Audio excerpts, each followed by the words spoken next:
York, ready for real savings? Switch to Allstate today. Because drivers who switched saved an average of $713 on their auto insurance. So, what are you waiting for? Check Allstate first for an auto insurance quote today. You're in good hands.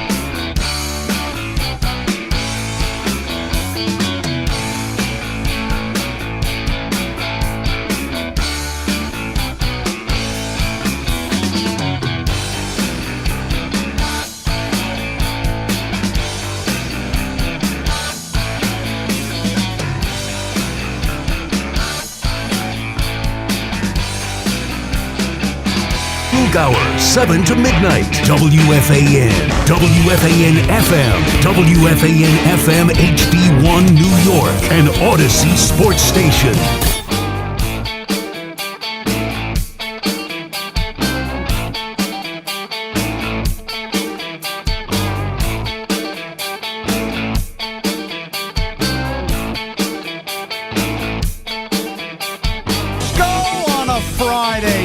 City, and what feels like the weirdest week ever. Is it spring? Is it winter? Are there 15 feet of snow or snow melting? Who the hell knows?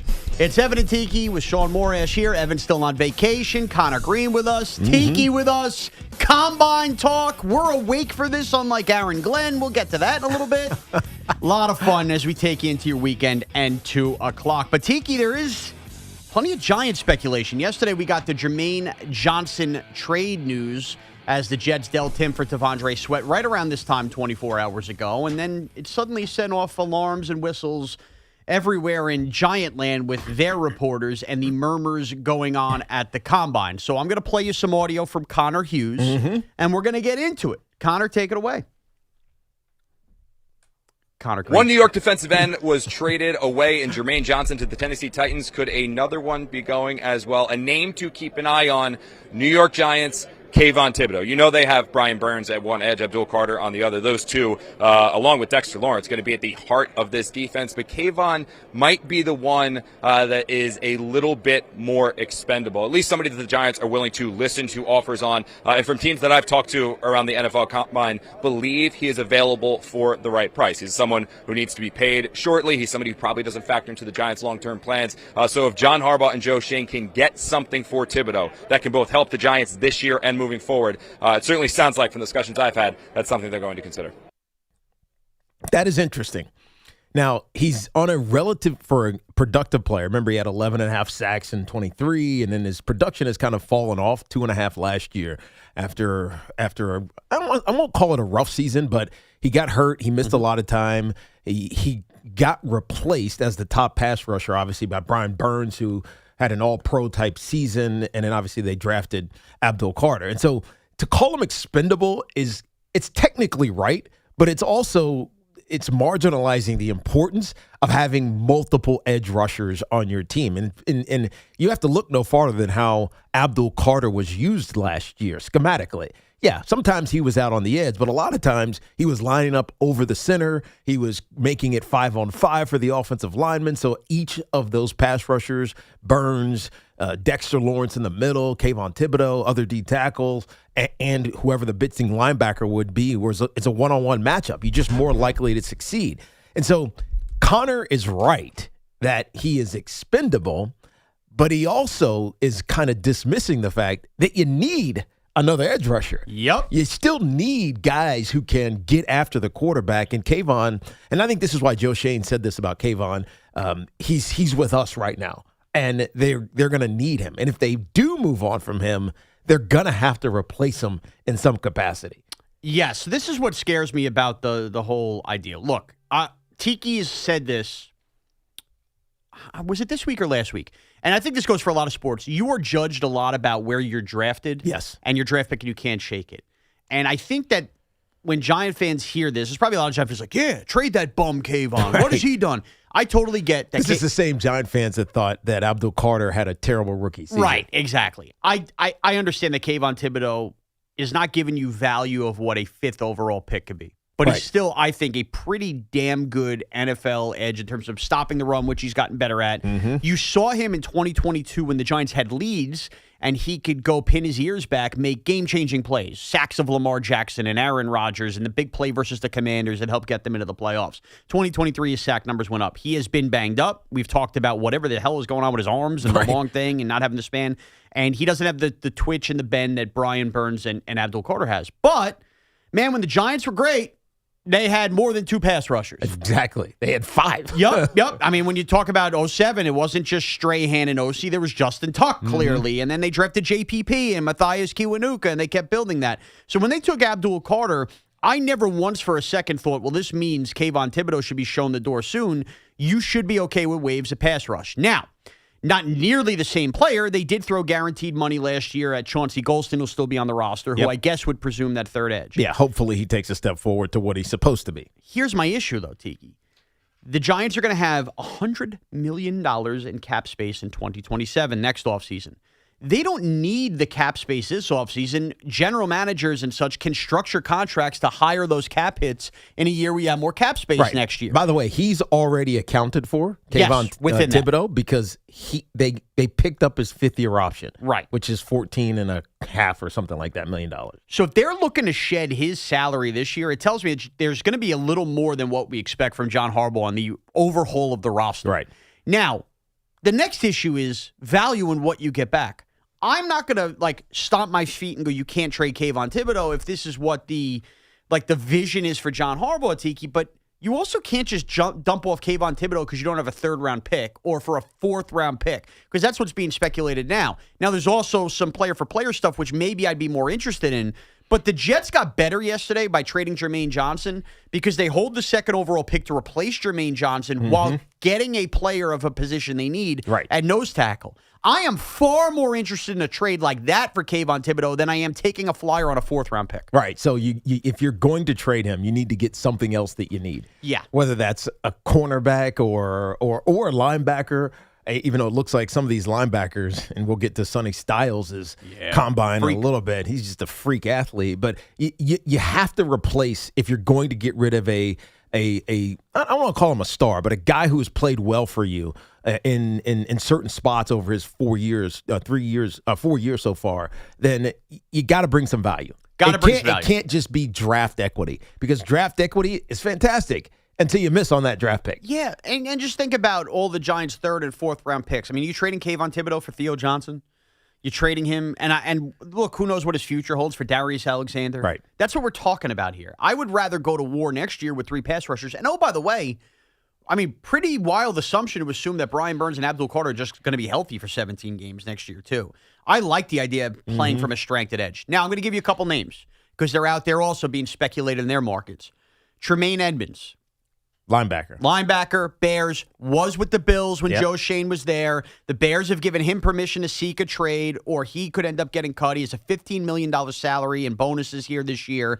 He's on the last year of his 4-year, $72 million contract. Missed 3 games last year with a groin. Came back, was good for the Bears on their defense, played well in the playoffs as well. Giants need help, veteran leadership, linebacker position. I would be open and interested to that, although I think I'd still need more, maybe that day 3 pick with Edmonds. Right. Thoughts? Yeah, Tremaine Edmonds is a interesting veteran. The Giants have an issue right now at linebacker. We all know this. We've kind of been paying attention to it slightly because of what we saw last year. Bobby Okereke he's on the backside. I'm not saying he's done or washed or anything like that, but he's on the backside of his career. Micah McFadden is recovering from a major injury that forced him to miss the entirety of last season. And he's a free agent. Free agent. So what do you sign him for? Darius Muasau, who is 2024. But he was a late round draft pick, 6th round draft pick. He's an okay player, but are you dependent upon him?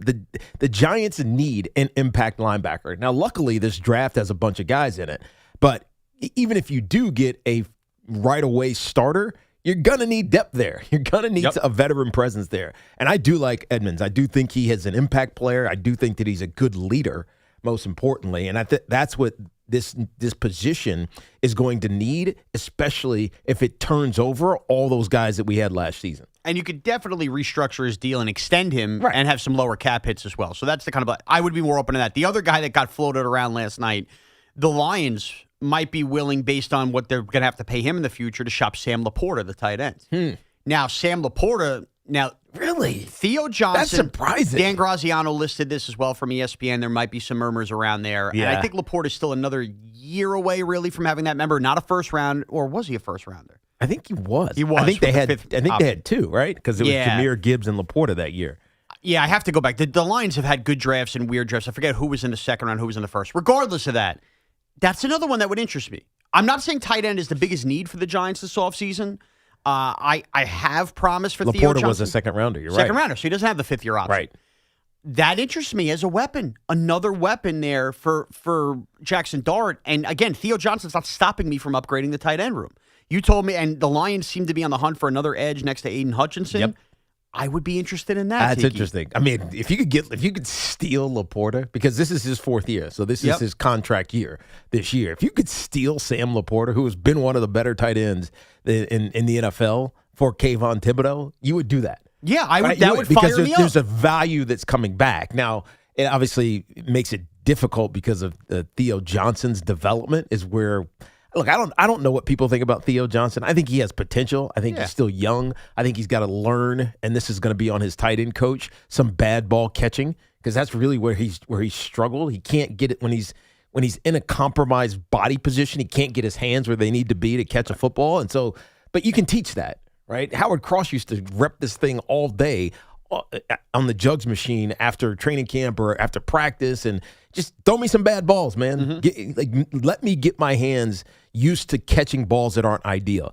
That's all Theo. I'm not saying that's all Theo needs to do, but it's what he needs to spend a lot of time on. But if you can upgrade that position, which is really one of the most important positions for young quarterbacks, you 100% are doing that. And remember this about Theo Johnson. He's entering year 3, not year 2. Yeah. He was not a rookie last No, year. you're right. So he's only a year behind Sam Laporta. That's exactly right. So I'd ask you. And Daniel Bellinger's a free agent. Right. I would be into that. So I guess I say this to say I'm not going to feel comfortable with the idea of just trading Kayvon Thibodeaux for a day 3 pick or a third-round pick. That doesn't make sense. That doesn't make sense. You do have the cap space to operate otherwise. But if it is a player-for-player trade, like what the Jets did yesterday, I guess I would be all ears. I guess the other part of why I'd be upset if Kayvon Thibodeaux got traded, man, he's at least embraced the hatred of the Cowboys, the Eagles. He's active on social. I know it's a little thing that should matter. I also think they don't have a ton of, I'll call him veteran, but leaders on that team. Yeah. And I do think he's one of them. And he's got that FU attitude, which I like. Right. I like it. So granted, he has not been the player you expected to get with the 5th overall pick. It would be the second. Remember, Evan Neal was also in that first round. I don't understand trading him for that day 3 pick. And if it's freeing up cap space to go pay Wan'Dale Robinson $20 million a year, I wouldn't love that either. Right. Go get a player that helps you impactfully next year, because the Giants feel like they should compete next year. Don't just dump this out, because in the great words of Tiki Barber, rookies suck. And I'm not getting a third. I don't know. I mean, when I look at some of these Ohio State rookies that are going to come into the league next year, and Sonny Styles is one, Arvell Reese is another, even though he's more of an edge. At least that's how he's being classified as opposed to an off-ball linebacker. Like, I feel like some of these guys from some of these big-time schools are going to play right away. And you can see it when you start looking at the combine grades. I mean, Sonny Styles was incredible yesterday. Sonny Styles, and he's not even per combine grade as a starter right now.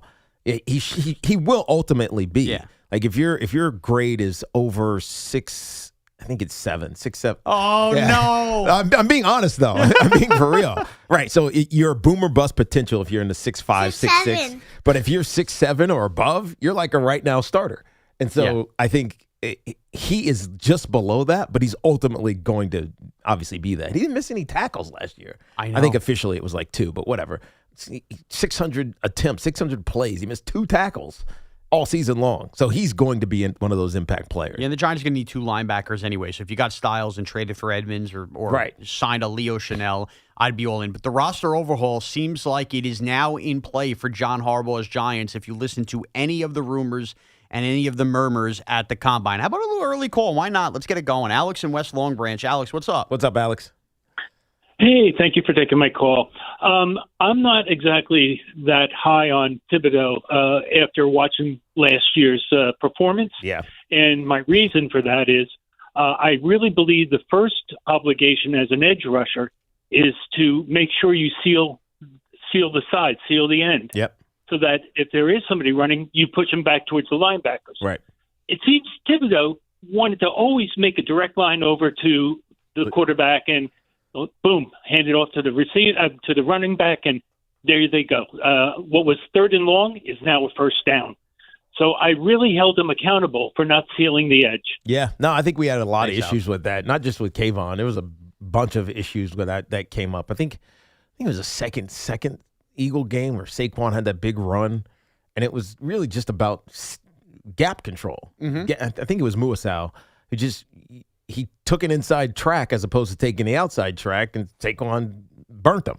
And so part of that is coaching, by the way. Mm-hmm. And I think one of the reasons that this staff got turned over and is not here is because some of these guys they weren't coached well enough.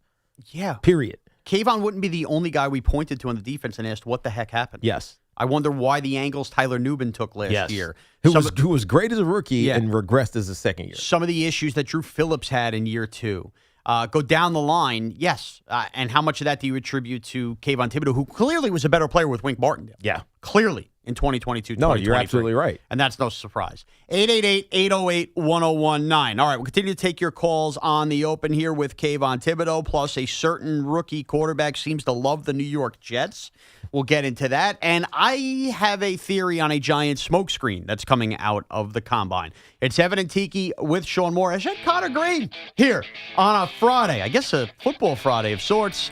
Our friends at Town Fair Tire remind you that at Town Fair Tire, you always get the guaranteed lowest price on name brand tires. From Connecticut to Maine, nobody beats Town Fair Tire. Nobody. If you're looking to level up your wardrobe, check out Collars & Co. You might have seen them on Shark Tank where they landed a deal with Mark Cuban. They're the team behind the dress collar polo that sold over 1 million shirts.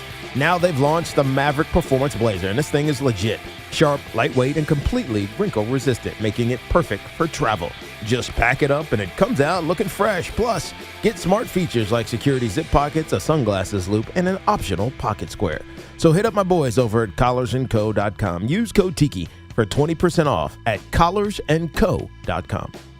And this portion of the program is sponsored by Amazon Hub Delivery. Visit amazon.com/Hub Delivery.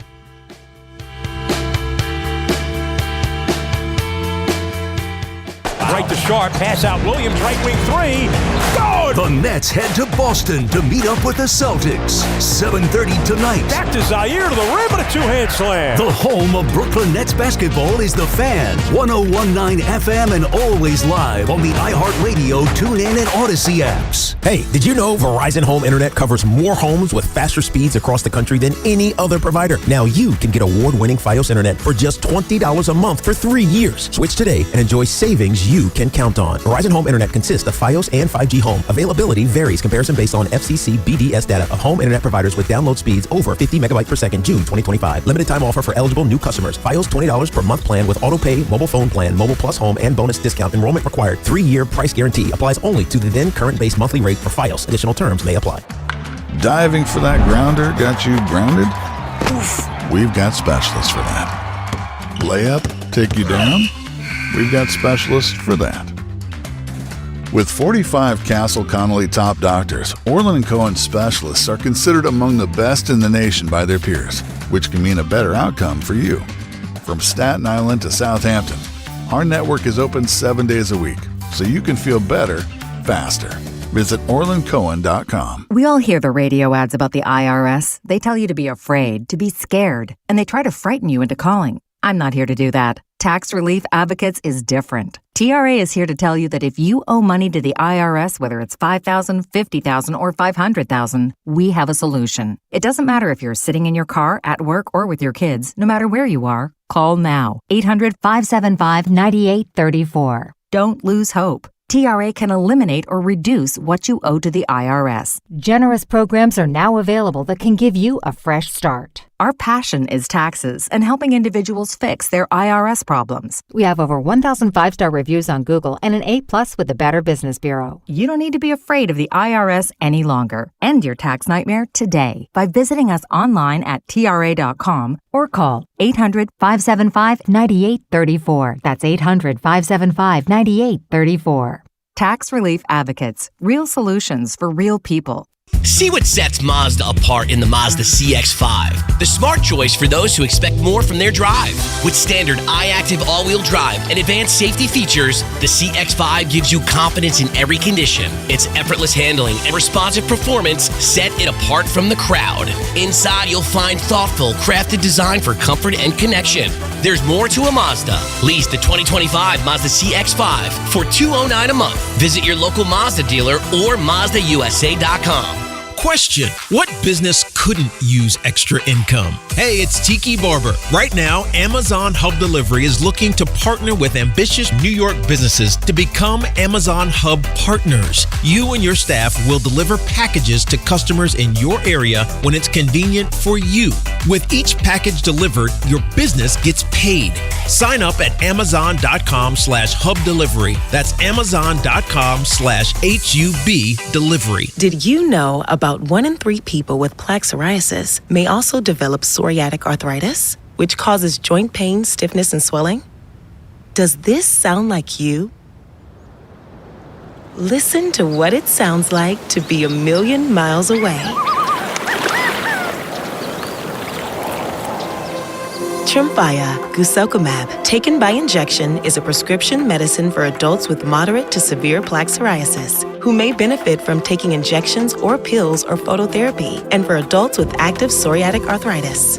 Serious allergic reactions and increased risk of infections and liver problems may occur. Before treatment, your doctor should check you for infections and tuberculosis. Tell your doctor if you have an infection, flu-like symptoms, or if you need a vaccine. Imagine being a million miles away.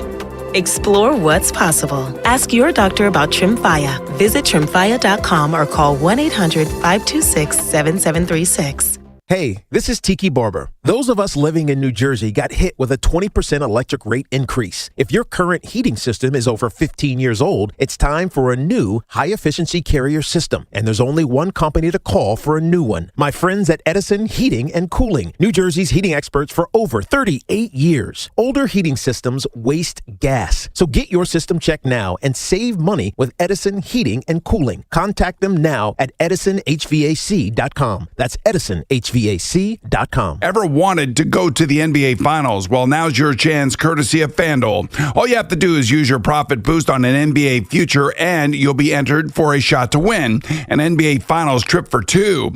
NBA futures let you lock in your pick for who you think will go all the way, whether it's a team to win the championship or a conference title. Visit FanDuel.com/New York to get started. That's FanDuel.com/New York. Play your game with FanDuel, the official sports betting partner of the NBA. We all love the app around here. It is safe and secure. When you win, you get paid instantly. FanDuel Sportsbook is the official sportsbook of WFAN. 21 and over and physically present in New York. No purchase necessary. Limit 1 entry for Profit Boost token. Opt-in required. Must apply Profit Boost token on select market. Restrictions apply. See full terms, including methods of entry at sportsbook.fanduel.com.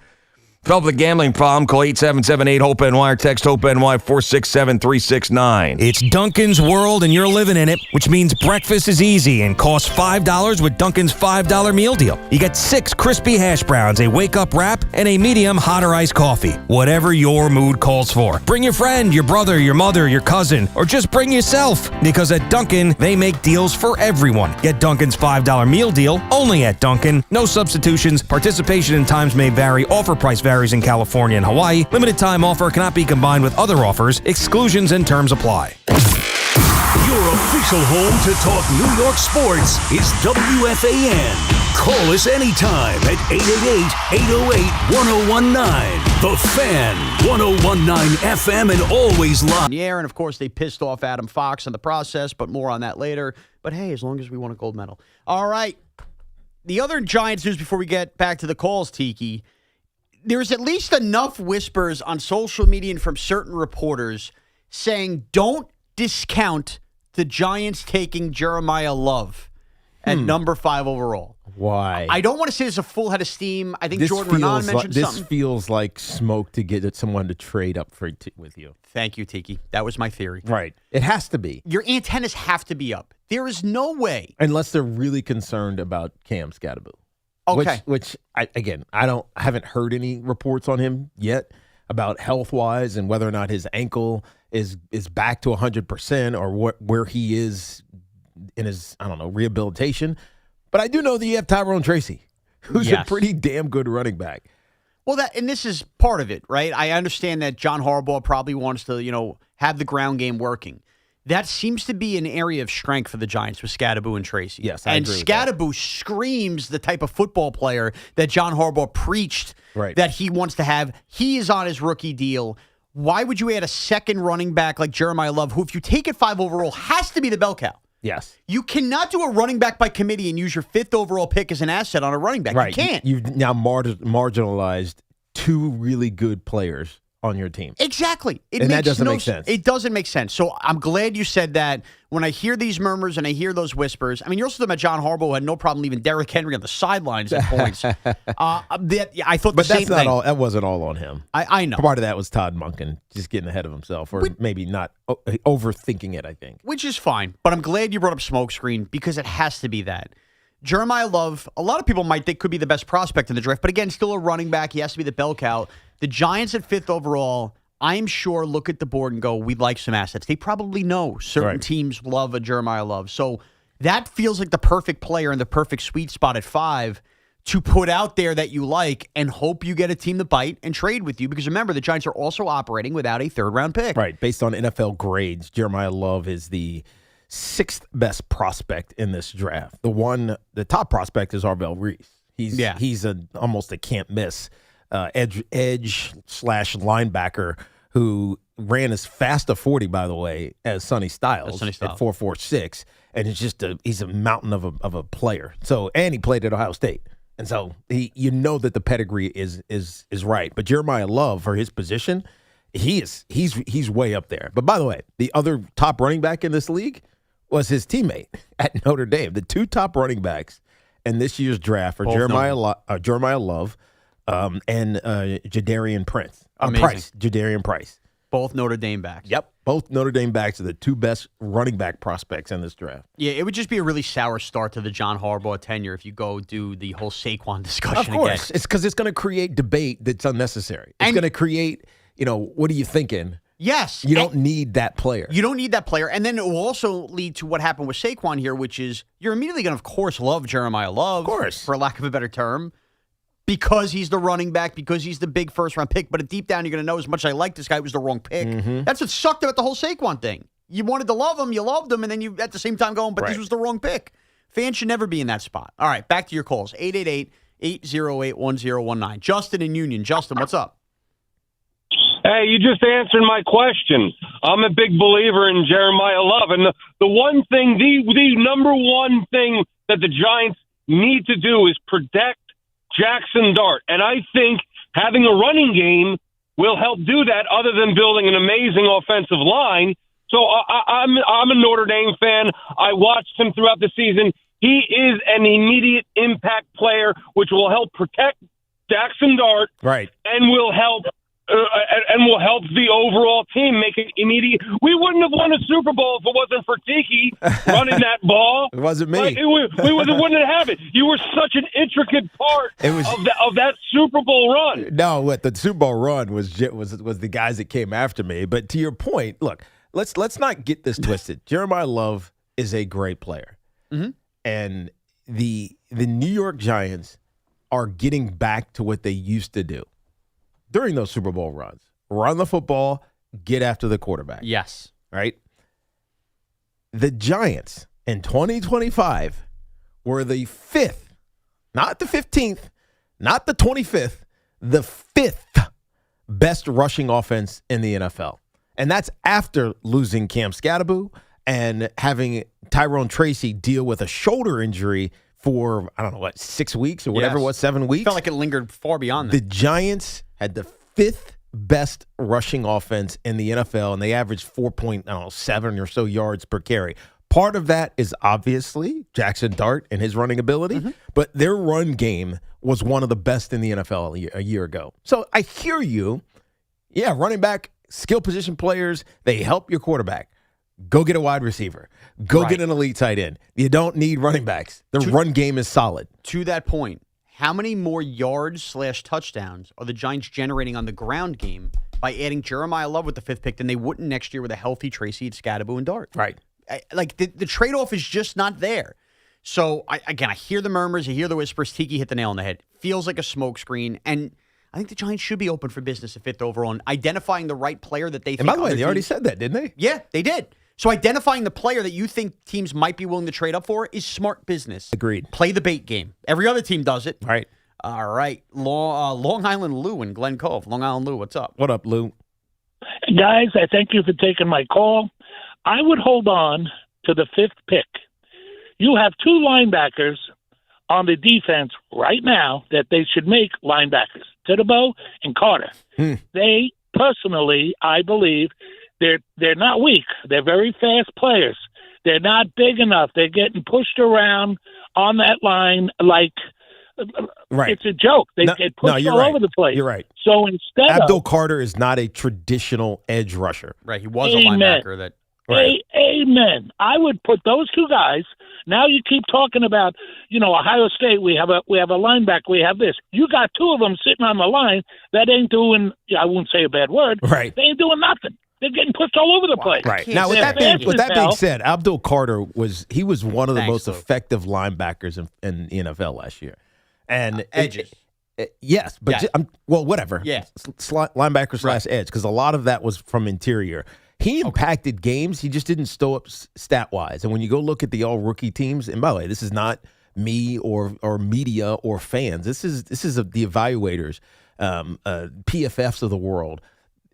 Abdul Carter had one of the best rookie seasons for a linebacker in the league last year. Yes. And so it's a matter of creating production for him and how do you put him in the best place to succeed. He doesn't have all of that polish that Brian Burns has on the edge. Like, all right, this guy is slow-footed, so I can dip and get around him. I can speed rush him. Or this guy is going to try to set and reach a little bit so I can get into his body and get my long arms that Brian Burns has, Abdul Carter does not, and keep him off balance and then come underneath him. So you got to use him in unique ways, and I think that's the challenge of Denard Wilson. How do you get Abdul Carter, who is an elite athlete, but not an elite edge rusher, to be productive? So sometimes he'll be on the edge. He'll maybe do some games from out there.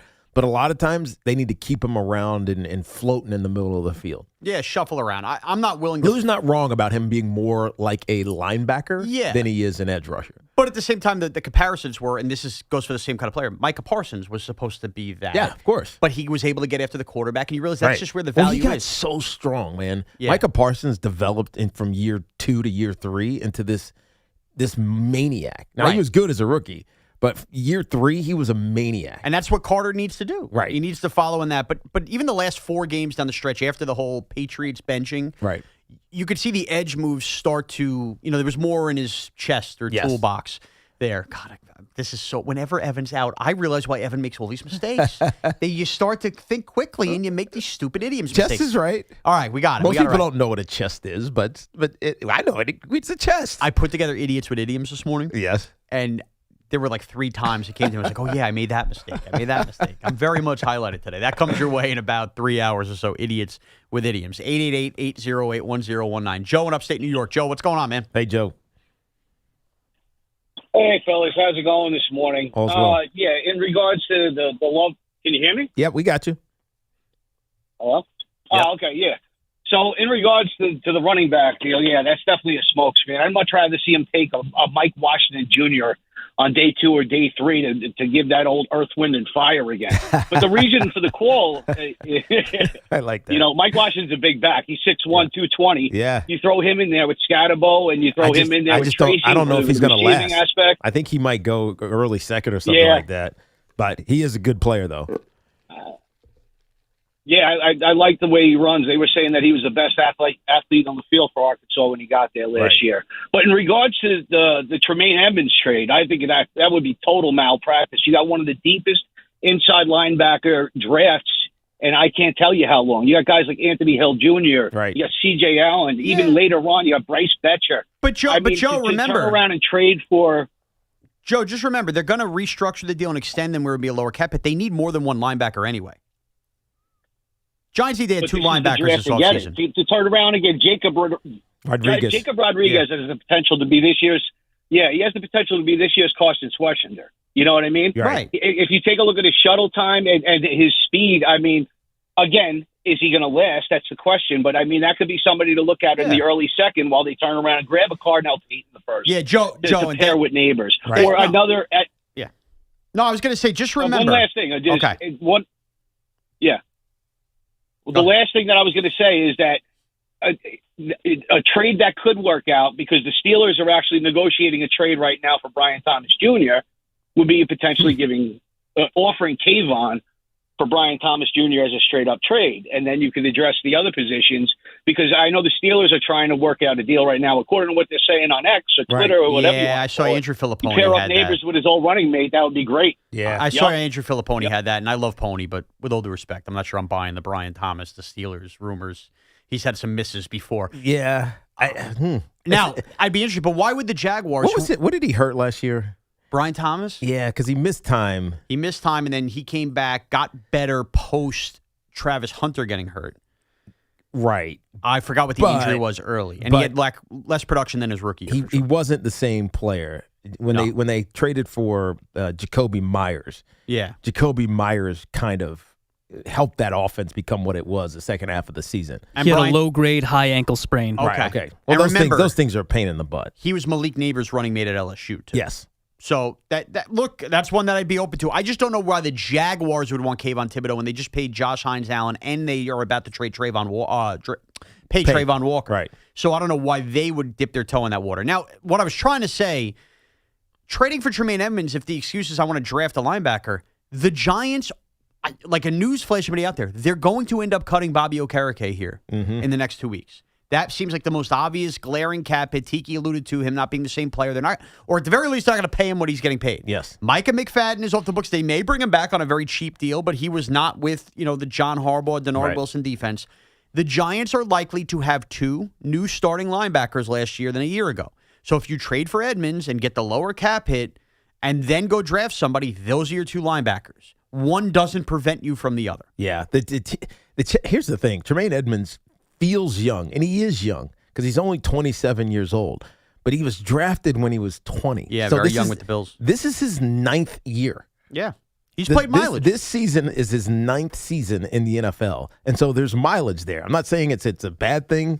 It's because experience obviously matters, but he hasn't been a Pro Bowler since 2019. Right. Or I think maybe it's 2020. It's a young team, Tiki, though. The Giants are a young team. I know they have Dax. I know they have so Burns. this is a young veteran.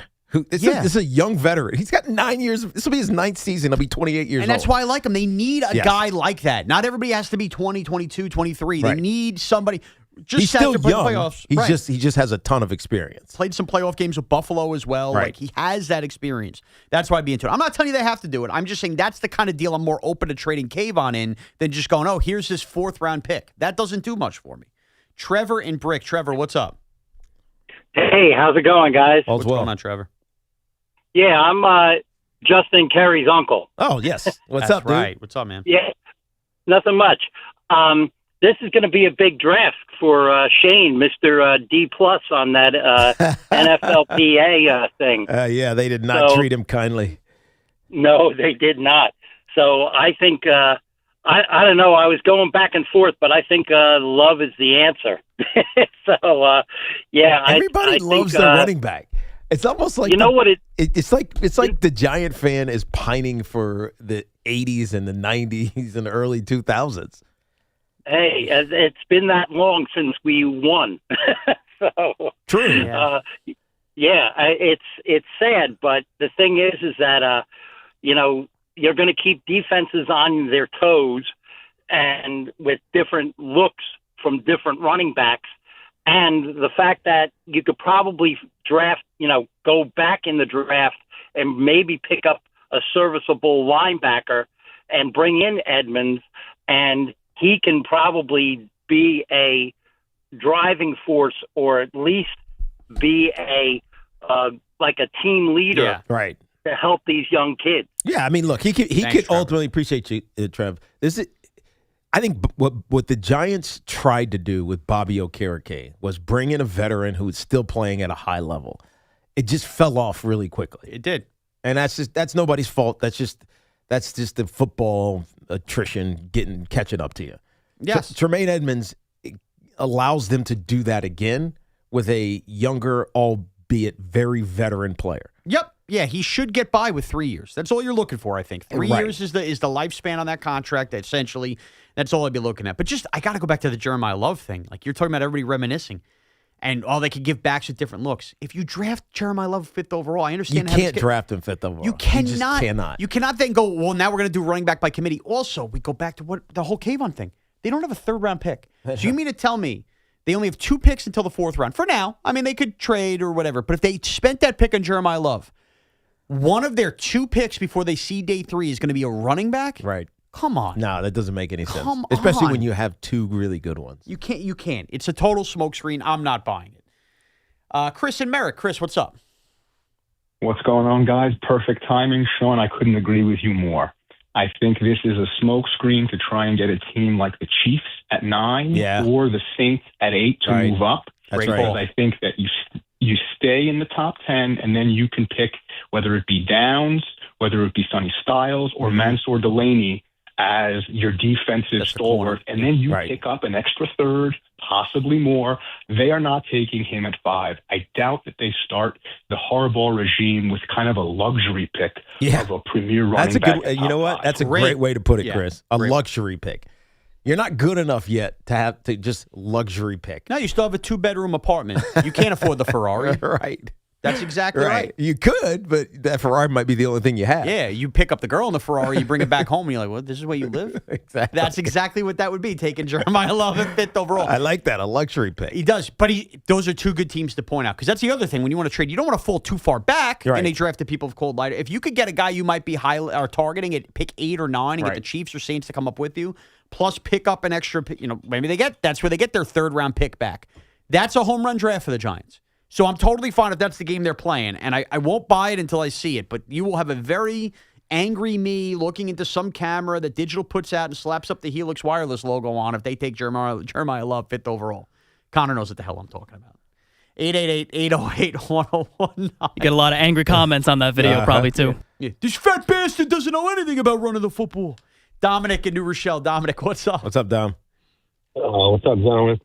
Yeah, Tiki, Sean, I wouldn't give up on Tibido. I don't think he's great, but you can't have enough pass rushes. Yep. I would want his depth on the roster, unless it's for a player like you guys said, like a Laporta or a good wide receiver too, maybe. Then that's something I'm open to.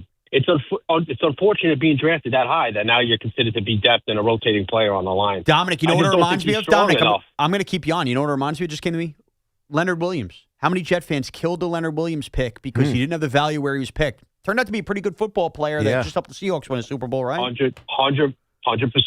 Yeah, I just don't think he's strong enough to handle tackles all the time. He's strictly going to beat you by getting around you. He's not one of those pass rushers that's going to bull rush you, or even like Abdul Carter did last year, where he would go up the A gap and get through these guys. Like Tiki, like OC never set the edge, but was so good, and he perfected his pass rush by his speed and getting around those tackles. And that's why I would keep Kayvon on this roster, just to see, because you can't have enough pass rushers. Right. And on the draft, guys. And you have him under contract. It's not like you got to you know what you're paying him already. 100%. And on the draft, I know it's very hard to take a safety at 5. Yes. But is Caleb Downs one of those like generational safeties? Because that's the guy who I want. But I do want a linebacker too. But I would never pick a wide receiver in the first round. I would want Caleb Downs, or I would get one of these linebackers in the first round. Well, you already did the wide receiver, right, with Malik Neighbors. Yeah. There's a good number of these wide receivers that are going to be impactful over the course of their careers. Obviously, Carnell Tate is leading the way, the kid from Ohio State. But there's a bunch of guys that you can supplement the Giants receiving core with in later rounds. Hopefully, maybe second or even in the fourth round, or if you trade for a third round pick, something around that matter. But I think the challenge, when you start thinking about what the Giants really need. So what do the Giants really need in free agency? They need a linebacker. They need a cornerback. They need, whether it's returning or not, a right tackle. Right. They need a right tackle, and maybe that's just by retaining a Luminor. That to be determined how that contract gets talked about or worked out. But the Giants have some positions of serious need. Yep. And what you can't do is waste it on a running back, the luxury pick. You cannot. Under any circumstance, you just cannot. They're not in that spot. Also, running back's not an issue on the team. No, they have two good ones. The quarterback's best friend and the second best player on offense is the star running back, and Tyrone Tracy is there, who we forget how good he was until Scatterboo got hurt. Right.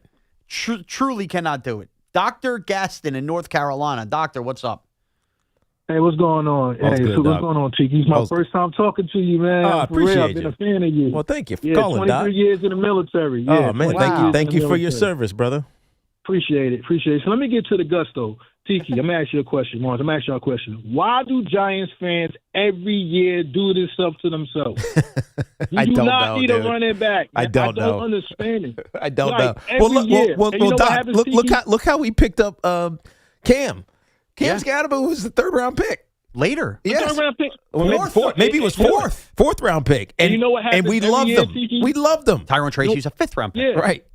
You know what happens every year when the season starts? What we don't do, we do not dress the offensive line. They be like, oh, this offensive line is bad. Right. Listen. You should always draft an offensive lineman. Always. At some point. Offensive lineman. You got three good offensive linemen. Yes, I would love a linebacker. Yes, I would love a safety. But if I can certify that right tackle position and got Andrew Thomas right here and a right tackle to protect my quarterback, that's the way you win football games. Right. Haven't y'all learned anything from Kansas City last year when Mahomes was getting towed up with the Eagles?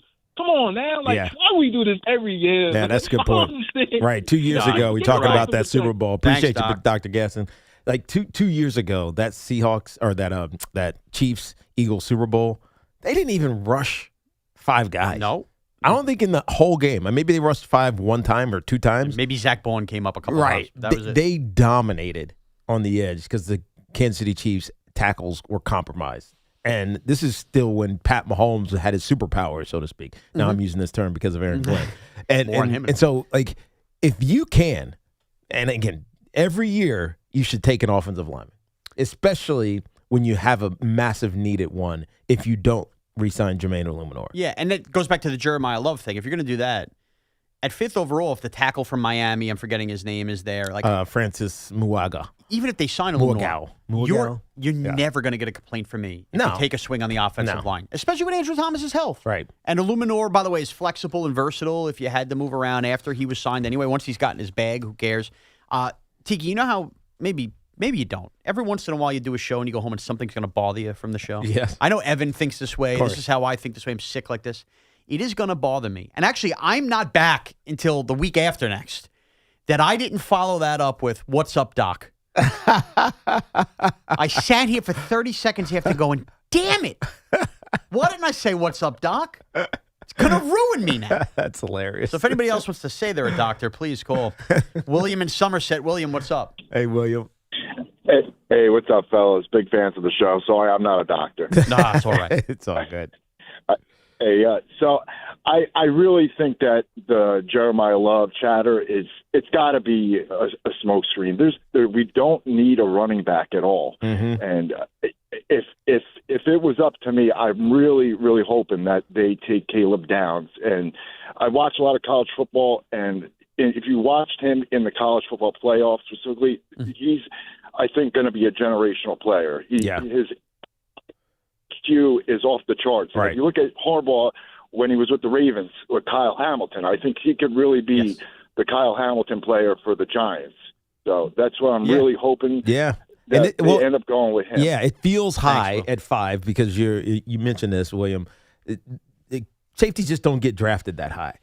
But he is an around the line of scrimmage safety. I don't want to say he's like Jamal Adams because Jamal Adams just couldn't cover at all. Yeah, Jamal was bulkier. He was basically a linebacker. Caleb Downs can run. He can run. He is his IQ as William mentioned is high.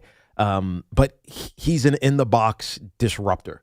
That's who he is. And for a team that needs help on the second level, that is the linebacking level, having a safety like him would be great. For a team that gets killed on the run, Right. having a safety like him would be great. I think, but the challenge is you've spent resources there. Tyler Nubin, you drafted 2 seasons ago. Yeah. This will be his 3rd year. Yeah, you just went and signed Javon Holland. Javon Holland and gave him a big deal. He's your other starting safety. I don't know. Is Dane free? Dane Belton's a free agent. He's a free agent, so he's probably not re-signing him. But who knows? But my point is, you have some resources there already. Are you really going to spend a top 10 pick on a safety when you don't have an open position for him to slot into? Technically, well, maybe he's one of those guys pushes to the dime, but I don't see Javon Holland or Tyler Nubin being your dime. This is where I have the opposite effect of the Jeremiah Love when I talk about Scatterbo, when I talk about Tracy. When you make your draft picks and your free agency moves the year before and 2 years before that, you never know where you're going to fall in the draft and who the best players are going to be when you become available. Right. With all due respect to Tyler Nubin entering year 3, he's not preventing me from taking Caleb Downs, who could be the best player in the draft. True. He's just not. True. I can see that. And I'm just not ready to give up on Tyler. I'm Nubin. not I either. think he had a terrible second season. He looked slow. He looked less aware. As a rookie, he looked like he was in the right place at the right time every single snap. Last year, he looked confused. Right. But if you had, I guess this would be the better way to do this. Year 3, knowing what we know about Tyler Nubin and the second year of Javon Holland's contract, it becomes more get-outable in the coming years. And I like Holland. And if you just said, here's Kyle Hamilton at 5th overall, are those guys stopping you from drafting Kyle Hamilton? No, of course not. So that's just the way I look at it. It is what it is. Again, if they don't want to take Caleb Downs and they'd rather a Sonny Styles, I'm fine with that too. But don't use your current safety room as a reason not to take Caleb Downs. That's all. Yeah.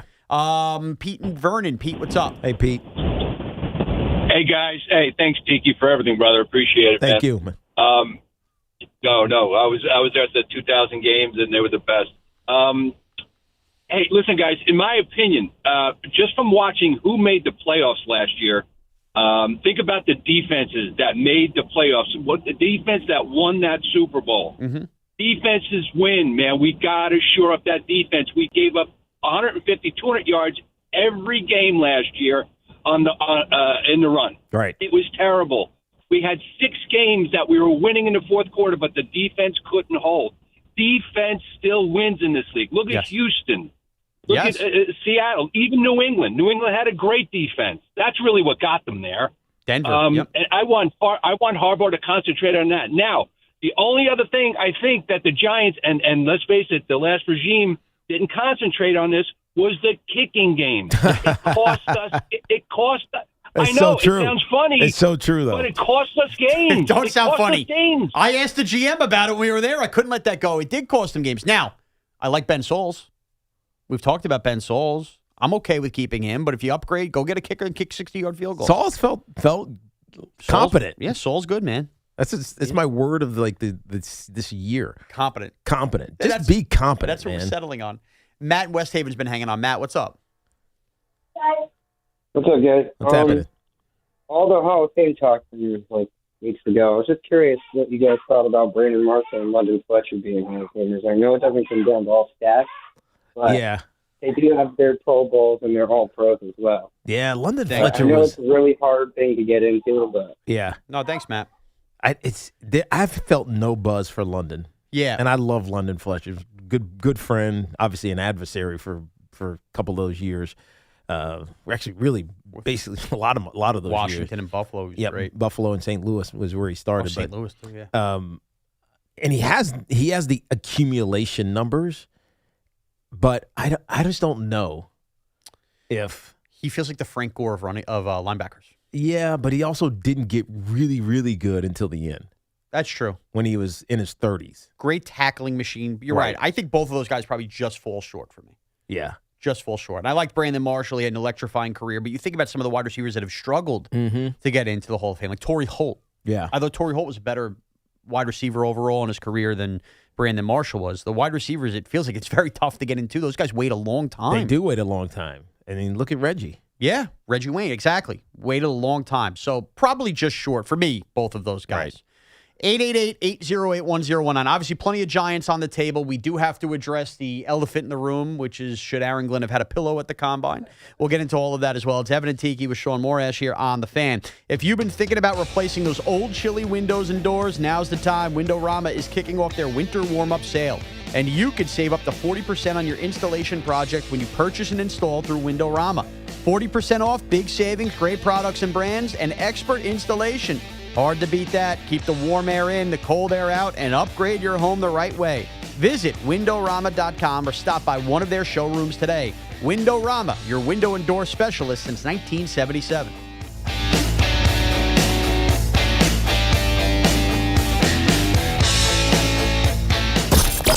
It's Boomer and Gio. Mornings on The Fan, 101.9 FM. The Jets will be caught in between, which is going to be tough because this is a season that Aaron Glenn has to win. The defense has to be good. I mean, and win meaning like 6 wins, 7 wins, not go to the playoffs, but certainly not 3 or 4 wins. You can't have that. Get Boomer and Gio on demand. Available on Apple, Spotify, wherever you get your podcast, and the free Odyssey app.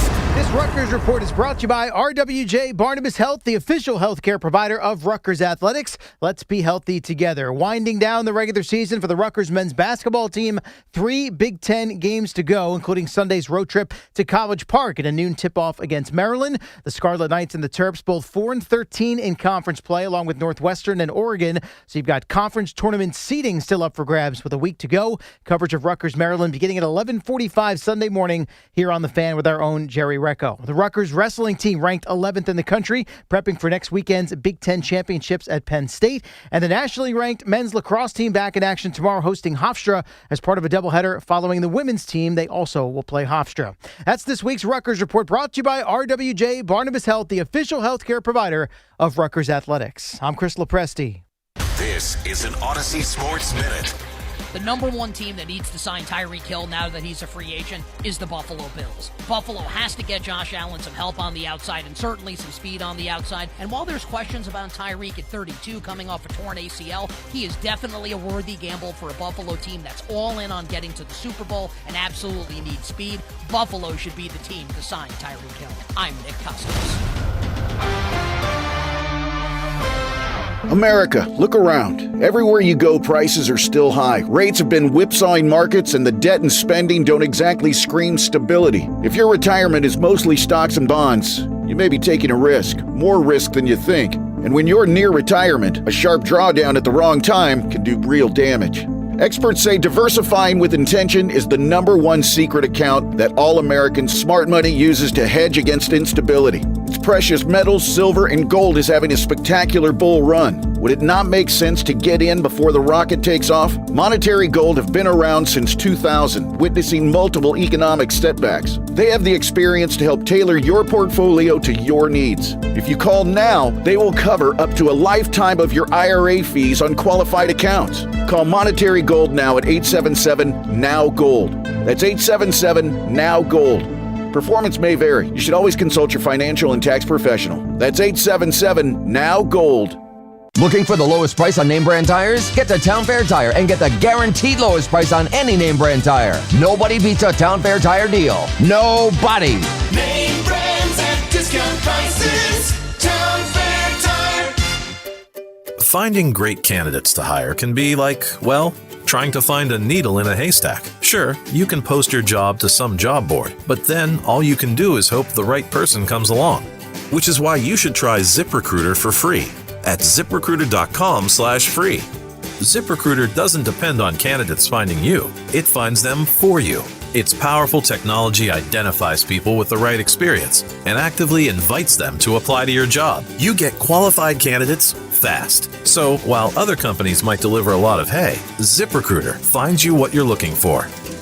The needle in the haystack. See why 4 out of 5 employers who post a job on ZipRecruiter get a quality candidate within the first day. ZipRecruiter, the smartest way to hire. And right now, you can try ZipRecruiter for free. That's right, free at ZipRecruiter.com/free. That's ZipRecruiter.com/free. ZipRecruiter.com/free. ZipRecruiter. Come visit the engagement experts at London Jewelers at any one of their 6 locations. Hey, New York business owners, it's Tiki Barber. Are you looking to earn extra money? Of course you are. When your business partners with Amazon Hub Delivery, you simply drop off packages to Amazon customers in your neighborhood. Sign up at Amazon.com/Hub Delivery. Hey everyone, Boomer here. If you love eating great food as much as I do, you have to listen up. The Chef IQ wireless thermometer and the mini oven are must-haves in your kitchen. The thermometer helps perfectly cook your chicken, fish, or meat, and the oven is an all-in-one hero that bakes, broils, air fries, toasts, and more. I've been telling you now for the last year about these great products and how they've changed my life, so now it's time to change yours. These are amazing products at amazing values. Go to chefiq.com and don't forget to use the code word BOOMER to save big at checkout. That's code word BOOMER at chefiq.com.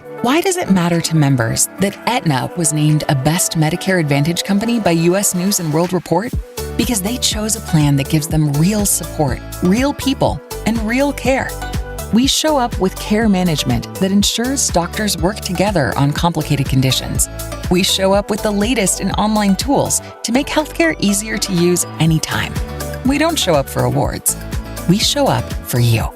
And showing up for you is how healthier happens together. Never have I ever called my sister from the finish line of my first marathon. Hello? You won't believe where I am. Are you running? Mile 26.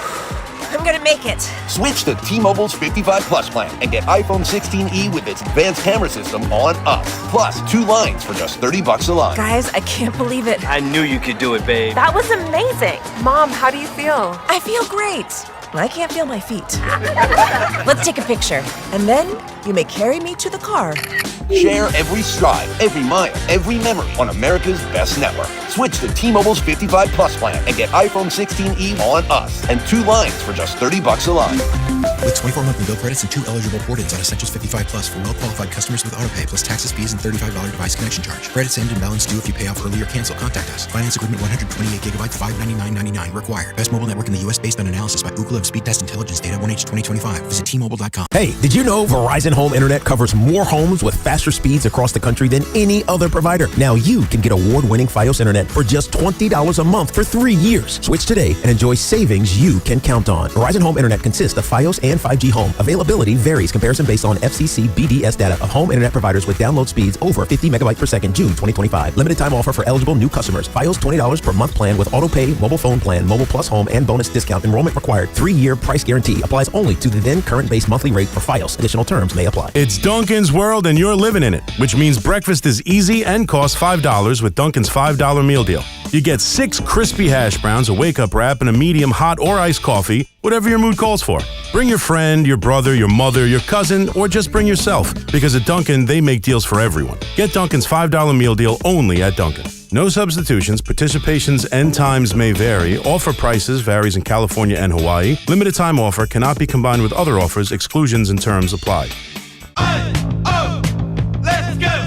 You still got it, but your immune system weakens as you age, making it harder to fight flu, pneumococcal pneumonia, RSV, and COVID-19. Ask your doctor or pharmacist which vaccines you need. Sponsored by Pfizer. We asked parents to share their journey of adopting teens. They changed who I am because I can't see life without them in it. Visit adoptuskids.org to learn more. Brought to you by Adopt US Kids, the U.S. Department of Health and Human Services, and the Ad Council. We love talking about the Knicks and Nets on WFAN, WFAN FM, WFAN FM HD1 New York, and Odyssey Sports Station. Evan and Tiki here on the Fan. Shaun, Tiki, Connor with you. Evan sending us a lovely picture from Florida. The water looks clear. He's got a goofy bucket hat on. He looks happy, Tiki. Yes, he does. He doesn't does. look like his back hurts. No. A little salt water will do the vibes good. I am happy for him, genuinely. Evan works hard, and I'm happy he's got that Florida sunshine. I'm also happy the weather looks good because I'm not too far behind him there. We're enjoying that. So, we led the show doing a lot of Giants here with the Kayvon rumors, even the Jeremiah Love smoke screens. And I'm going to be honest, from a radio mind perspective, I strategically didn't want to do this at 10 a.m. I wanted to give it an hour because I didn't want to feel like this was, cheap banter, cheap fodder, but we got to talk about it. Go ahead. Aaron Glenn at the Combine. we got to talk about it. I don't want to be painted as Mr. Jet Hater here, but let's all acknowledge what we saw. And if you haven't seen it, it's everywhere on social media, everywhere on the internet. Aaron Glenn is at the Combine, which I'm going to first defend Aaron Glenn. Boy, are these things boring. We talked about yesterday, Tiki. And they're long. They're long. The days are ridiculously long. We talked about watching it on TV yesterday and how we used to have to do it to do national radio, and people want to talk about it, and that we don't feel obligated to watch the Combine anymore. You'd rather just read the news clippings and stories. So I could only imagine sitting there for hours on end over the course of 5 days, how boring it gets. So I want to sympathize first with Aaron Glenn. So there is a clip on the internet, if you haven't seen it, of Aaron Glenn gets caught on TV at the Combine because guess what happens when you televise the Combine? You got to start looking around at coaches and GMs. There's nothing to talk about. You're doing sports talk radio at the Combine, right? Yes. If you're on the NFL Network, there's Aaron Glenn sitting there watching this 40-yard day. You're doing the quiet leagues golf. And they catch Aaron Glenn, and it could be read one of two ways. Either his eyes are really squinted reading something downward. Which he's not. Or he's resting his eyes a little bit. I'm not saying full-blown knocked out snoring, but by the way, we've all been there. Of course we've all there. been someplace where you're just like, I just need 30 seconds. No doubt. I need a minute of not thinking about it. Just to gather myself. And the cameras catch him at the wrong time, and he does it. And then what makes it worse is it's almost as if somebody tells him, Aaron, they're showing you. Yes. Because the TVs are up, and he gets that startled look. That's what tells me he was resting his eyes. Because nothing exciting was going on that much to have that much of a jump scare into him. Not like, oh my God, did you see that 40? Yeah. So now that I've defended him a little bit and understanding, I would also say this. It's also a terrible look. It's a bad look because we already feel like he's in over his head and he's trying to figure out how to be the right kind of head coach. Exactly. And this is not, partially Aaron Glenn's fault, but it's not fully Aaron Glenn's fault that all eyes are on him this offseason. But like it or not, Aaron Glenn might be approaching in year 2 an enormous hot seat. There's a lot of questions about what the heck the Jets are going to do. They also made the biggest news of the day yesterday when they traded Jermaine Johnson. Hello, Aaron Glenn. Maybe you understand that the Jets are a topic yesterday on TV. Huge one. Huge topic. So you're going to get back to your hotel at night. You're going to rest. If you're Aaron Glenn, it's just, the Giants, we did the whole John Harbaugh's a CEO type head coach, and that's what they look for. That is not what a CEO type does with the lack of awareness that cameras can be on him. Yeah, I feel bad for him. I feel bad for him too, but it's impossible to ignore. It's a bad look for him. And it's also because of the scrutiny that's surrounding him. He's never going to get the benefit of the doubt. No. It's almost like, I don't want to say the NFL Network is doing this specifically, but when there's questions around you, they seek out reasons to make those questions more profound. Right, to make it create more questions. And so if Aaron Glenn had won multiple games last year and he's fine, they're not going to show that. No. And here's the thing. Here's the issue. Because now they can make fun of him. That's the problem. Look, guys, it's 2026. We could have had the same conversation in 2018. Right. The internet, social media world, it ain't going away. Right. You either got to get on board with it, you can hate it all you want, but it's a part of society now. This is what Aaron Glenn, when his job ultimately ends, if he never wins with the Jets, is going to be remembered for. This is the memeable moment of Aaron Glenn's career. That and the superpowers. Anytime there's a bad Jet moment this year where he doesn't challenge a play, or he keeps a timeout in his pocket, or the defense doesn't make a stop on third down. Yeah, I hate that for him, though. Yeah, I do too. But guess what John 067432 is putting up on Twitter? The video of Aaron Glenn sleeping at the Combine. When a big rookie makes a play that the Jets surely passed on in the draft, guess what's getting posted online? Aaron Glenn sleeping at the Combine. I go as far as to say this is worse than Adam Gase's darting eyes at his press conference, but it's because at least, whatever was going on with Adam Gase was at least this is now a year into Aaron Glenn already winning not enough games. Yes. Where this is supposed to be an important job for you to get the roster right. And at the Combine, you're resting your eyes. Right. It's so much of it is just perception. It's just what people think about you. Yes. And this isn't fair at all. I'm acknowledging that this is not fair to judge that Aaron Glenn is sleeping on the job, so to speak. But that's literally what we saw. And it creates this bad perception, a continued perception about him.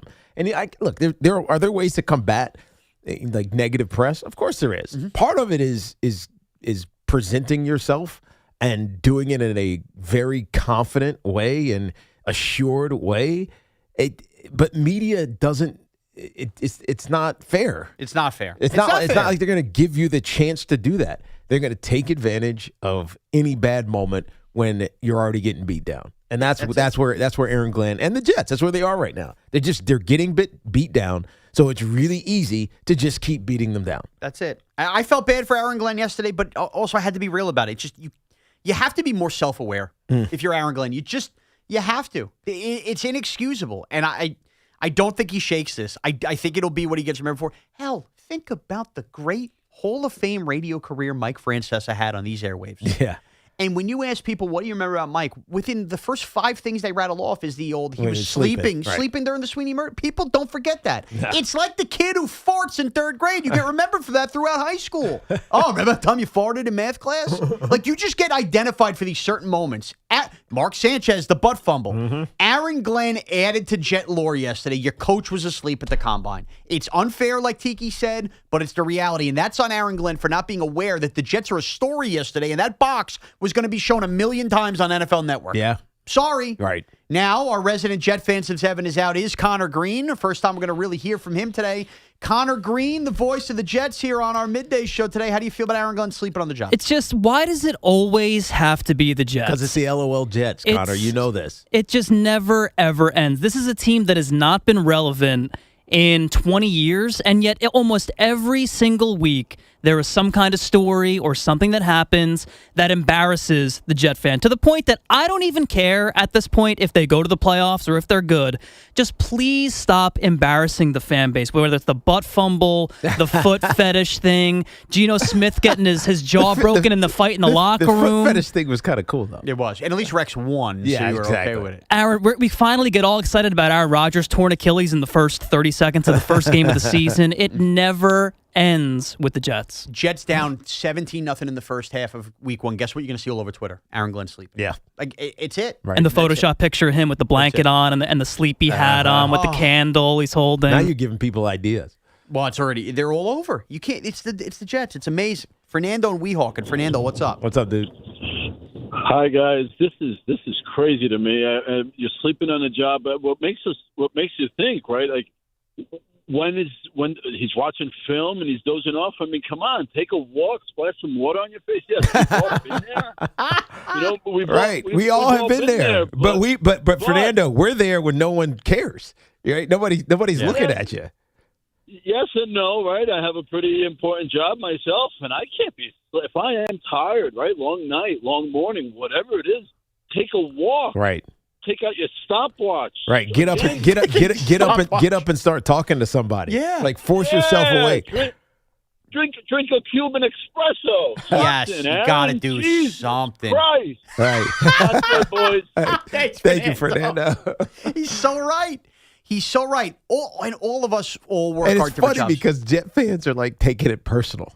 Yes. Because it's just another tick in the column of LOL. All right, there's another LOL moment. Like Connor just alluded to, Jet fans don't need Aaron Glenn sleeping on the job. You guys have been through enough. Yes.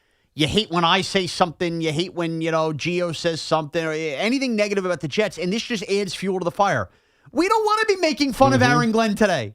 The Jets had a good day before Aaron Glenn slept yesterday. They made a very smart, frugal trade for Devondre Sweat. It was a good day in Jetland. And this guy doesn't have the self-realization that in a boring event like that, where he's bored, what do you think the announcers of the Combine are feeling? Of course. That just maybe they might peer to the Jet box to talk about the Jets who picked 2nd overall and made the trade of the day in the NFL yesterday? Wake up. Yeah. We're the freaking New York Jets.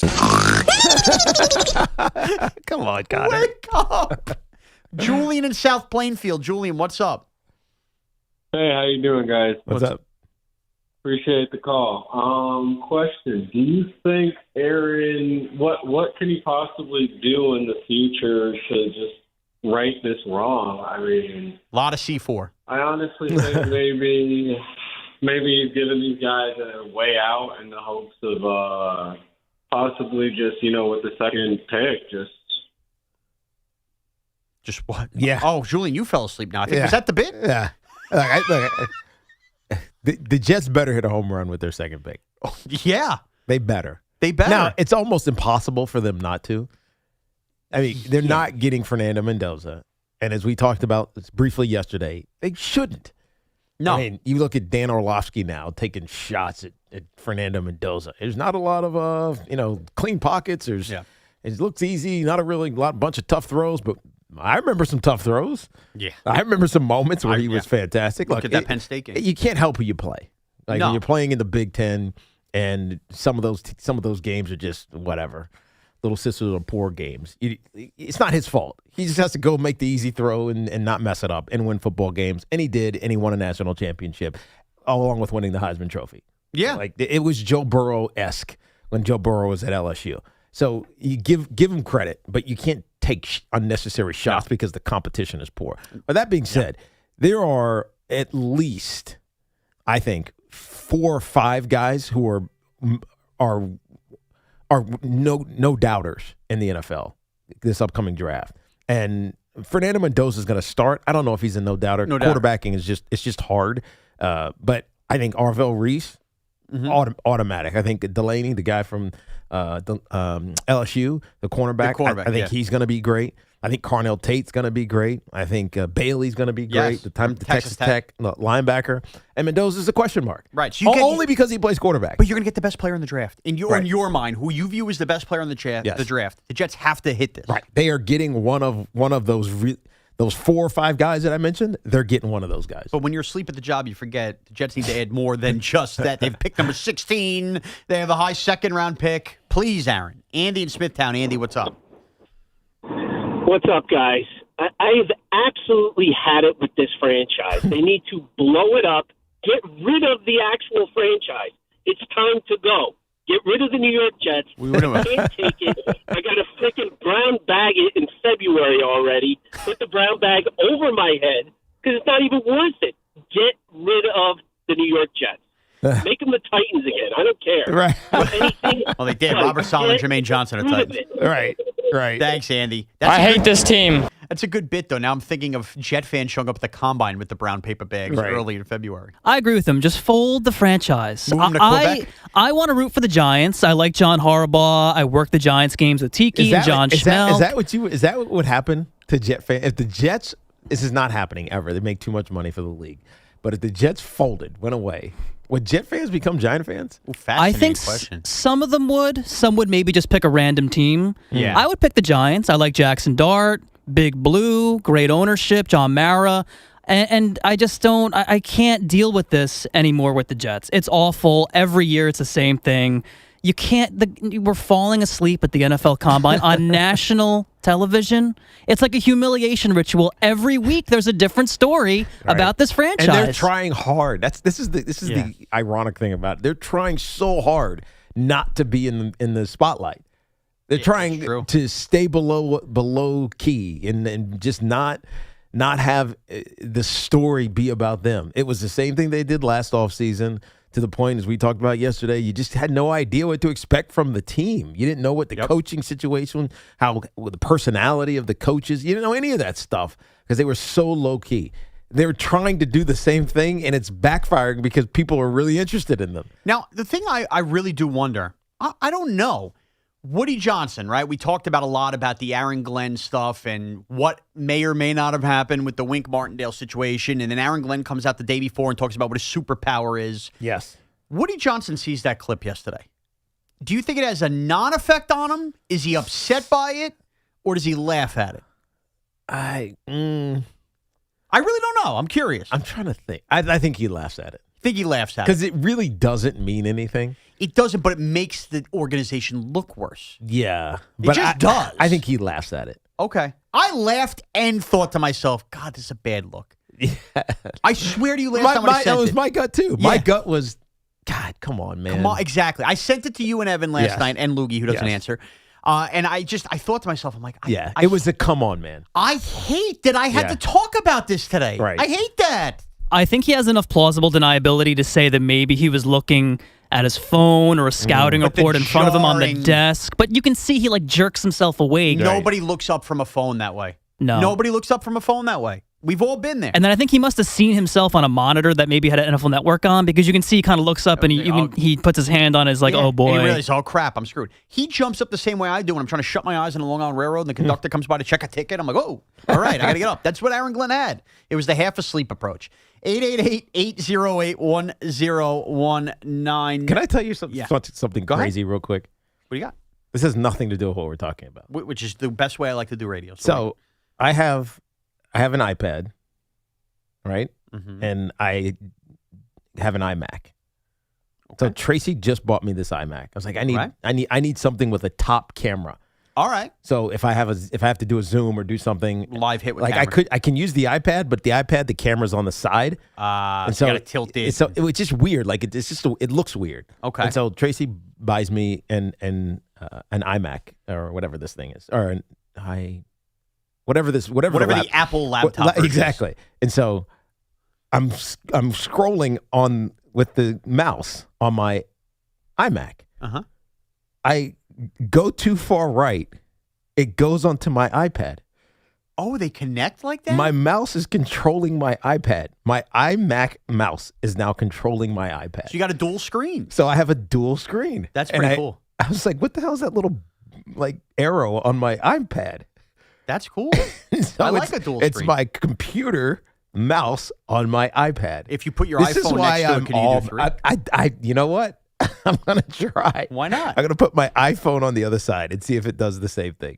Maybe that's what Aaron Glenn was doing. He was figuring that all out. Oh, that's definitely what Aaron Glenn was doing. We're just squinting. For sure. I'll tell you who is awake, Carlos Mendoza, and he's named the Mets opening day starter. We'll get to that when we come back, plus your football calls. Doesn't work on the iPhone. Doesn't work on the iPhone. All right, you live with two screens. Who are we to get green? 888-808-1019. It's Evan and Tiki with me, Shaun Morash, here on The Fan. I am always incredibly busy and always on the go. But keeping my house safe and making sure that my family is safe when I'm not with them is priority number one. So I turn to our partners at Sloman's, who recently installed the Sloman Shield Link system into our home. It's a smart security system combining safety, convenience, and peace of mind that I can manage right from my phone. And that's the beauty of it. I can do it all from my phone, whether I need to turn on the lighting if I'm away at night or set my alarm and lock the doors when I'm traveling. Like this weekend, I have a big roast of New Jersey down in Red Bank this weekend. So I'll be down away from home for a little bit. I can just make sure that the lighting's on, that the smoke fire detections are all clear, and that anybody who knocks on my door, I can tell them, get away, I got dogs. Millie's little. She won't do anything other than lick you to death. But I can control it all right from my phone, and you can experience the future of home security and automation as well with the Sloman Shield Link system.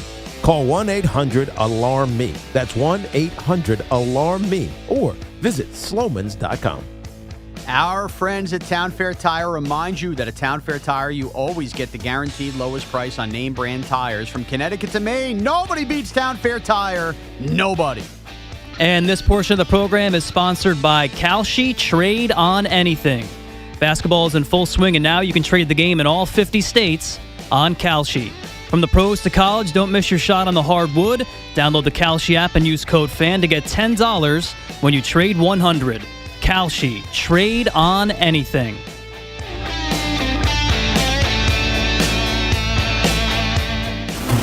His hair flapping in the breeze. He's walking to home plate. Mets fans. That is remarkable, even at this place. I've never seen this before. Yankees fans love to talk about their teams. We do too. The Fan, 101.9 FM, and always live on the free Odyssey app. The President's Day sales event is happening now at Ramsey Chrysler Jeep Dodge Ram. With incredible lease offers on all new Jeep and Ram trucks, you'll see why more Americans are electing to get their vehicles from Ramsey Chrysler Jeep Dodge Ram. Home of exceptional people, exceptional deals. Looking for the lowest price on name brand tires? Get to Town Fair Tire and get the guaranteed lowest price on any name brand tire. Nobody beats a Town Fair Tire deal. Nobody. Town Fair Tire. Sunshine, high 41. Weather brought to you by Duke's Mayo. Welcome to Duke's Mayo Country, where the mayo is so smooth and creamy, it makes every bite better. Duke's Mayo. Look for the yellow lid. Hi, it's Sal Licata here for CertaPro Painters. You know, my home is a very happy place, especially when my wife is satisfied. And while that's not an easy thing for me to achieve, my friends at CertaPro Painters had no such problems. Big jobs, small jobs, the good folks at CertaPro Painters are at your service. If you've been putting off a painting project, give them a call at 1-800-GO-CERTA. That's CERTA with a C, and you'll see exactly what I mean. When choosing a painting professional, the choice is simple. Choose happy. Choose CertaPro Painters. Each CertaPro Painters business is independently owned and operated right here in our community. Schedule your free estimate online at CertaPro.com. Ready to ramp up the excitement, golf fans? BetMGM is making your next golf tournament winner bets even better with Second Chance. What's Second Chance? Ever bet on your favorite golfer to win a tournament only to see them miss the green? Well, with BetMGM's Second Chance promotion, you'll get your stake back in cash if your tournament winner bet finishes in second instead. That's right. Simply bet on any player to win a scheduled golf tournament during a promotional week. If you're right, you win. But if your pick finishes in second instead of first, you get your stake back in cash. Watch your favorite players go for the win all season long and bet knowing you'll take your stake back if they finish second. BetMGM and GameSense remind you to play responsibly. Gambling problem? Call 877-8-HOPE-NY or text HOPE-NY 467-369. See BetMGM.com for terms. 21 plus years of age or older to wager and physically present in New York only. New and existing customer offer. Subject to eligibility requirements. Rewards paid back in unrestricted withdrawable funds. Make the smart choice, the Mazda CX-5. With standard all-wheel drive, advanced safety, and effortless handling, there's more to a Mazda than meets the eye. Lease your 2025 Mazda CX-5 for only $209 a month and elevate your journey wherever the road takes you. Visit your local Mazda dealer or MazdaUSA.com. My name is Whitney Allen, and I'm a widow. My husband, Ryan, died. We never thought we'd ever have to use life insurance, but the unexpected happened. With Ethos, signing up was fast and 100% online. You can get a quote in seconds, apply in minutes, and get same-day coverage. No medical exams, and you can get up to $3 million worth of coverage. I'm grateful we were prepared. Get your free quote at ethos.com/radio. That's ethos.com/radio. Paid spokesperson. Time spent on application may vary. Online health questions required. No! It's just a golf lesson, champ. Loosen up. I can't. See that Hyundai Santa Fe? Yeah. I only paid Finish up on your own. I gotta run. Deal's so right, it almost feels wrong. The Hyundai Getaway Sales Event. Get 0% APR for 60 months, plus 0 payments for 90 days on the Hyundai Tucson, Tucson Hybrid, Santa Fe, or Santa Fe Hybrid. Now, during the Hyundai Getaway Sales Event. Hurry, offers end March 2nd. Call 562-314-4603 for details. We all hear the radio ads about the IRS. They tell you to be afraid, to be scared, and they try to frighten you into calling. I'm not here to do that. Tax Relief Advocates is different. TRA is here to tell you that if you owe money to the IRS, whether it's $5,000, $50,000, or $500,000, we have a solution. It doesn't matter if you're sitting in your car, at work, or with your kids. No matter where you are, call now. 800-575-4094.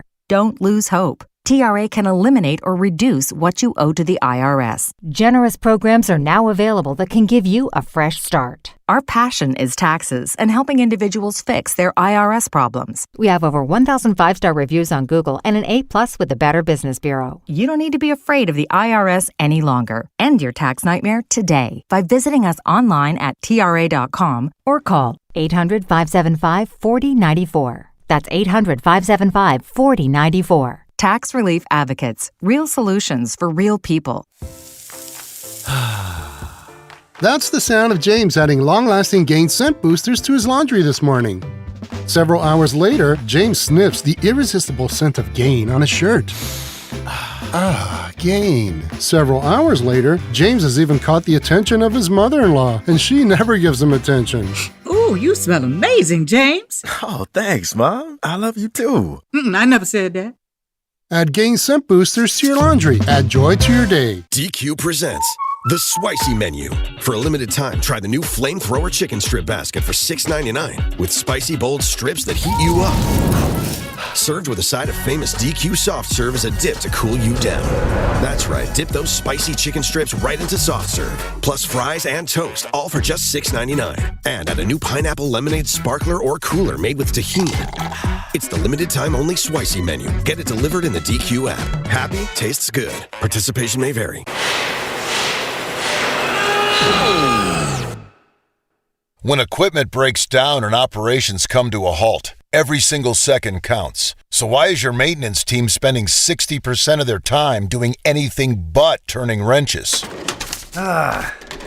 MaintainX is the AI-powered maintenance and asset management system that helps your team get back to actually fixing breakdowns. No more searching for manuals. No more hunting down parts. No more drowning in paperwork. With MaintainX, your team can access manuals from anywhere, create new procedures in minutes, and turn voice notes into clear and complete work order feedback. What used to take hours now only takes minutes. Keep your operations moving, not your paperwork. Join over 11,000 maintenance teams that are already fixing more and filing less. Try MaintainX for free today. Go to maintainx.com/AI. That's maintain and the letter x.com/AI. Wendy's has a new Girl Scout Thin Mints Frosty Fusion with Girl Scout Thin Mints cookie pieces, rich creamy frosty, and a mint chocolate cookie sauce. Which means Girl Scout Thin Mints and Wendy's Frosty, yeah, they're basically best friends now. It's like two delicious desserts just high-fived, snapped a few too many friendship selfies, and then rode a tandem bike down a never-ending road of mint chocolate frosty perfection. So, swing by Wendy's and try the new Thin Mints Frosty Fusion. Limited time only at participating U.S. Wendy's. If you need a new appliance, this is your sign. Shop at Lowe's now to get up to 35% off and next-day delivery on hundreds of major appliances. A new appliance now means an easier to-do list later. Our best lineup is at Lowe's. Valid through 3/18 while supplies last. Selection varies by location. Order by 4 p.m. Available Monday through Saturday. Subject to availability. Fees, exclusions, and restrictions apply. See Lowe's.com/appliance delivery for more details.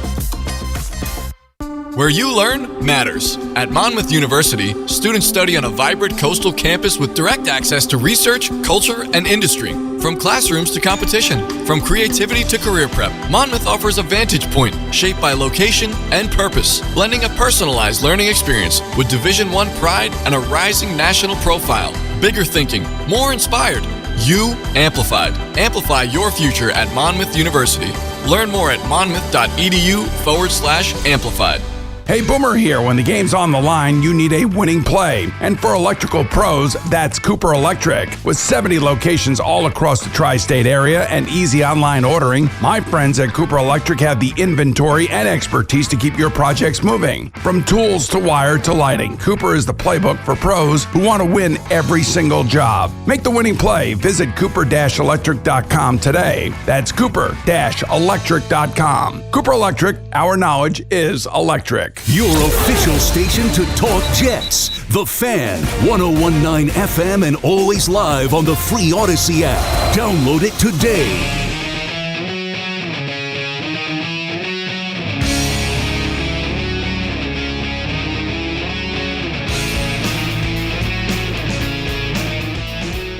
Evan and Tiki with Shaun Morash here on The Fan, and this Fan Focus is sponsored by Chef IQ, precision cooking, effortless results, chefiq.com. The New York Mets have named their opening day starter. Let's hear from the manager, Carlos Mendoza. We acquired him, in pretty clear that he was going to be pitching at the front of our rotation. He earned it. He spun it. I'm excited, and we are all excited, so.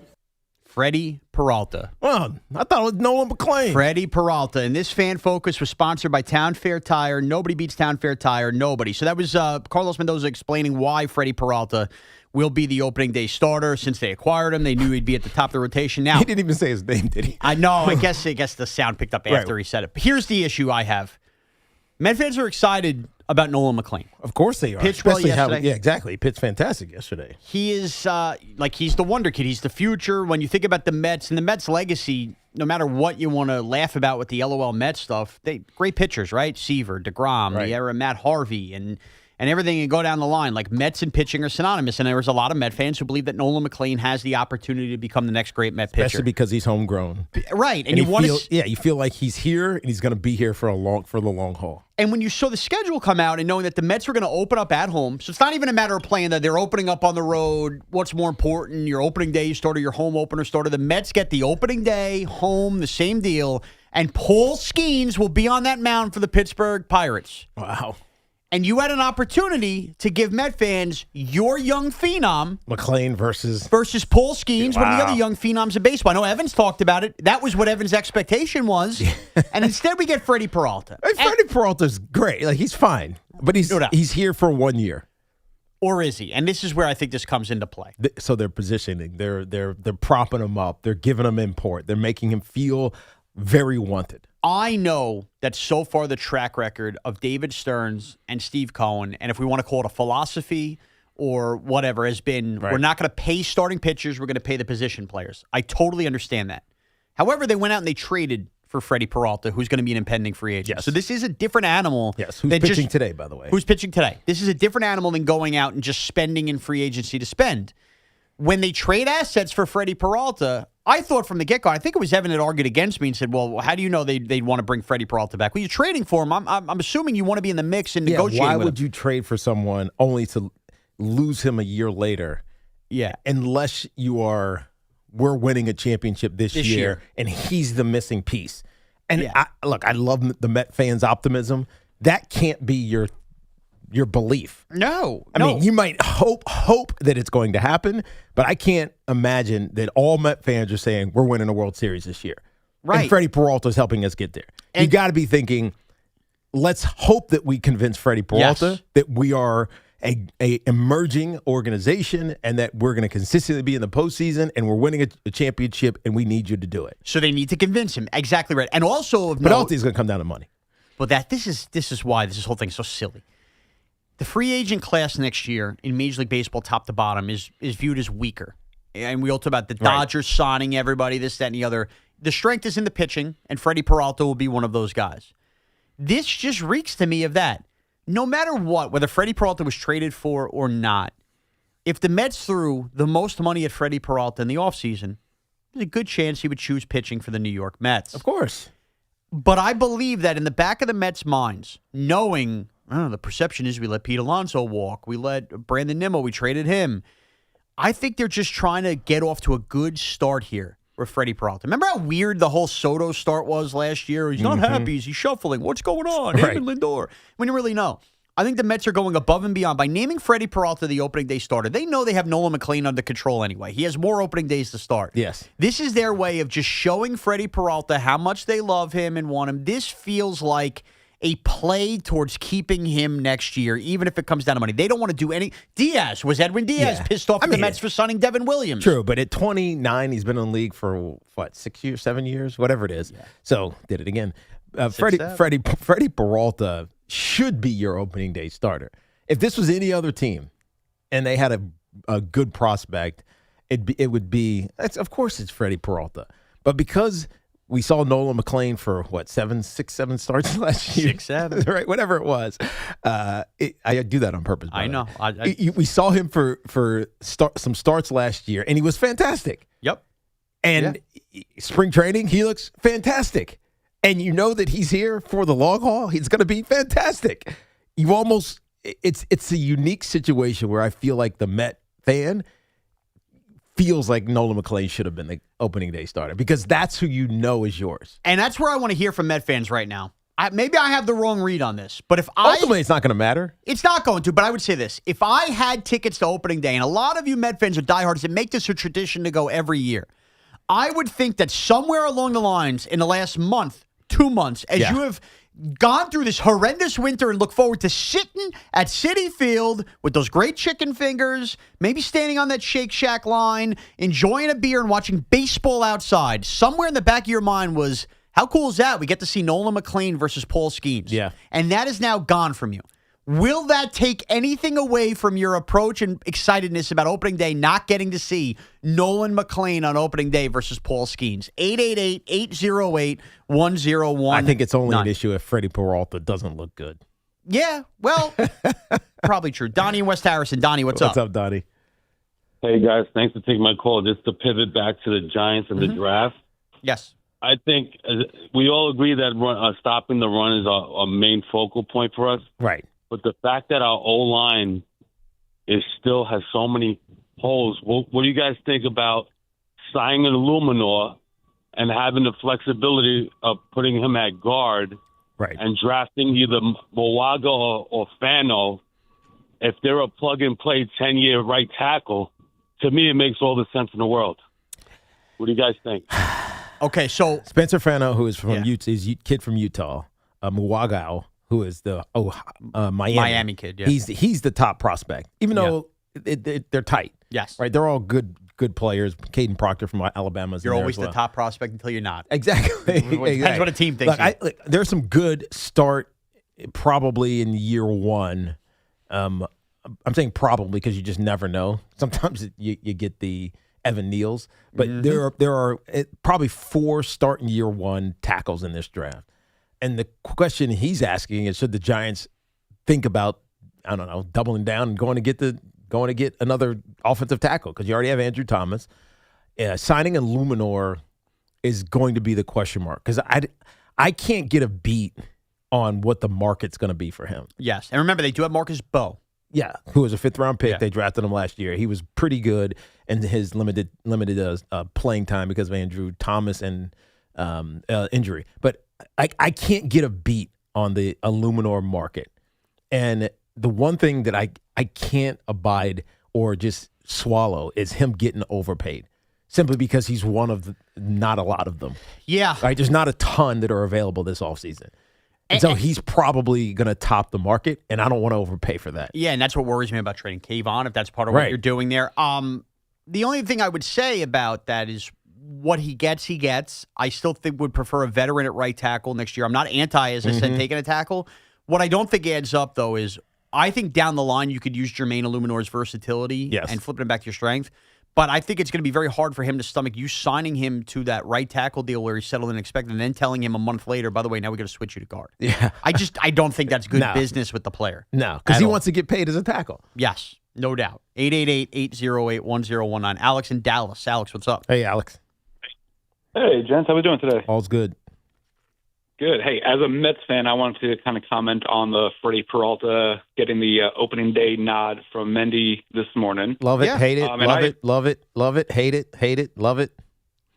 Love it. I mean, okay. At the end of the day, I couldn't care less. At the end, the Mets need to win baseball games. That will solve every comment that everyone makes, and Mets Twitter and LOL Mets. The only way that stuff is going to end is if we win baseball games. Yeah. So if that sets us up to win baseball games, and you have a great 1-2 punch. Yep. That's exactly. The way I think about it is it's Nolan McClain is Aaron Rodgers sitting on the bench watching Brett Favre. Right? Alex, I don't think it's a bad play. And the other thing, I've always felt this way, because remember, I was it the first year we were together when I got upset that Marcus Stroman was starting opening day and did all that. In the end, what you realize is this only truly affects you if you're attending the game. And you was Garrett Cole? He started did he start off on the injured list? It had to do with the Yankees were on the road, and it was their home opener. Yeah. So maybe he started at home versus on the road in Houston. I think it was him starting at home, Stroman. Right. And that's what kind of threw everything for a loop. All right. But with the Mets, I think it really only affects you if you go into the game, because let's be real.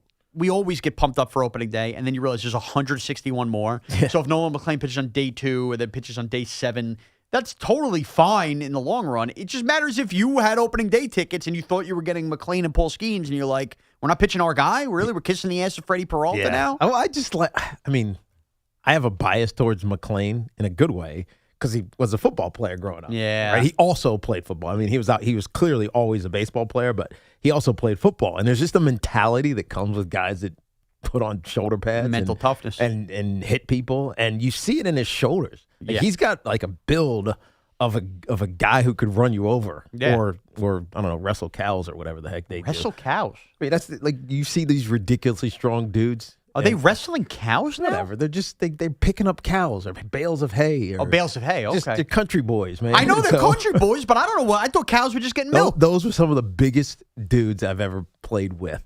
Those guys that grew up in the country and they had responsibilities like that. They're just stupid strong. They should have to do that at the combine. Maybe it'll keep Aaron Glenn awake if they were doing stuff like that. Picking up cows? No, it'd just be more interesting. Now that would be utterly ridiculous. ridiculous. You carry this baby cow 50 yards? I'm serious. I'm gonna try that again. That would be utterly ridiculous. All right, I'll see myself out. 888-808-1019. Hollis in Maryland. Hollis, what's up? Hey, so first off, first call into you guys. Always watch you guys on YouTube. Never can catch you live. Appreciate it. So wanted to say, Tiki, you were always my favorite running back. Thank you, man. Growing up playing Madden, all that stuff. All right. I made sure you were on my team. Nice. But I wanted to get in on the. First off, we don't need love.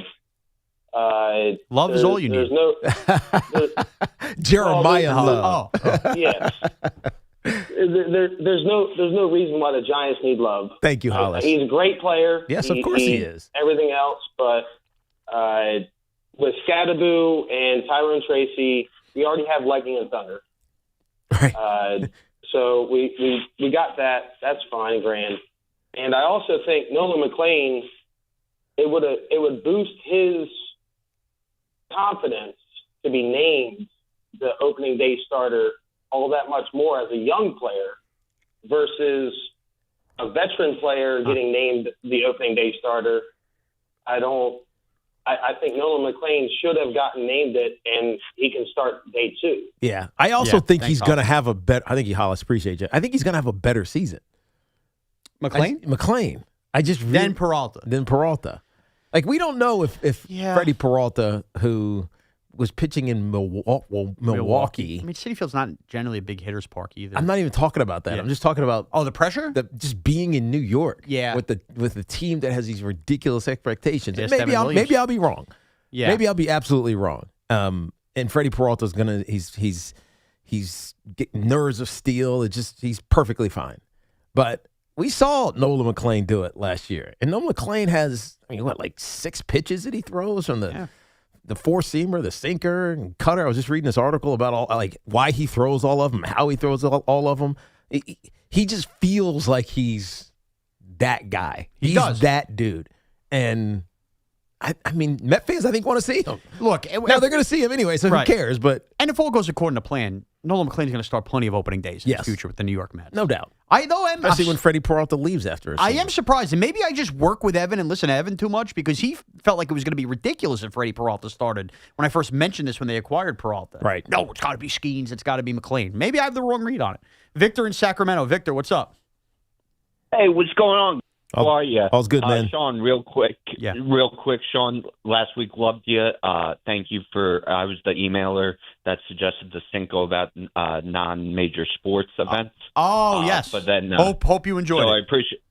Yeah, no, you did a great job. But this week you kind of pissed me off because I was a background actor for Marty Supreme, and you called out my. Oh no, Victor! No, but Victor, be honest. No, I digress. Be honest. Did you like the movie? Forget liking working on the movie. Definitely different than what I was expecting, to be honest with you. That's an honest man. Good job, Victor. Yeah. But anyway, I digress. Sorry about that. I just, with Kayvon Thibodeaux, I know it's so much more than stats, right? And I understand that the rich can never get rich. Like Sean, Tiki, you obviously saw, I grew up with not only Tuck, Strahan, Humanura, but then you think about Kiwanuka, Paulson, and all of that, right? But to me, we forget what real pressure, what real domination is. And I know throughout the season we kept talking about talent, the potential these guys had. And I would argue we never really saw it. And with Thibodeaux, right, I agree with you guys that would a third round necessarily excite me? No, I'd be more about a player for player. But how? After these past 3 seasons, 6-11, 3-14, 4-13, how is anyone besides maybe a handful of guys, 5 guys, and you know them, Dart, Burns. I'm not the biggest fan, Neighbors, Burns, right? How is anyone not expendable? We've lost, we haven't won with them. Right. We could continue to lose without them. And same thing with the free agents, honestly. Like, if we lose those guys, I'm not going to lose sleep over it. Thanks, guys. Have a great appreciate day. you. I mean, the only one, the free agents that we worried about, we thought this a little bit yesterday, Cordell Flott. And the reason you fret, not really, but you do slightly fret, is because who's your starting cornerback? Yeah. If you lose him. I mean, obviously Paulson Adebo's on the one side, but who's your starting quarterback? I know Tay Banks is still on this team, but it cannot be. Nobody trusts him No. right now. And so I just feel like with some of these positions, you're just free agents. You're worried about, well, who then is starting? Right. And then you lose leverage because the next, whoever the agent is of whatever corner, if Flott walks right away in free agency, knows you're desperate. Right. And who's your slot receiver? Because I know Wan'Dale Robinson is probably going to command more than the Giants want to pay him, but Gunnar Olszewski is also a free agent. Yep. So Isaiah Hodgins, big slot. I mean, but he's a free agent. He's a free agent too. No, I know. Right, they all are. Yes. No, these are holes. Whoever you lose, that's the other thing. It's not just cap savings. You need to reinvest that money, and it might be more expensive. 888-808-1019. Rob in Manhattan. Rob, what's up? Yo, big fan, both you guys. Thank you. I'm really enjoying the show. But you were talking about cows today, and I recognized two stories. Go ahead. One of which, so, there's a legend about cow tipping, like people like cowboys going out and tipping up. Well, it's impossible to do, for one. And it's an urban legend. But the other one that's really interesting. We used to try to do it in Virginia, and we just couldn't. I swear, we couldn't. You can't do it. I mean, they'll sit down sometimes, but you cannot tip them over. Okay. No, he's right. Yeah. So the other one is about this Greek wrestler from like 600 BC named Milo, who his dad gave him a baby bull when he was a kid, and he had to carry it on his shoulders, and he supposedly carried it into adulthood, both his and the bulls. And he was like a famous one of the original Olympians. I didn't know that story. Milo of Croton was a legendary Greek wrestler. Yes, Milo of Croton, 6th century BC, renowned for his superhuman strength and iconic yet likely mythical training method of carrying. Mythical? What did I say? No, that means it's not real. Training method of carrying a calf daily until it grew into a full-sized ox. Yeah, exactly. It's mythical. That's why that story didn't move me. Yeah. Not at all. But I think this is a real person, though. Milo of Croton. He went on to invent Hudson by the Croton. It's actually Croton on Hudson. Dude. I took a swing. I was close. Sean in Flushing. Sean, what's up? Hey, gents. I turned the car on. I heard this little debate you got going on. And, Sean, I'll tell you that the two things we have in common, we're both diehard Giant fans, and we're both named Sean. All right, cool. I spell mine the right way, though. So I'm going to... So you spell it like me, S-H-A-U-N. Oh, no, sir. S-E-A-N is the only and correct way. Oh, hi, Sheen. How are you? So, all right, I got to Are you Irish? Isn't that the Irish way? Yes. Yeah. I'm actually Irish and Puerto Rican, there you and go. the name originates in Ireland. So, Sean, take the L. Tiki, hand him the L, please. Yes. So, Sean, I gotta just ask you one simple, fundamental question. Sure. In every single case, doesn't your ace start opening day? Now, this is coming from a guy. This is going to be our 20. The only year we missed was the opening of Citi Field. 21 years straight. Yeah. Opening day tailgate party. We are pumped for this. It's our Christmas. That's awesome. And so hold on. Sean, who do you think is going to be your ace this year? Well, Tiki, I think it goes by body of work. And I think the simple answer, as much as I love Nolan, this kid is going to be our ace for a very long time. But right now, currently as it stands, 7 starts does not make you an ace. It just doesn't. True. Not yet. You're right. Sean, I think I was complimenting the Mets in that I think you have 2 aces. Right. I do. I'm high on the fact that it's a debate. Yeah. And not even it's probably not. It's not really wasn't a debate because you bring in Freddie Peralta. He's an ace in Milwaukee. He's going to start. But the fact that you have to even think about it, it's a good thing. It's a good thing, right? And I think the opponent matter too. I just think the idea of McLean versus Skeens is a cool way to start opening day. That's all. And Evan was the one that tipped me off to making me feel like Peralta starting was stupid anyway. I agree 1,000% that the Skeens, Nolan McLean game would be incredibly electric. Mm-hmm. But I think it's just more that it came from Sean, and I like to fish. But I think Sean is like a troll. He likes to troll. Nice. I like DC fishing. Sean, hold on, Scene. I'm going to keep it real quick for a second. Because I believe, I'm going to speak to here. I believe Evan ingrains in all of your brains that I'm some kind of troll. Where am I trolling the Mets? In what universe do I hate? I don't hate the Mets. Because the first thing I heard you say was, I see a lot of Mets fans think that McClain should be starting. That is completely not true. Believe me, I know a lot of people that are going to opening day that have told me that they were pumped up for Skeens and McClain. Now, I haven't talked to them since the news of Peralta, but it felt like that was an assumption from a lot of Met fans I know, including Evan. Okay, then I stand corrected, and I will say this. Only casual fans would understand. Only casual fans would really want McClain to start just because of the actual dynamic. Wow, Scene, you know what you just said about Evan Roberts, Scene. You know what you just said about him. He's a casual fan. I know. Evan is more of a delusional diehard. Yes. And Shaun. Let me tell you something, Shaun. Yes. There's no doubt in most Met fans' mind that you are the troll master, brother. You guys have a wonderful day. Hey, man, have a great weekend. Enjoy your weekend, man. I'd love that. Scene and Shaun. True story. That's awesome. And true story about my name, or at least this is what I've been told in my life. So I was born shortly after the 1986 Super Bowl, Phil Simms MVP, and we've told the story about going through the names, and my dad wanted to name me Lawrence Taylor Morash. My grandma stepped in, and then they went to Phil Taylor Morash, and when my mom was like, we're not naming our son Phil at the Phil Simms, and they settled on the punter, Shaun Landeta. So that's how I am named after Shaun Landeta. But However, Shaun Landeta, S-E-A-N? Thank you. Then that was my next question growing up as I started to learn and read Shaun Landeta's name.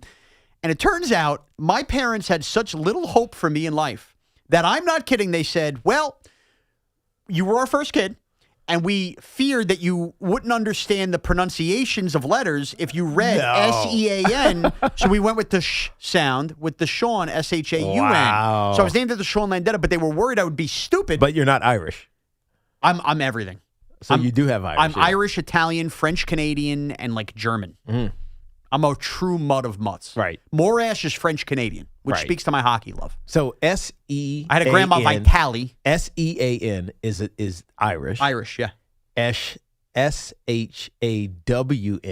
is what, like black? I think so. I'm not going to let you say that. So S-H-A-U-N is what?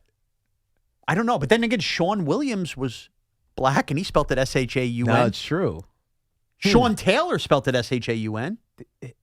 No, wasn't he S-E-A-N? Yeah, he was S-E-A-N. Oh, damn it. I thought he was S-H-A-U-N. You know he ain't Irish. Yeah, no doubt. No doubt. Sean Williams ain't either.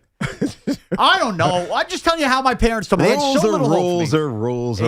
Just know that Connor with two N's is not right. Absolutely. Yeah. The true Irish spelling, C-O-N-O-R. But now there's this new guy. I forget what team he is. Maybe the Red Sox. Connor Griffin. K-O-N-N-O-R. Yeah, you're getting too cute. Are you serious? Yeah, two N's is the last name, right? Yeah. Yeah, one N is the first name. And Connor with a K? Yeah. Yeah, I don't like it. Very disrespectful to Connors. Like I agree. All right, so if you want to call on name spellings, Nolan McClain not starting on opening day, the Kayvon Thibodeaux trade rumors, the Jeremiah Love rumors that are picking up steam, and Aaron Glenn asleep at the combine. Who says there's nothing to talk about in February, baby? We're the freaking New York Jets. That's right. It's Evan and Tiki with me, Shaun Morash, on The Fan. If you've been thinking about replacing those old chilly windows and doors, now's the time. Windorama is kicking off their winter warm-up sale, and you can save up to 40% on your installation project when you purchase and install through Windorama. 40% off, big savings, great products and brands, and expert installation. Hard to beat that. Keep the warm air in, the cold air out, and upgrade your home the right way. Visit Windorama.com or stop by one of their showrooms today. Windorama, your window and door specialist since 1977.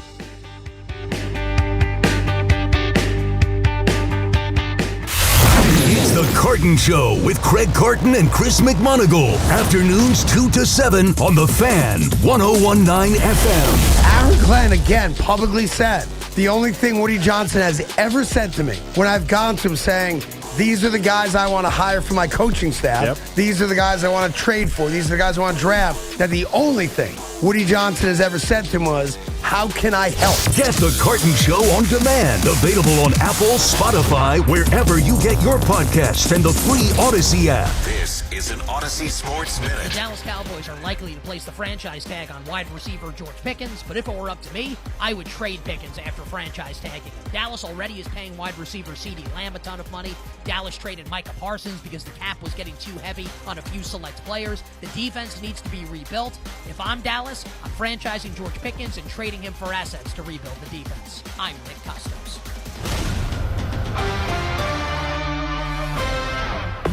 Wendy's has a new Girl Scout Thin Mints Frosty Fusion with Girl Scout Thin Mints cookie pieces, rich creamy frosty, and a mint chocolate cookie sauce. Which means Girl Scout Thin Mints and Wendy's Frosty, yeah, they're basically best friends now. It's like two delicious desserts just high-fived, snapped a few too many friendship selfies, and then rode a tandem bike down a never-ending road of mint chocolate frosty perfection.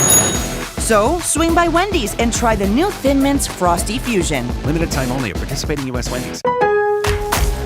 If you need a new appliance, this is your sign. Shop at Lowe's now to get up to 35% off and next-day delivery on hundreds of major appliances. A new appliance now means an easier-to-do list later. Our best lineup is at Lowe's. Valid through 3/18 while supplies last. Selection varies by location. Order by 4 p.m. Available Monday through Saturday. Subject to availability. Fees, exclusions, and restrictions apply. See Lowes.com/appliance delivery for more details. Hey, did you know Verizon Home Internet covers more homes with faster speeds across the country than any other provider? Now you can get award-winning Fios Internet for just $20 a month for 3 years. Switch today and enjoy savings you can count on. Verizon Home Internet consists of Fios and 5G Home. Availability varies. Comparison based on FCC BDS data of home internet providers with download speeds over 50 megabytes per second, June 2025. Limited time offer for eligible new customers. Fios $20 per month plan with auto pay, mobile phone plan, mobile plus home, and bonus discount. Enrollment required. 3-year price guarantee. Applies only to the then current base monthly rate for Fios. Additional terms may apply. Why does it matter to members that Aetna was named a Best Medicare Advantage company by U.S. News & World Report? Because they chose a plan that gives them real support, real people, and real care. We show up on calls with members and doctors' offices when needed. We show up with access to convenient care options and coverage that fits everyday life. We don't show up for awards. We show up for you. And showing up for you is how healthier happens together. We all hear the radio ads about the IRS. They tell you to be afraid, to be scared, and they try to frighten you into calling. I'm not here to do that. Tax Relief Advocates is different. TRA is here to tell you that if you owe money to the IRS, whether it's $5,000, $50,000, or $500,000, we have a solution. It doesn't matter if you're sitting in your car, at work, or with your kids. No matter where you are, call now. 800-575-4094. Don't lose hope. TRA can eliminate or reduce what you owe to the IRS. Generous programs are now available that can give you a fresh start. Our passion is taxes and helping individuals fix their IRS problems. We have over 1,000 5-star reviews on Google and an A+ with the Better Business Bureau. You don't need to be afraid of the IRS any longer. End your tax nightmare today by visiting us online at TRA.com or call 800-575-4094. That's 800-575-4094. Tax Relief Advocates. Real solutions for real people. Town Fair Tire honors any valid rebates, manufacturers or competitors' rebates. Yes, even any competitors' rebates. And we give you the guaranteed lowest price. Nobody beats Town Fair Tire. Nobody. Town Fair Tire. That's the sound of James adding long-lasting Gain scent boosters to his laundry this morning.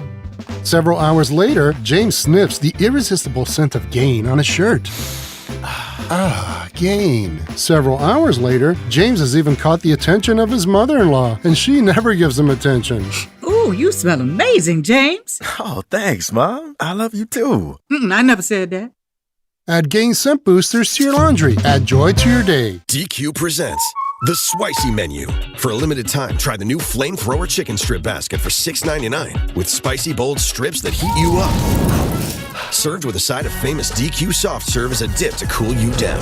That's right, dip those spicy chicken strips right into Soft Serve. Plus fries and toast, all for just $6.99. And add a new pineapple lemonade sparkler or cooler made with tahini. It's the limited time only Spicy Menu. Get it delivered in the DQ app. Happy, tastes good. Participation may vary. My name is Whitney Allen, and I'm a widow. My husband, Ryan, died. We never thought we'd ever have to use life insurance, but the unexpected happened. With Ethos, signing up was fast and 100% 100% online. You can get a quote in seconds, apply in minutes, and get same-day coverage. No medical exams, and you can get up to $3 million worth of coverage. I'm grateful we were prepared. Get your free quote at ethos.com/radio. That's ethos.com/radio. Paid spokesperson. Time spent on application may vary. Online health questions required. I can't believe how spotless my floors look after using the Swiffer Power Mop. No more dragging around a heavy mop and messy bucket.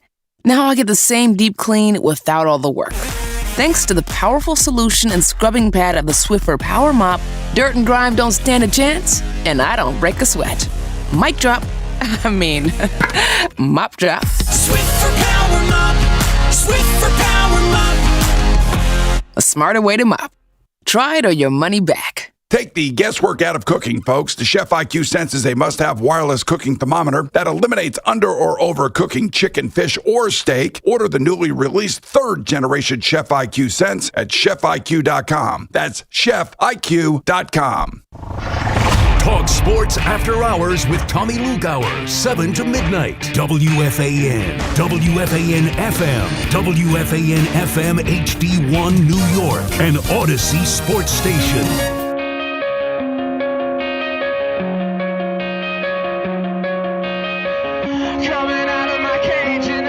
Evan and Tiki with Shaun Morash here on the Fan, hour number 3. The Carton Show with C-Mac. C-Mac already mulling around the building, bragging about Spencer Jones homers right now. They'll come your way at 2 o'clock.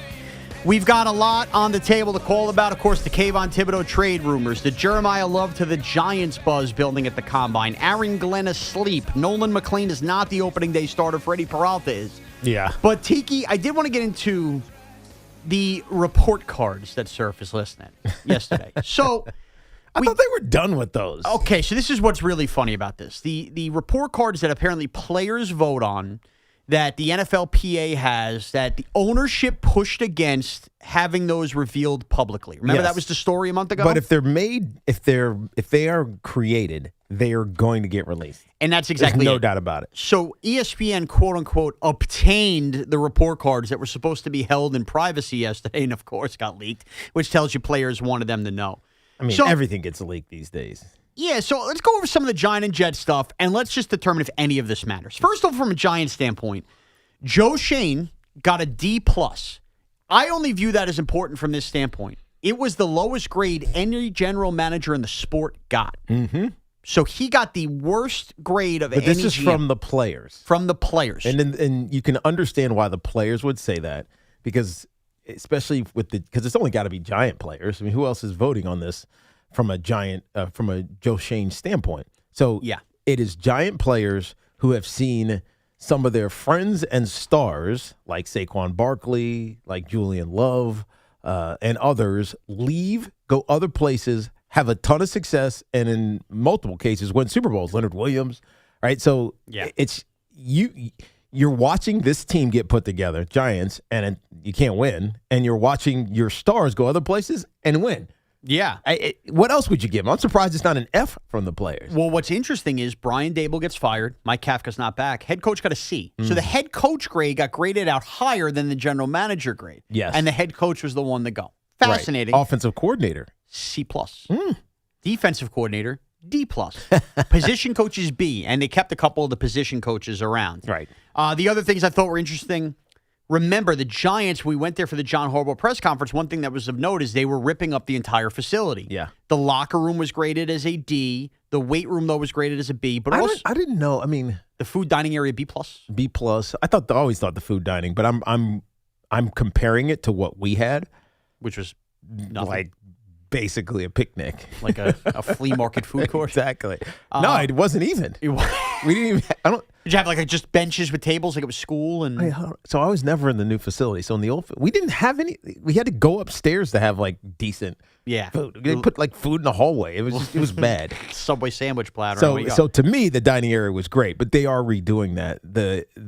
To me, I thought their locker room, because you probably never been in their facility locker room. Not the facility, but in the MetLife locker room. The MetLife locker room. I don't think that's what they're talking about. I think they're talking about the facility locker room. Their facility locker room it's cool, but it's also wide open. And so it just feels like you're just always staring. It's just, I don't know. It's weird. The design is odd. But they're redoing that as well. So who knows? This could change. The other funny grades were nutritionist, dietitian, A-. Yeah, that's the highest grade on the list. Highest grade. You know they're eating well. Right. The Giants are eating well. I wonder if that's still Heidi. I don't know who the nutritionist is now. And I didn't even know this grade was possible. The Giants' home game field got an F-. That's hysterical. You can't go below an F. This is from the players. From the players. Now, we know that the rhetoric has been out there about the MetLife turf. That did change. And we know that they're going to do some kind of like hybrid grass turf thing with the World Cup coming in. But F-. Well, I think they're putting grass. Okay, look into that, though. Because when I read further about this, like a month or two ago, because I was looking into like, will the trays of grass, it feels like it's a hybrid field. What does that And I don't even mean? understand it. Look, Like grass with turf in it? Grass with turf? I don't know how you do that. I don't either. I mean, maybe. I don't know. It confused me so much that I did what I typically do. I gave up trying to figure it out. Okay, now as far as the New York Jets go, let me go. I mean, the Jets better also have an F-. That's what I'm curious. Jets, this is what's funny. After sleepy Aaron Glenn yesterday fell asleep, Aaron Glenn, from the head coach standpoint, got one of the highest grades any head coach got. He got an A. So the players like Aaron Glenn. Of course. They like Aaron Glenn. There's no doubt about it. Darren Mugie, A-. He hasn't pissed off enough people yet, clearly. And he took care of people with trades. All the coaching staff. I mean, the Jets' grades, top to bottom, are insane. Ownership got a B. Woody Johnson got a B. But their home game field also got an F-. Yeah. So, look, both teams have voted at an F-. The World Cup is coming. I can't really take anything away from all the Giants' negative grades because most of that stuff's now changing. They're changing the facility. They changed the head coach. Joe Schoen is what he is. The Jets stuff, at least everything else looks good. But the home field, Tiki, are they going to really, should they listen to the players here? And I think Dawn Aponte has also been a part of the NFL observing all the fields and everything, and now she's working directly with the Giants. Well, according to FIFA rules, this is just now going back to the stadium's World Cup preparedness. FIFA requires that you have grass. And so they're growing grass in a controlled environment with specialized soil and lighting to ensure that it's durable so it doesn't come up. You remember the Super Bowl grasses over some of these years. In Tampa, it was bad. I think a couple of years ago, it was really bad as well. But they're growing it so that the surface is durable because this type of grass is the future of FIFA. So, I mean, look, it was a big deal when New York, New Jersey, and MetLife got the World Cup final, semifinal, and final. They better get this right. Now the reality is if they do this well, maybe this becomes something that you can also do for football. It's harder because there's many more games. I mean, we're talking about 3 games here at this MetLife FIFA World Cup. It would be 16, maybe 17 plus concerts and everything else. So I don't know. They tried the trays before.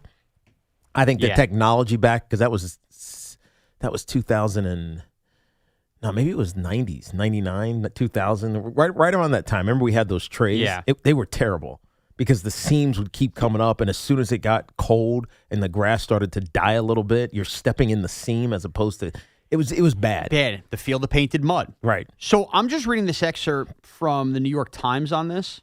They recently rolled, so all of this grass, as they're looking through, they stomp on the ground at the okay, never mind. This is about the turf that was already on there. The visible seams between the turf to figure out what they're doing a year later. Okay. Right. And you're right. They're delivering 23 truckloads from a turf farm 94 miles away in Hamilton. So, I don't know where I got the whole mixed turf thing. Clearly, I read something wrong. Wouldn't be the first time. But grass. So, can they just keep this grass? I mean, I don't know. I don't know. That's what I don't understand. Here's the problem with trying to keep the grass. There's no ground. You know what I mean? So there's no soil underneath. There's no. Where are the roots? The roots are sitting in something that's not in the ground. So this would take a long time to figure out. But you had all off season. So they're going to rip up this grass because there's no surf, and you're going to go back to the synthetic surface that's getting enough minus. Right, which sucks. It does suck. Now, I didn't get the feeling this year there were more injuries than usual at MetLife. Didn't feel like it. Felt less of an issue this year than it had in previous years. But even though, Malik was on the road, wasn't he? No, it was at home versus the Chargers. That's right. So that was the big one. But you didn't get a lot of that this year. And I don't know. it kind of feels like this is a stigma that MetLife's never going to get rid of. Because remember, they did change the type of turf after that initial wave of the 49ers and everything. But it just kind of feels like anytime somebody gets hurt at MetLife Stadium, everybody just screams about the field playing surface now because that's just the narrative. And I don't think it's going away. And the 49ers situation, they could have gotten hurt because their practice facility is next to that power plant or something that could be causing soft tissue problems. Remember, we didn't get the results of that. They're still studying it. Figure out what happened. Nobody really got hurt in the Super Bowl, though, if they're sitting there for a week. But I guess after practicing all year, that can happen. All right, 888-808-1019. Jesse in Parsippany. Jesse, what's up? Hey, guys. How you doing today? What's going on, Jesse? The first question about the Freddie Peralta, Nolan McClain thing is, if it wasn't Paul Skeens on the mound for the other team, would this be as big of a thing? Probably not, Jesse. I think that plays into it. I think your opponent wanting to get like the two young pitching phenoms against each other does play into it. I agree. And I just feel like because the Mets don't get their ace on the mound often for opening day due to constant injuries, I feel like after you make the move for prospects to get a guy that has more than 8 starts, being your opening day pitcher, doesn't it make more sense when it's almost like maybe he didn't earn it as a Met, but you went and got him for that reason? No, Jesse, if they don't have a Nolan McClain, I don't think it's any bit of a debate. You're just, of course, Freddie Peralta's a starter. I think what you said makes sense. I think that was a lot of it. I think it was the idea of seeing Paul Skeens. If you were starting versus the Blue Jays again and it was Dylan Cease, I don't think anybody blinks. I do think that was just part of the drama. Wow, we get to see our young guy go up against their young guy. And maybe that happens again when they go to Pittsburgh. Right. But in the end, Nolan McClain's going to make a ton of starts. Opening day's opening day. You heard that guy earlier, Scene called. He wanted to have the big tailgate. It'll be just fine with Freddie Peralta. Just one last thing on this turf field, by the way. You're right. So they have these radiant covers that are creating like a greenhouse effect over the grass, what keeps heat and helps it grow. But after they installed the sod field, a thin artificial turf artificial turf fibers were mechanically stitched into place. Okay, so there is going to be some turf. That's basically to fill rough spots? I guess. I don't understand that. But I told you, when I read it at first, I knew I wasn't going crazy. I didn't understand. No, you're right. Because here's the other thing I don't get, Tiki. When grass grows, as inevitably will, they cut it. Yeah. What happens to those fibers? Right. It's not like a lawnmower blade can go, don't cut this one. Right. How are you not cutting? Maybe they stay at a certain length. Okay. So maybe they're constantly at a length, and so even if you cut the grass that grows up around it, you're not cutting that. I guess that's true. It's not like me pushing a lawnmower around my property. They have the exact length on the blades and all of that. Okay. Yeah. Steve and Brick. Steve, what's up? What's up, dude? Steve? Yeah. Oh, sorry. I was just wondering, you guys were talking about the opening day starter for the Mets. I was wondering for the Yankees, you got me thinking, and I would imagine Max Fried, but how come we haven't seen Max Fried pitch in spring training? I was nervous about Schlittler, like he didn't pitch, he's not going to be ready. Yeah, they said they were going to start him a little slow and just ramp him up as we got closer. Remember, they want to keep him in check with the blister issues and everything. Right. I anticipate him being the opening day starter, Max Fried. Oh, no, I haven't heard anything about him, so I wanted to make sure, Yeah, remember, Max Fried himself did not pitch for Team USA in the World Baseball Classic. He said this was his job to get redder, and I think a lot of it has to do with the blisters in the right. And Nolan McClain is pitching in the World Baseball Classic. That's why his one start that we just saw yesterday, that's why it was timed the way that it was, because he's going to go off to the World Baseball Classic. I forgot he was pitching in the World Baseball Classic. Team USA, right? Yep. Interesting. Met fans will be all jacked up for that one. 888-808-1019. Ross in Bergen County. Ross, what's up? Hey, Ross. What's up, guys? Great show as always. Thank you. You guys doing? A couple quick things. First off, Shaun, you know how much of a loser you got to be if you're Chris Drury to get booed while you're getting announced for your gold medal, the whole building booing for you? Yeah. I asked that yesterday. Did he really? Oh, he got booed badly. We're going to talk about it later. Every single person in the building. Wow. First, second quick thing, too. I mean, if David Bailey running a 40's got Aaron Glenn accountant sheep, I wonder what if he had Sweeney Murray running that 40, what he'd be in probably in a sleeping bag. Well delivered, Ross. Well delivered. Yeah. Really quick on the McClain front, I'll say this. Shaun, obviously, with our hockey team, too, and I'll speak to it on a Met front.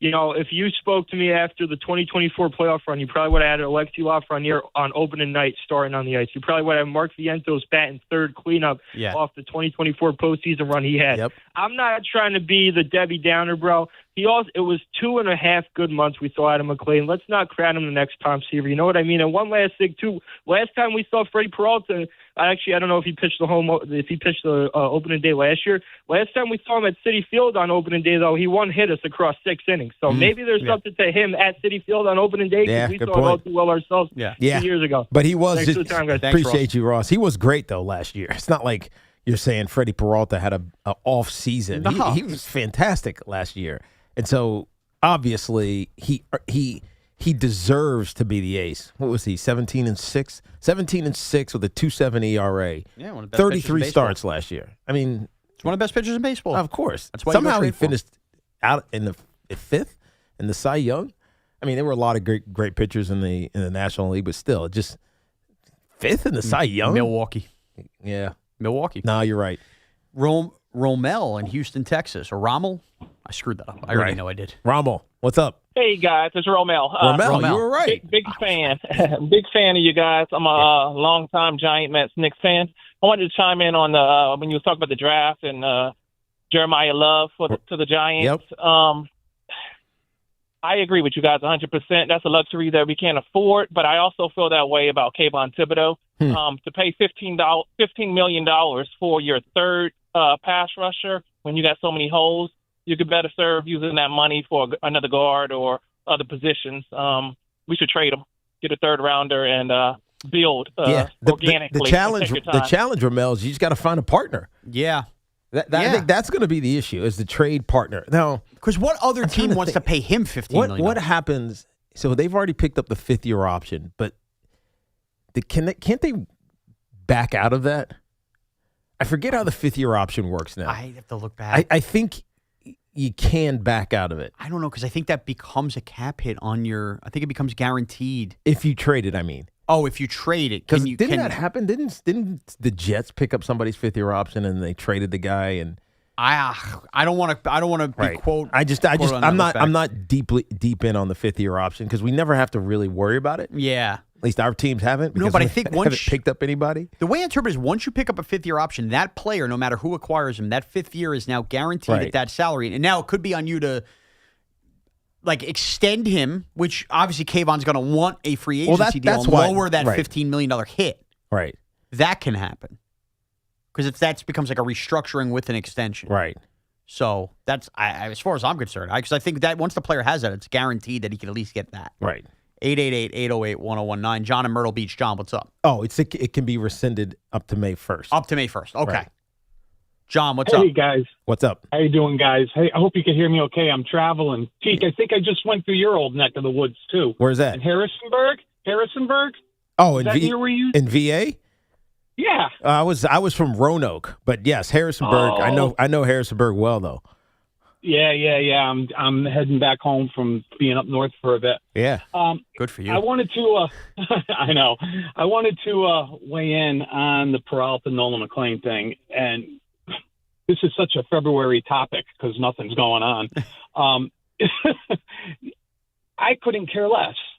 To be honest with you, I can't wait to see Nolan McLean hopefully get a huge amount of starts this year, and I hope to see him the next 10 opening days.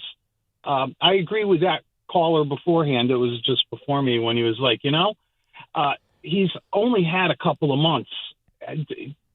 Give the kid a break. Don't heap it all on him. I mean, he's a tough kid. Like you once mentioned, he's like a football player in playing baseball. Right. And he could probably handle it, but I don't see a big deal with it. And by the time you get to game 3 or third game of the season, it doesn't matter anymore. Right. Yeah. No, I think that's what it's going to come down to. I mean, again, this is just a preseason spring training conversation. That's it. It means nothing once the season starts, obviously. Except for unless Freddie Peralta isn't an ace, or if, in this case Nolan McLean wouldn't have been an ace, then you'd I don't know, you wouldn't even feel anything. No, you wouldn't feel until the end of the year. You'd just be more pissed off about it, and you might forget who pitched on opening day down the line anyway. It's just a matter of, hey, I go to opening day every year, or I was looking forward to go to opening day. I knew Paul Skeens would be pitching for the Pirates. I was really pumped up to see Nolan McLean. Right. If you're not one of those people, it probably doesn't affect you because maybe you have tickets to game 2. Right. The infamous now 12,000 people go on a cold afternoon to Citi Field, and now you get to see Nolan McLean. Right. You might be thrilled by this. Mike in Rumson. Mike, what's up? How you doing, guys? What's going on this afternoon? What's going on, Mike? Okay, I just wanted to say that we've been in the spin cycle of the Jets not making the playoffs for 15 straight years. We already know that. And I'm a big Buckeye fan. I love Arvell Reese, Sonny Styles, Caleb Downs. They're all great players. But if we don't start drafting wide receivers, if we just take Carnell Tate and Mekhi Lemon or David Boston's kid from Washington, right? At least if you pair them up with Garrett Wilson, by the time we can get a quarterback in, let's say, 2027, then we'll have the infrastructure to actually have maybe a quarterback that actually wants to play for us and throw to 3 great wide receivers. Getting a defensive player that, because our offense has stunk for the past 6 years, and put them on the field, 3/4 of the game getting worn out, is not going to help this team. We've passed up on 3 out of 4 wide receivers that are going to be in the Hall of Fame the past 4 years. Right. But you do have a great running back you're bringing back, and you already have Garrett Wilson as a number 1 wide receiver. And you did trade for A.D. Mitchell with the hopes that he could be a number 2 wide receiver. Right. And let's be real. And that was just an opportunity. He wasn't bad or on the outs in Indianapolis. It was just they had too many wide receivers. And it doesn't stop you from adding. But it's not that wide receivers not a need. It's not that weapons aren't a need. But those weapons don't help you if you don't have a guy who can get in football. Their biggest issue is the quarterback. We know it. Yeah. And there isn't an easy answer. We've had this conversation for a month now. There just isn't an easy answer because you're not getting Fernando Mendoza, who is a year 1 starter, right? You look at the combine grades, you look at the evaluation, you look at how outstanding he was in his last year at Indiana. He's a year 1 starter.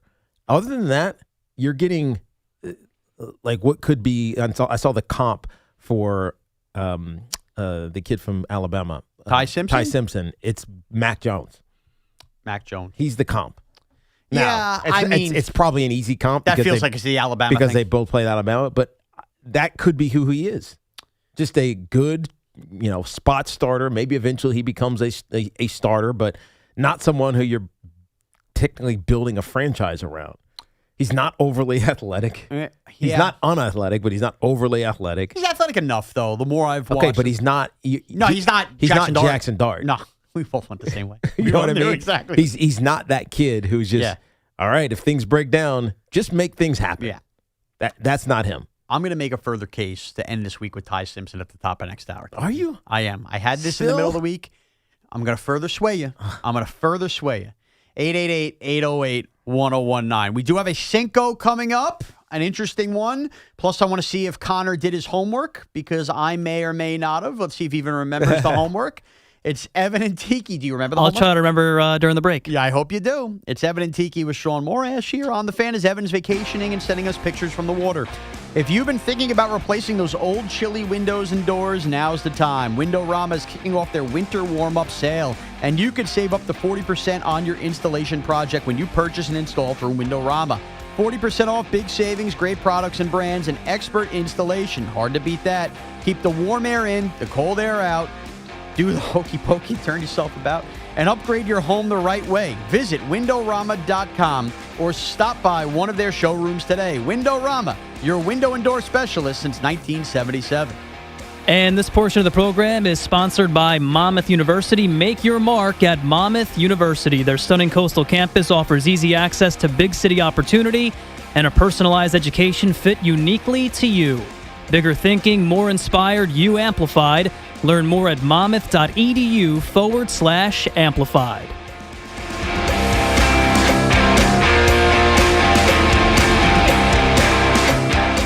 Right to Sharp, pass out Williams, right wing 3. Good! The Nets head to Boston to meet up with the Celtics. 7:30 tonight. Back to Zaire to the rim and a two-hand slam. The home of Brooklyn Nets basketball is The Fan. 101.9 FM and always live on the iHeartRadio, TuneIn, and Odyssey apps. Hey, Todd, how many portraits of presidents will it take to lease a sparkling new 2026 Ram 1500 Bighorn Crew Cab 4x4 from Ramsey Chrysler Jeep Dodge Ram? John Montone. Everyone is given White House treatment during Ramsey's President's Day sales event.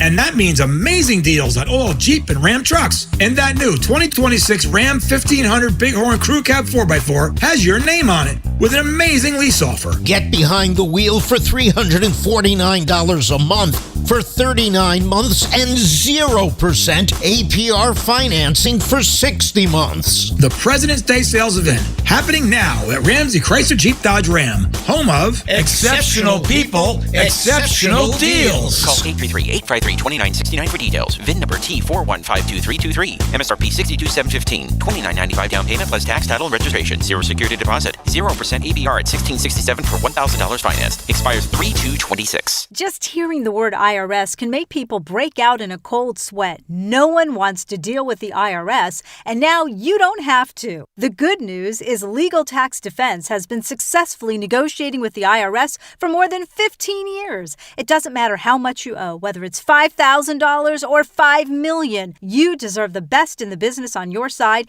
and that is Legal Tax Defense. Even if you're working with someone else and just want a second opinion, there is no cost or obligation to call. They can prevent levies, liens, wage garnishments, even file back tax returns. And the best news about Legal Tax Defense is they won't take your case unless they know they will reduce or eliminate your tax debt. Call Legal Tax Defense right now for a free no-risk consultation. 800-323-8922. 800-323-8922. You have nothing to lose but everything to gain. 800-323-8922. Operating engineers Local 825 are the men and women who make our region move. So whether it's roads, bridges, or our favorite team stadium, they build and maintain the critical transportation, water, and energy infrastructure we rely on. That's why their advocacy organization, ELEC, the Engineers Labor Employer Cooperative, fights for those priorities every day. That's ELEC, representing the signatory contractors and the hardworking men and women who build both New York and New Jersey. Hey, sports fans. When it's game time, it's Tully time. Tullamore Dew Irish Whiskey, the original triple distilled, triple blended, and triple cask matured Irish whiskey. During the big games this season, toast your friends and your team with a Dew and a brew. At home or at your favorite sports bar. Because when it's game time, it's Tully time. Glasses up to enjoying Tullamore Dew responsibly. 40% alcohol by volume. William Grant & Sons, New York, New York.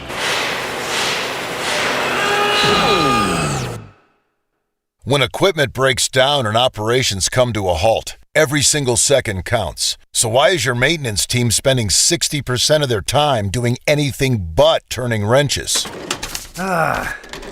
MaintainX is the AI-powered maintenance and asset management system that helps your team get back to actually fixing breakdowns. No more searching for manuals. No more hunting down parts. No more drowning in paperwork. With MaintainX, your team can access manuals from anywhere, create new procedures in minutes, and turn voice notes into clear and complete work order feedback. What used to take hours now only takes minutes. Keep your operations moving, not your paperwork. Join over 11,000 maintenance teams that are already fixing more and filing less. Try MaintainX for free today. Go to maintainx.com/AI. That's maintain and the letter X.com/AI. Hi, it's Sal Licata here for CertaPro Painters. You know, my home is a very happy place, especially when my wife is satisfied. And while that's not an easy thing for me to achieve, my friends at CertaPro Painters had no such problems. Big jobs, small jobs, the good folks at CertaPro Painters are at your service. If you've been putting off a painting project, give them a call at 1-800-GO-CERTA. That's CERTA with a C, and you'll see exactly what I mean. When choosing a painting professional, the choice is simple. Choose happy. Choose CertaPro Painters. Each CertaPro Painters business is independently owned and operated right here in our community. Schedule your free estimate online at CertaPro.com. At quarterback, calling the right play could change the whole game.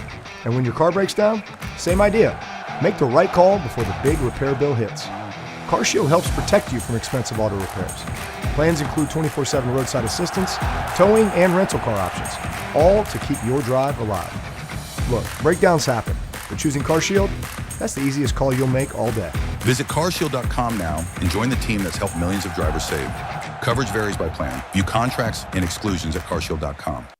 Pizza's here. Oh, great. I'd love some, but I'm worried about my stomach issues. If you're worried about having diarrhea, gas, bloating, stomach pain, or loose, oily stools, it may not just be stomach issues. It could be a condition called exocrine pancreatic insufficiency, or EPI. With EPI, the pancreas doesn't release enough enzymes to break down food, but EPI is manageable. Use the symptom checker on identifyepi.com and talk to your doctor. That's identifyepi.com.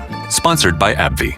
Our friends at Town Fair Tire remind you that at Town Fair Tire, you always get the guaranteed lowest price on name brand tires from Connecticut to Maine. Nobody beats Town Fair Tire. Nobody. Get connected with WFAN to talk about your favorite teams. The Fan on the Odyssey, iHeart, and TuneIn apps. Tiki with me, Shaun Morash, here on The Fan. Another hour and a half to play with. The Carton Show with Chris McMonagle will come your way then. Heading into a fun weekend. Evan on vacation. He'll be back with Tiki on Monday.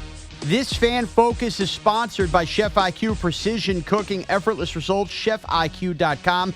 Ohio State linebacker Sonny Styles has become all the talk at the Combine. He posted a 43.5-inch vertical jump. It's the second highest vertical jump of any linebacker in the last 25 years at the Combine, behind only Cam Wake, who had a nice little NFL career himself. To put into context, Sonny Styles yesterday had a higher vertical jump than Hall of Fame wide receiver Calvin Johnson did.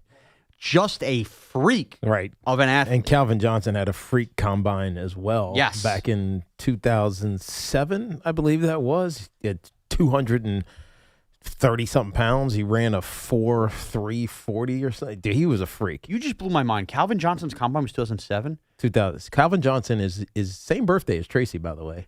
He never played in the league with you? No. He was right after me. What? Yeah. Calvin Johnson is 39? You mean to tell me Yeah. that we watched Calvin Johnson's entire NFL career, his retirement and Hall of Fame, and all of that occurred After me. after you? Yes. Immediately after me, Calvin Johnson came into the league. That's the most mind-blowing Isn't football it? stat that's ever been crazy. had. Dude, I've been retired for 20 years. I know you have. But, like, for me, watching you play was really not that long ago. It doesn't feel that long ago because it was that long ago. It just doesn't feel that long ago. But Calvin Johnson kind of feels that long. What? I would have definitely bet that he was like, he played after you, but he at least started Nope. in those, like, early 2000s. Oh, my Nope. God. 2007, first year. That's for Megatron. Crazy. All right. Time for Cinco. Let's eat. Shaun Morash in the booth, somebody hide the castle. Optics flying, phones ringing, Evans yelling, no! Tiki's laughing, chaos cracking, nobody's in control. It's Cinco de Roncho. Bam! Crunch! Let's go! Let's go! Let's eat! Nothing better than a Friday lunch hour, huh? Cinco de Luncho is brought to you by Helix Wireless, connecting everything everywhere. This one had to be done today, Tiki. It had to be done. We led the show yesterday with Giancarlo Stanton and the pain being so bad that he can't open a bag of chips. Yes. Can't open a bottle of soda. I can't imagine having pain that bad, but it got me thinking, chips are easy to open. So what are the 5 hardest things to open? Ready? Okay. Let's do it. Here we go. Number 5. Sneaky one here. Package of bacon. What? The bacon is so tightly sealed in the plastic. You know what? I never try to open bacon. You can't pull it apart. I only always cut it. I always get scissors. I've never tried to open a package of bacon. Exactly. You can't. So then here's the other issue. When you get the scissors or you get the knife, they also don't give you a ton of wiggle room where the top piece of bacon, the way bacon's stacked, there have been several times I've cut it and I've stabbed a piece of bacon. You would think bacon should be easier. And then the grease gets on the thing, and then you're trying to pull it open. It's too slippery. You can't get a grip.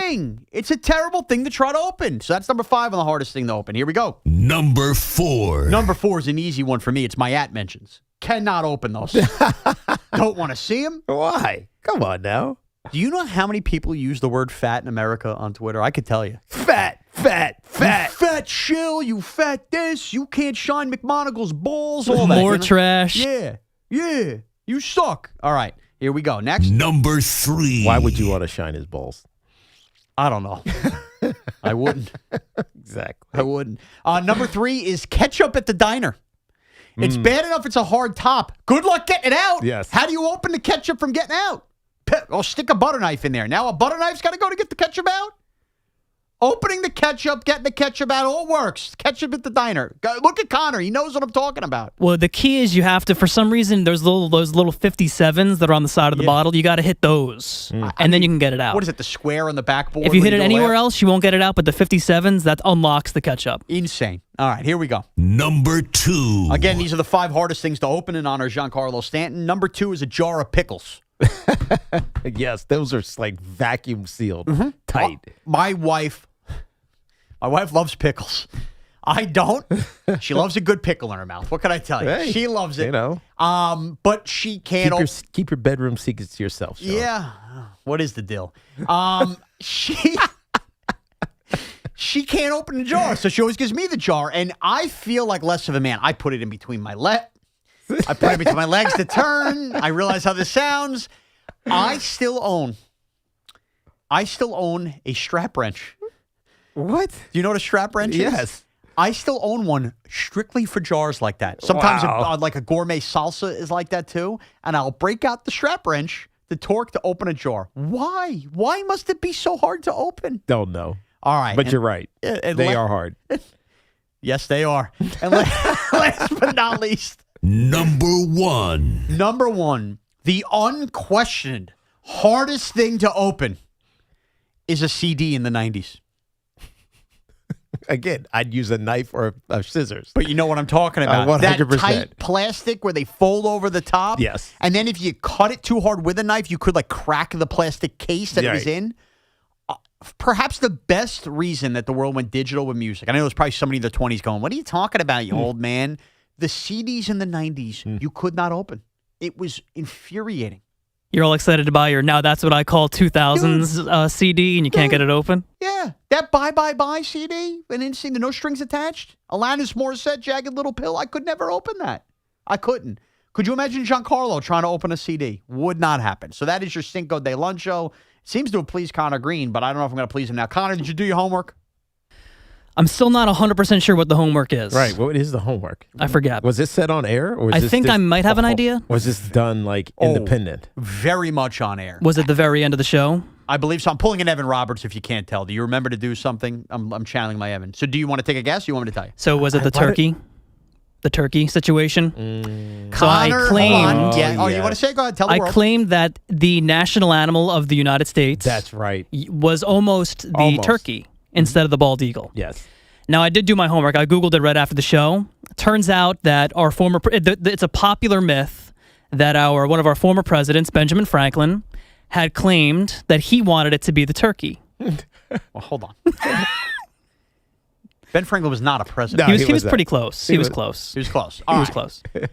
So, Founding Fathers. Founding father. I did do a little more research than you. Ben Franklin did have an affinity for turkeys, Steve. Did he? Okay.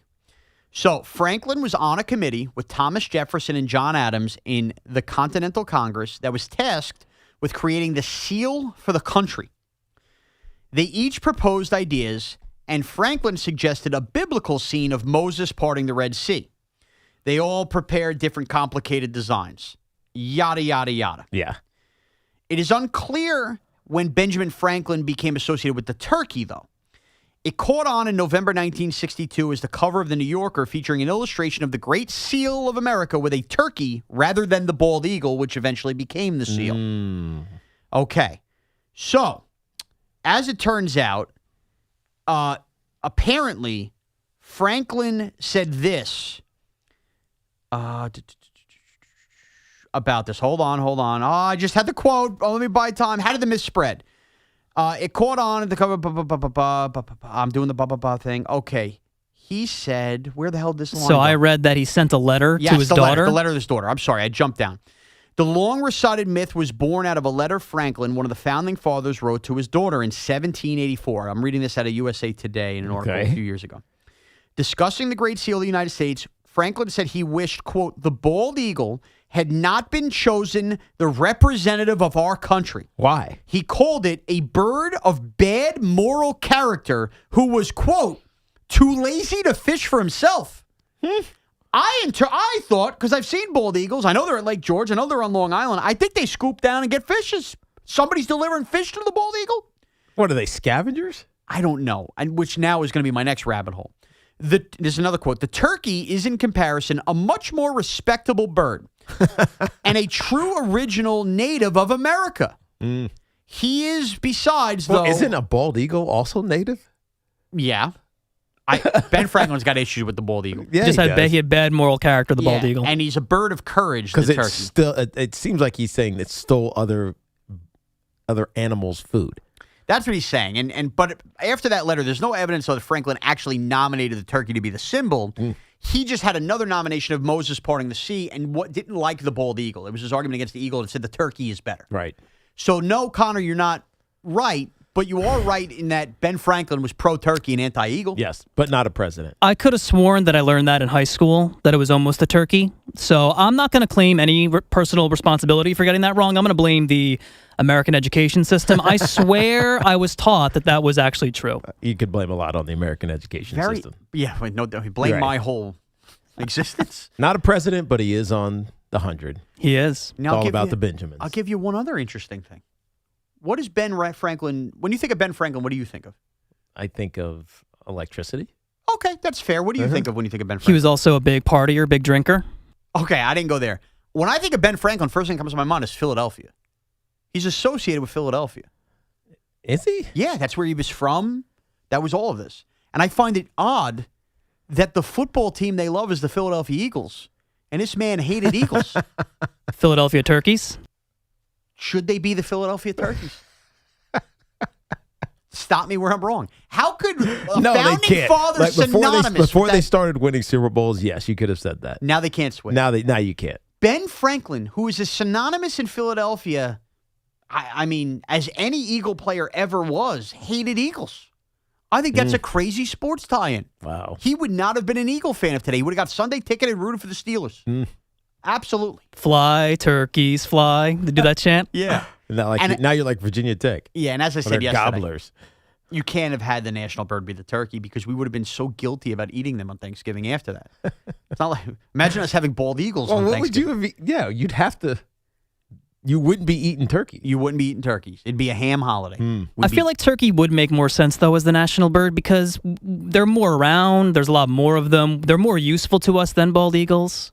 How many of us have even seen a bald eagle? We have turkey for Thanksgiving. We have turkey sandwiches, turkey club. But you can't eat a symbol. You can't eat a symbol. You can't do it. True. It's true. I'm sorry. Now, the national bird, I'd nominate the peacock. They're beautiful, slightly intimidating. They put their feathers up when they have to. I think that's more representative of America. Or the pigeon. Pigeon was it's a domesticated bird that we have just let.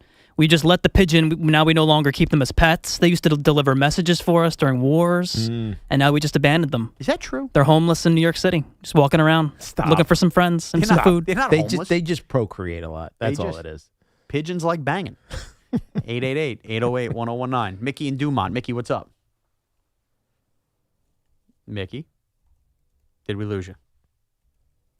Okay, Mickey. Thanks, Mickey. All right, Richard in Manhattan. Richard, what's up? What's up, Richard? Fellas, can you imagine Mike Sullivan? 3 days ago, he's basking in Olympic glory. Coach of the United States Olympic victorious team. Darlings of the world. He comes back to his home yesterday, has a 2-goal lead against a lousy Philadelphia Flyer team at home, and loses the game. Yeah, I can imagine, because they've done it all year, Richard. Right. No, but not 3 days after he won the Olympic gold and the whole... Well, Rich, maybe if his priority was on the team paying him to do so, then we could focus on Well, that. that might be part of my point, Sean. That's what I'm saying. Can you imagine all this? Hey, fellas, there's a misconception in the NBA that the West is better than the East. It's not true. There's only a 3 or 4 game difference if you count up all the records of both 15 on each side. And the top 16 teams, 8 are in the East and 8 are in the West. Oh, by the way, the guy with the long vertical jump, just because you have the longest fingers doesn't mean that you're going to be a great piano player. So, thank God you went there, Richard. Yeah. Thank God you went there. But you'd be a hell of a lover. Yeah, no, you're right about the East and West. Now, he did bring up Mike Sullivan, which wanted to get me to my next point. I know Connor's screening the call when he gets ready. That Ranger loss last night to Philadelphia, I don't want to spend too much time on it, but the biggest story of the game happened after the game, Tiki. What happened after the game? Adam Fox, who might be, after the trade of Artemi Panarin, pound for pound, the best player in the New York Rangers, and a guy that you want here for the long term. puck-moving power play quarterback on defense. He was part of Team USA in the Four Nations. And Chris Drury and Mike Sullivan, who have as big a hand in picking the Team USA team as anybody, elected not to choose Adam Fox for the team. And Adam Fox really wanted to go and really wanted to be a part of it. I think I remember us talking about this. Remember this? We talked about it? Yes. Now, it is hard to argue that Chris Drury and Mike Sullivan made wrong choices when Team USA won gold. So I want to make that very clear. However, do I think that they could not have won gold if Adam Fox was on the team? I can't say that either. But here you have the Rangers with these two bozos running the organization into the ground who have pissed off everybody in that locker room who have been to a couple conference finals, who then turn around and trade Artemi Panarin and write the letter. So Adam Fox, who returns last night with the rest of the Rangers to play, is asked after the game about whether he wants to stick around for a Ranger retool with these two guys. And let's play the game. How does Tiki Barber interpret this audio? Yeah, let's play hear it, Connor. Do you want to be here through a retool? I mean, I'm just trying to... The answer is no. Focus on this year right now and play each game. I mean, that's really all I could do right now. Could control is, I was just trying to work to get back and help the team finish strong. So I think that's where my head's at. Obviously, that's the focus right now, and I think that's a conversation when we're done playing games. We're trying to win games and do that tonight, and I think that's where my focus is right now. Okay, so Connor, start that again, and then stop it right after he starts talking. Do you want to be here through a retool? So right there, stop it. That tells you everything you need to know. That's an exasperation. Man, I got to say the right thing, but good and damn well I don't want to be here no more. That is I have to pause and collect myself and lie to you. That was my gut too. That you hear it whenever you hear somebody do that, they're trying to make up some BS.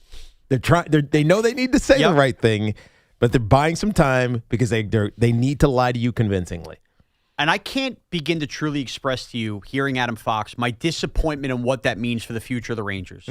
Because what that means to me is when they wrote that letter that I read out loud when we were live in here. They're all done. They're all checked out. Right. Mike Sullivan and Chris Drury, who have run this team into the ground, had the goal to tell us as a fan base that this was not going to be a rebuild. It was going to be a retool. They were going to add pieces in this offseason. Yet in the midst of this, they had such blinders on and were so focused on Team USA, for which they cared about for the months building up, that they took their eye off the ball, made a cutthroat decision to piss off their professional best player on the team in Adam Fox. In doing so and keeping off when he was deserving. Now, again, hard to say they were wrong because they won gold. But they, in the midst of this, just thought that Adam Fox would sit back and be A-okay with the fact that the guys who employ him didn't think he was good enough to represent the country. Right. And now expect him to sit by and be the lead star of a team that's going to go through a retool. Right. No, thank you. Shame on Chris Drury.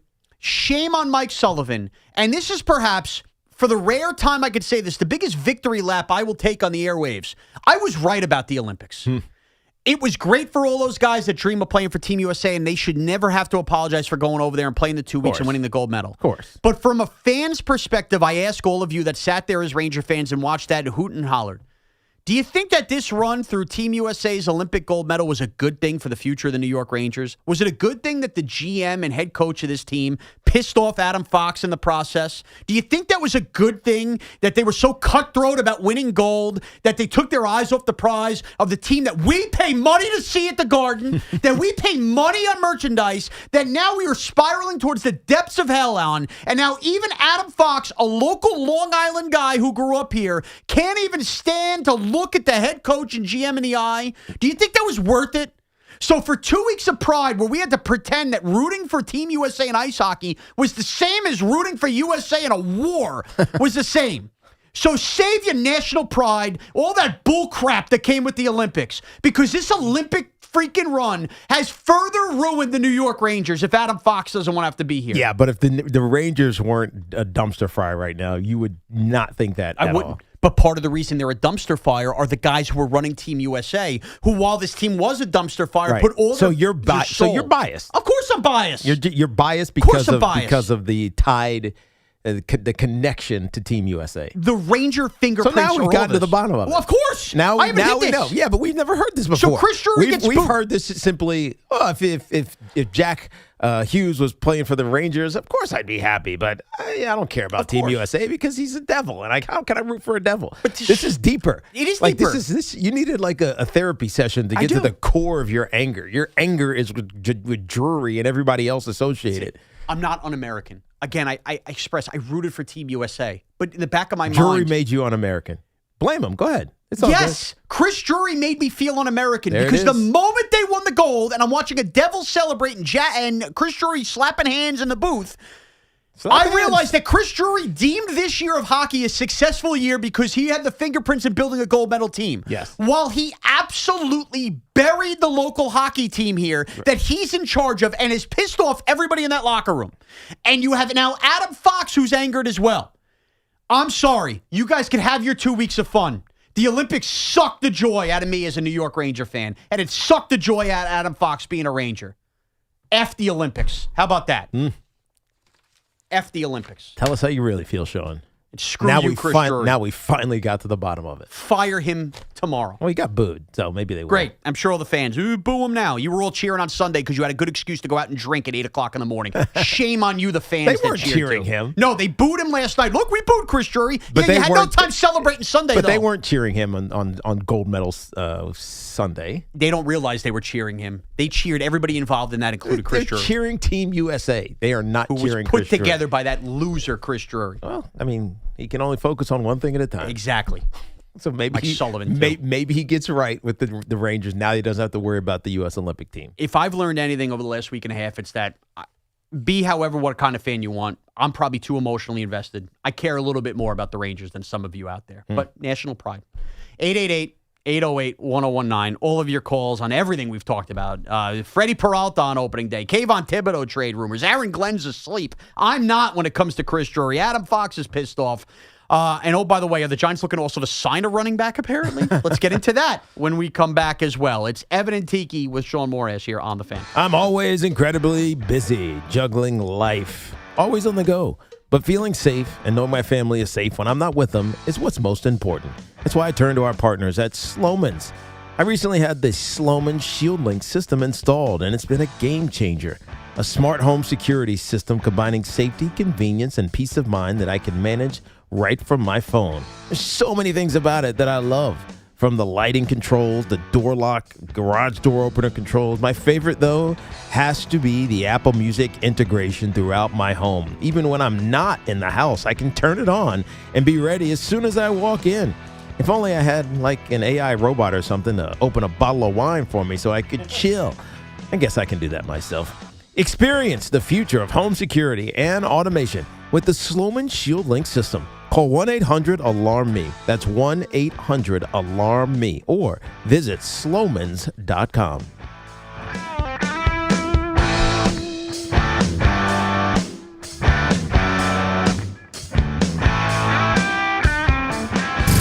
We're your official station to talk Yankees and Mets. WFAN, WFAN FM, WFAN FM HD1 New York, and Odyssey Sports Station.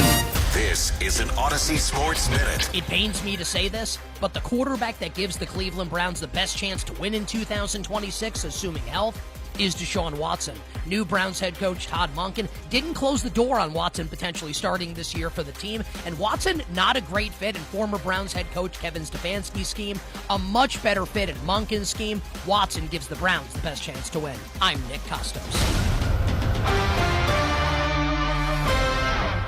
Is your everyday congestion preventing you from enjoying life's big moments? Try Vicks Sinex Saline today and get yourself back in the action. Vicks Sinex Saline instantly clears everyday congestion with a gentle, ultra-fine mist. Sinex Saline's drug-free, no-mess formula instantly moisturizes and soothes dry, irritated nasal passages for quick and effective relief. Get back to enjoying life's biggest moments to the fullest without having to worry about everyday congestion holding you back. Just Sinex. Breathe. Use as directed.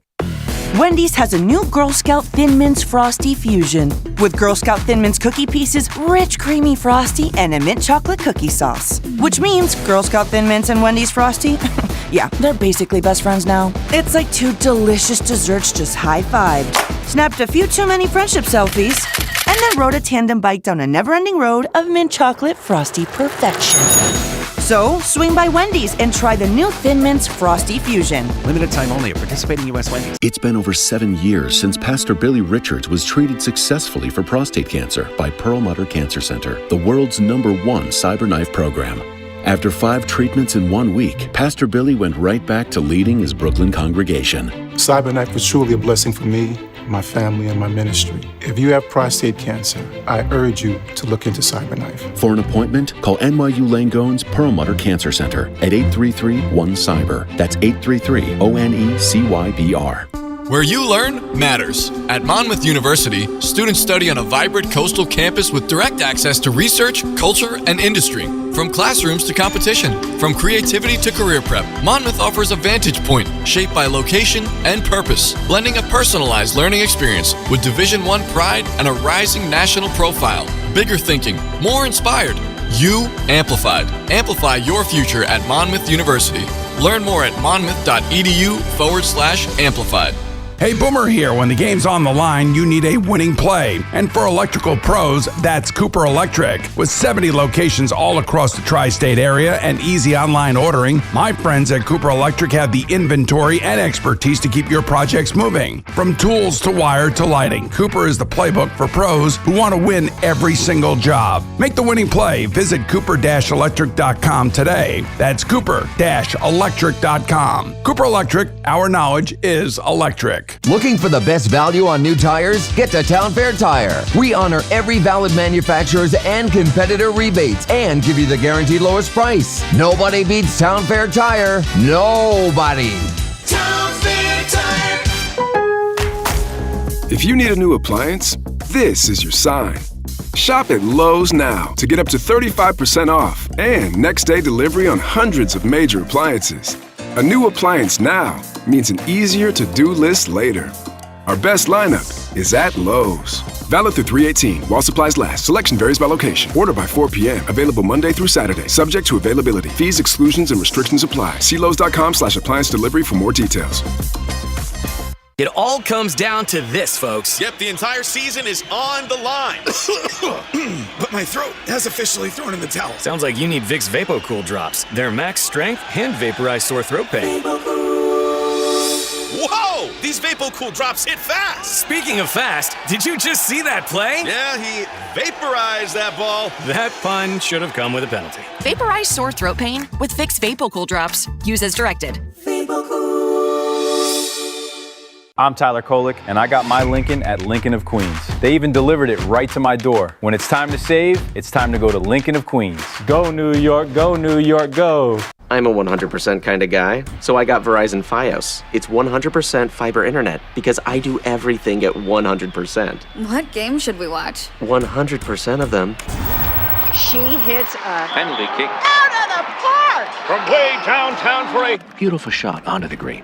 You either have 100% fiber internet or you don't. Get Verizon Fios. It's super fast and reliable with ultra low lag. It's 100% or nothing. Call 1-833-VERIZON to switch today. Go Teams! We all hear the radio ads about the IRS. They tell you to be afraid, to be scared, and they try to frighten you into calling. I'm not here to do that. Tax Relief Advocates is different. TRA is here to tell you that if you owe money to the IRS, whether it's $5,000, $50,000, or $500,000, we have a solution. It doesn't matter if you're sitting in your car, at work, or with your kids. No matter where you are, call now. 800-575-4094. Don't lose hope. TRA can eliminate or reduce what you owe to the IRS. Generous programs are now available that can give you a fresh start. Our passion is taxes and helping individuals fix their IRS problems. We have over 1,000 5-star reviews on Google and an A+ with the Better Business Bureau. You don't need to be afraid of the IRS any longer. End your tax nightmare today by visiting us online at TRA.com or call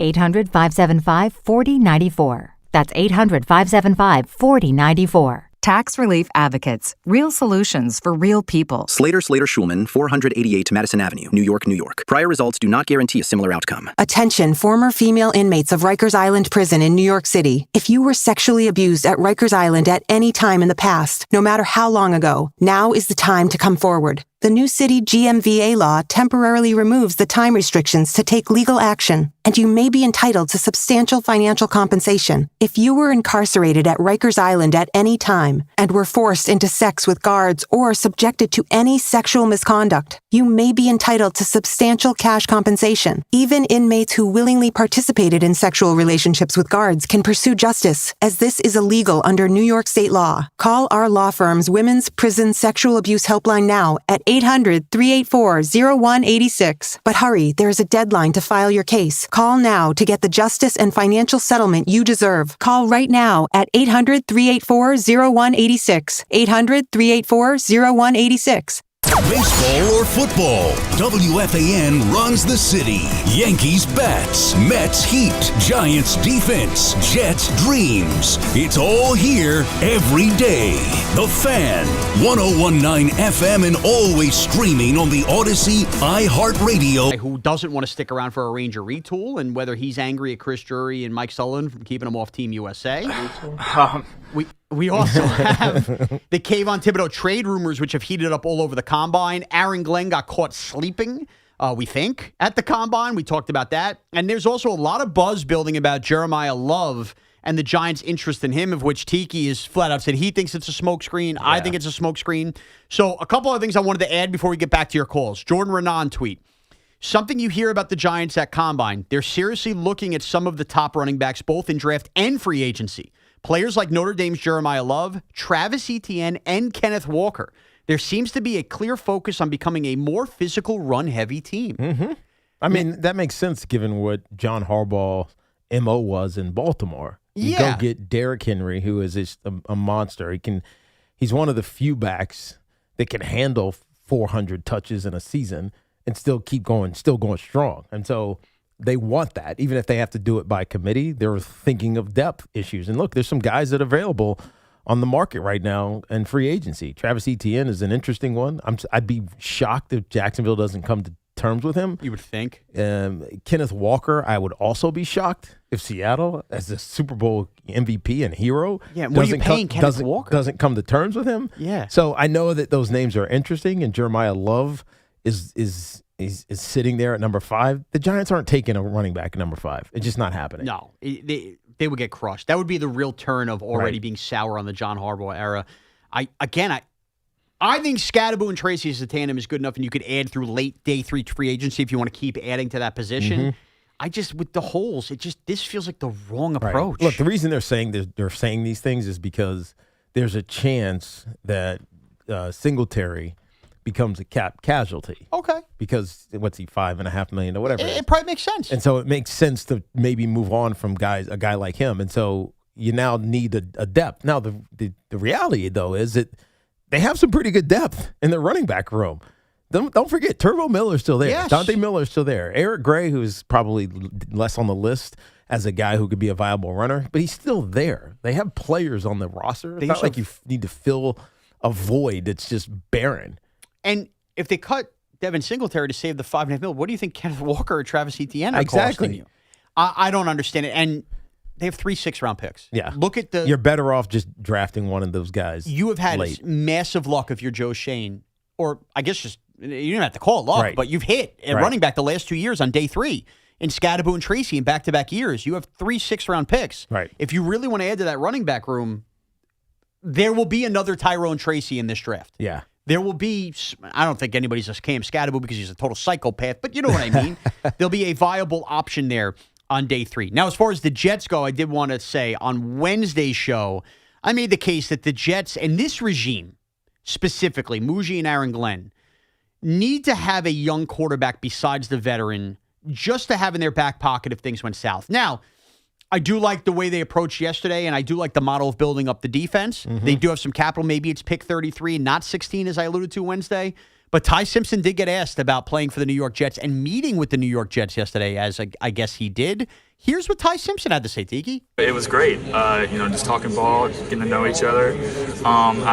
Coach Wright is a great human being. Coach Glid is a super juiceful guy.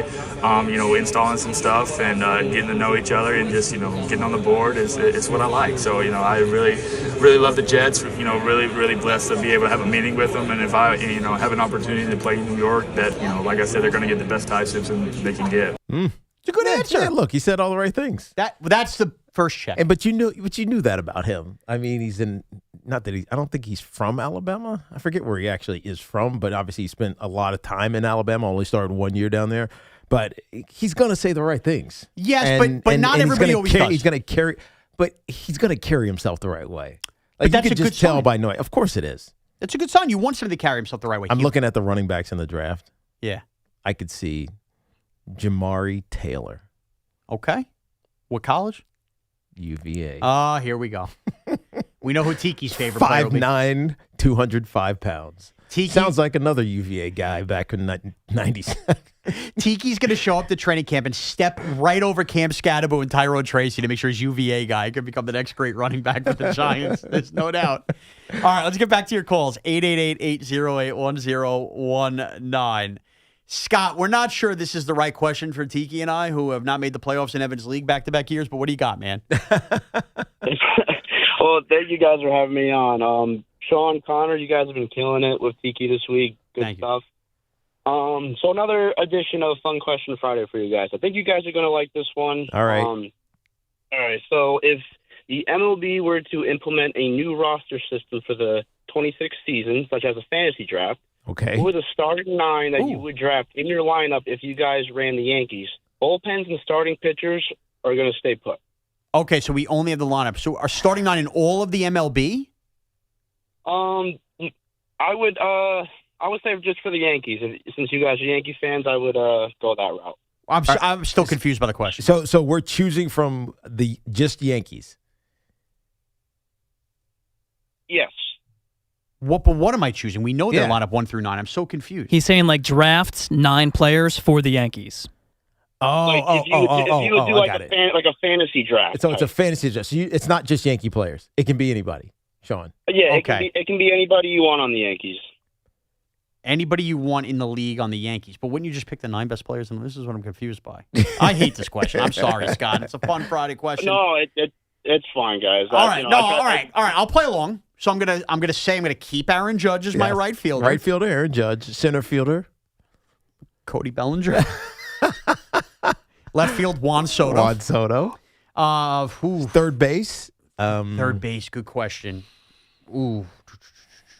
See, I need to do my. How about I got to this? do my pre. Bo Bichette.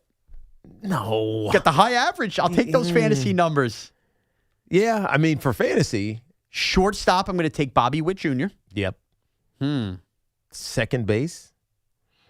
I'm going to go power numbers at first base with Pete Alonso. You might have heard of him. Right. Second base, great question. I don't know the second base. How about off the top of my Gleyber head. Torres from the Tigers?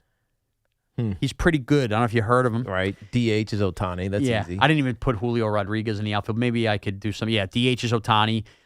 Catcher, great question. I'm going to take Adley Rutschman from the Orioles. Really? A couple of Orioles. How about that? Not about, what's the Mariners guy? I forget his name now. The big dumper, Cal Raleigh. I got power all over the place. I think a big bounce back year for Adley Rutschman. So there you go. Scott, I like the question. It was a little convoluted. Yeah. Because if you're doing a fantasy draft, I got to assume some of these guys are off the board. You know what I mean? A little different. So basically, you're not getting Ohtani. Draft an all-star team for the Yankees. That's basically what I wanted to say. Now we'll move on with our lives. Joe and Cranford. Joe, what's up? I like Scott. Hey, I was listening yesterday when you guys were talking about the Tampa airport in pajamas. Yeah. I don't know if you guys have already said it to set the record straight, but that turned out to be a joke. Okay, so Scott, Joe, help me out here because I read it. That was the real Tampa account. It was, right? It was. But they were joking. Okay. Right. Now, what is the point of making that joke on February 26th? What did I miss? Yeah, why was it a joke? Well, according to the USA Today article that is now attached to that original tweet, they often put out jokes on their Twitter account. It's like a lighthearted thing that they do often. And this was another one in the line of that. Here's a thought, Joe, for the Tampa airport. How about in the midst of many travelers being stranded all over the Northeast and trying to make up flights that are trying to get to warm weather because of snowstorms? Not the time for jokes. Maybe read the room of America. Just a thought. I'm not anti-joke. I joke all the time, clearly, and have fun on the radio with it. But, if you're in an airport or an air travel during the winter when people are scrambling, maybe not the time for pajama jokes. How many people were stranded in TPA? Yeah, trying to get back to the Northeast. Couldn't get back to the Northeast after the week off. Yeah. And the airports are not exactly always helpful in trying to fix flights. And then you look down and you go, I can't have my flannel pants on. I'm in no mood for jokes. Right. So maybe that's why. Maybe there were a lot of people stranded at TPA. And they were there for so long, they were like, you know what, I'm going to put my pajamas on. And Crocs. With their feet out, eating a tuna fish sandwich. I'm telling you right now, I'm flying next week. I'm wearing Crocs. Dean and Clinton. Dean, what's up? Hey, guys, how are you? What's up, Dean? Long-time listener, also long-time fan, and I wanted to talk to you guys about Ben Franklin a little more. Yeah, let's hear it. I know that sounds nerdy. God, of all the times I should get on the radio. It's all good. Yeah, I wish Evan was here. He wasn't a president, but he loves presidential history. And obviously Ben Franklin was a founding father. When I was a kid, we all have to have idols. He was my first idol. Phil Simms was my second. So, nice. The point was, he wasn't a dummy. He invented like the lightning rod, bifocals. He was the first guy to make a volunteer fire department in a library. The thing with the he was like a Renaissance man, kind of, back in the day. But the thing about the turkey was kind of tongue in cheek. He really didn't advocate for that. He wrote his daughter, I think her name was Sally, a letter, and it was kind of tongue in cheek about how turkeys are raptors and also scavengers. And I think he wanted something else as our national symbol. Yeah, I said it was the parting of the seas. Dean, can I ask you something in all seriousness? How do you know so much about Ben Franklin? Yeah. Is it like your wheelhouse? Yeah, well, when I was a kid, my dad loved history. I followed and the Giants, and the two have kind of seamlessly come together in this one call. I mean, we're talking about a guy I loved. I read his autobiography when I was very young. And that hooks you. Things like that hook you. Yeah, if you find the interest. You don't have another interest like that? Like, my other interest is obviously space. And so I talk about it all the time. And so when we talk about aliens, I can tell you why we'll never see them. Yeah, I have other interests. What are they? Other than sports? Food. There it is. I don't mean food. What could you also speak expertly on? Like, you know stuff that is not common knowledge about. I know just like random stuff about restaurants and fast food places and what they originate. And I know that screams I'm just such a fat bastard. I totally understand. Another thing, I know this sounds really like grim. I'm very into like documentaries about September 11th because I was like at such a impressionable age. How old were you? I was in 9th grade. So wow.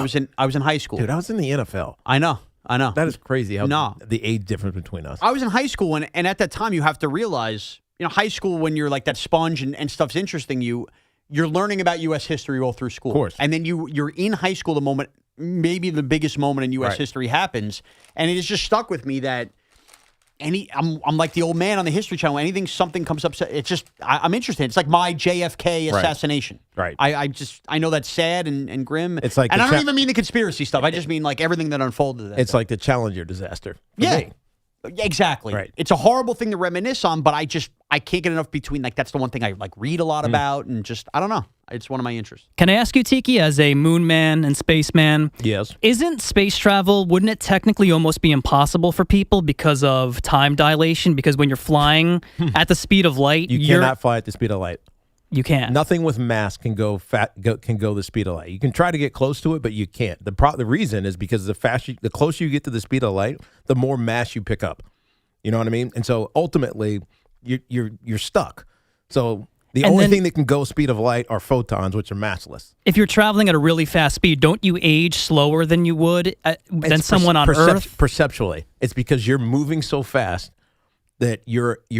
For instance, if you're falling into a black hole and you're moving so fast, you look like you're still, even though everything else is going significantly faster around you.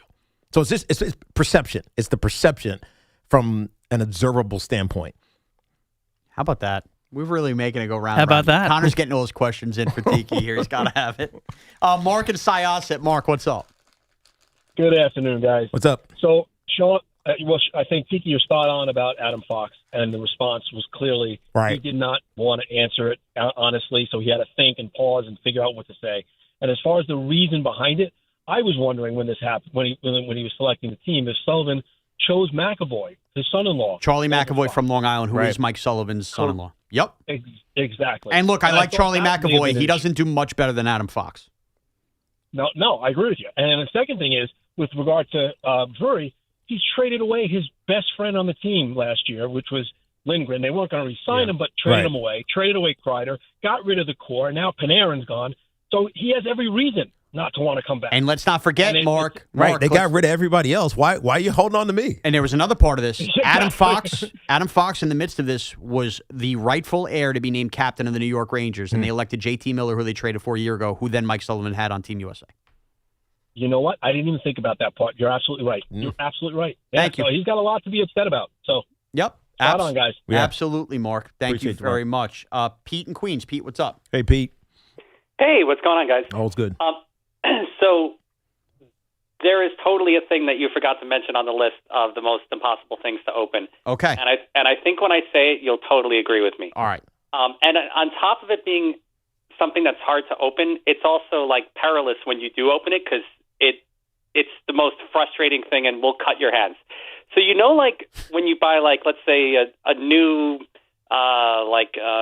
shower head or like a tool or even sometimes like kids' toys. Okay. And they're in like those plastic containers with the clamshell with the really tightly stitched around the edging. It's not stitched. It's like stamped. I know. It's like I know exactly what you're talking about. Stamped clothes. Exactly. I just had to do this with a new door, not a doorbell. What do you call it? Doorknob. Right. Yep. Yeah. And when you open those things up, like the worst part about it is that then when you reach in to grab it, you get the scrape. You're so right, Pete. Pete, because the only way to do it, thanks for the call, is I often go to the scissor in that way because I can't rip apart the plastic. And the moment you cut like that hard plastic, you then have to reach in and it just stabs you and cuts you immediately. So true. Pete, that is such a spot-on call. And the problem is not regular. You don't do it regularly. And I don't know how I would tightly explain that in terms of a single list, but you're so spot on. That is a great one. Oh, why do they make things so hard? Nick in Wake Forest. Nick, what's up? Hey, what's up, Nick? Hey, buddy. How you guys doing? All's good. Okay. I got a little trick for you guys on opening the jars of pickles and jams and stuff like that. Yeah. Take a spoon and hit the top edge corner of the cover. About 3-4 times, and then it frees it up, and I give it to my daughter after for her to open it, and she goes, "Look, Mom, I opened it with no problem. Your daddy could it. It comes very on the edge. On the edge. On the top edge.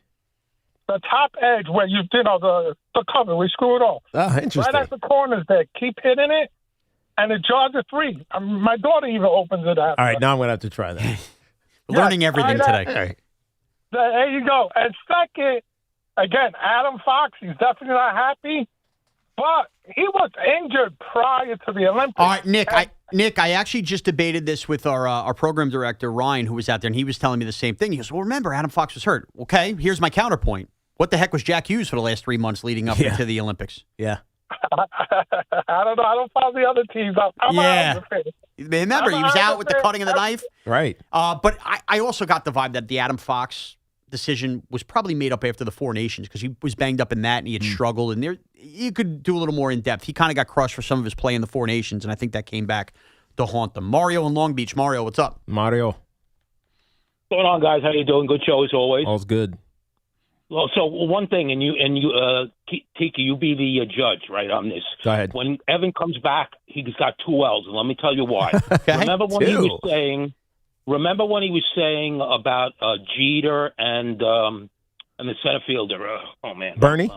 Blanking out, Bernie, right? Bernie, yeah. Being average to below average fielders.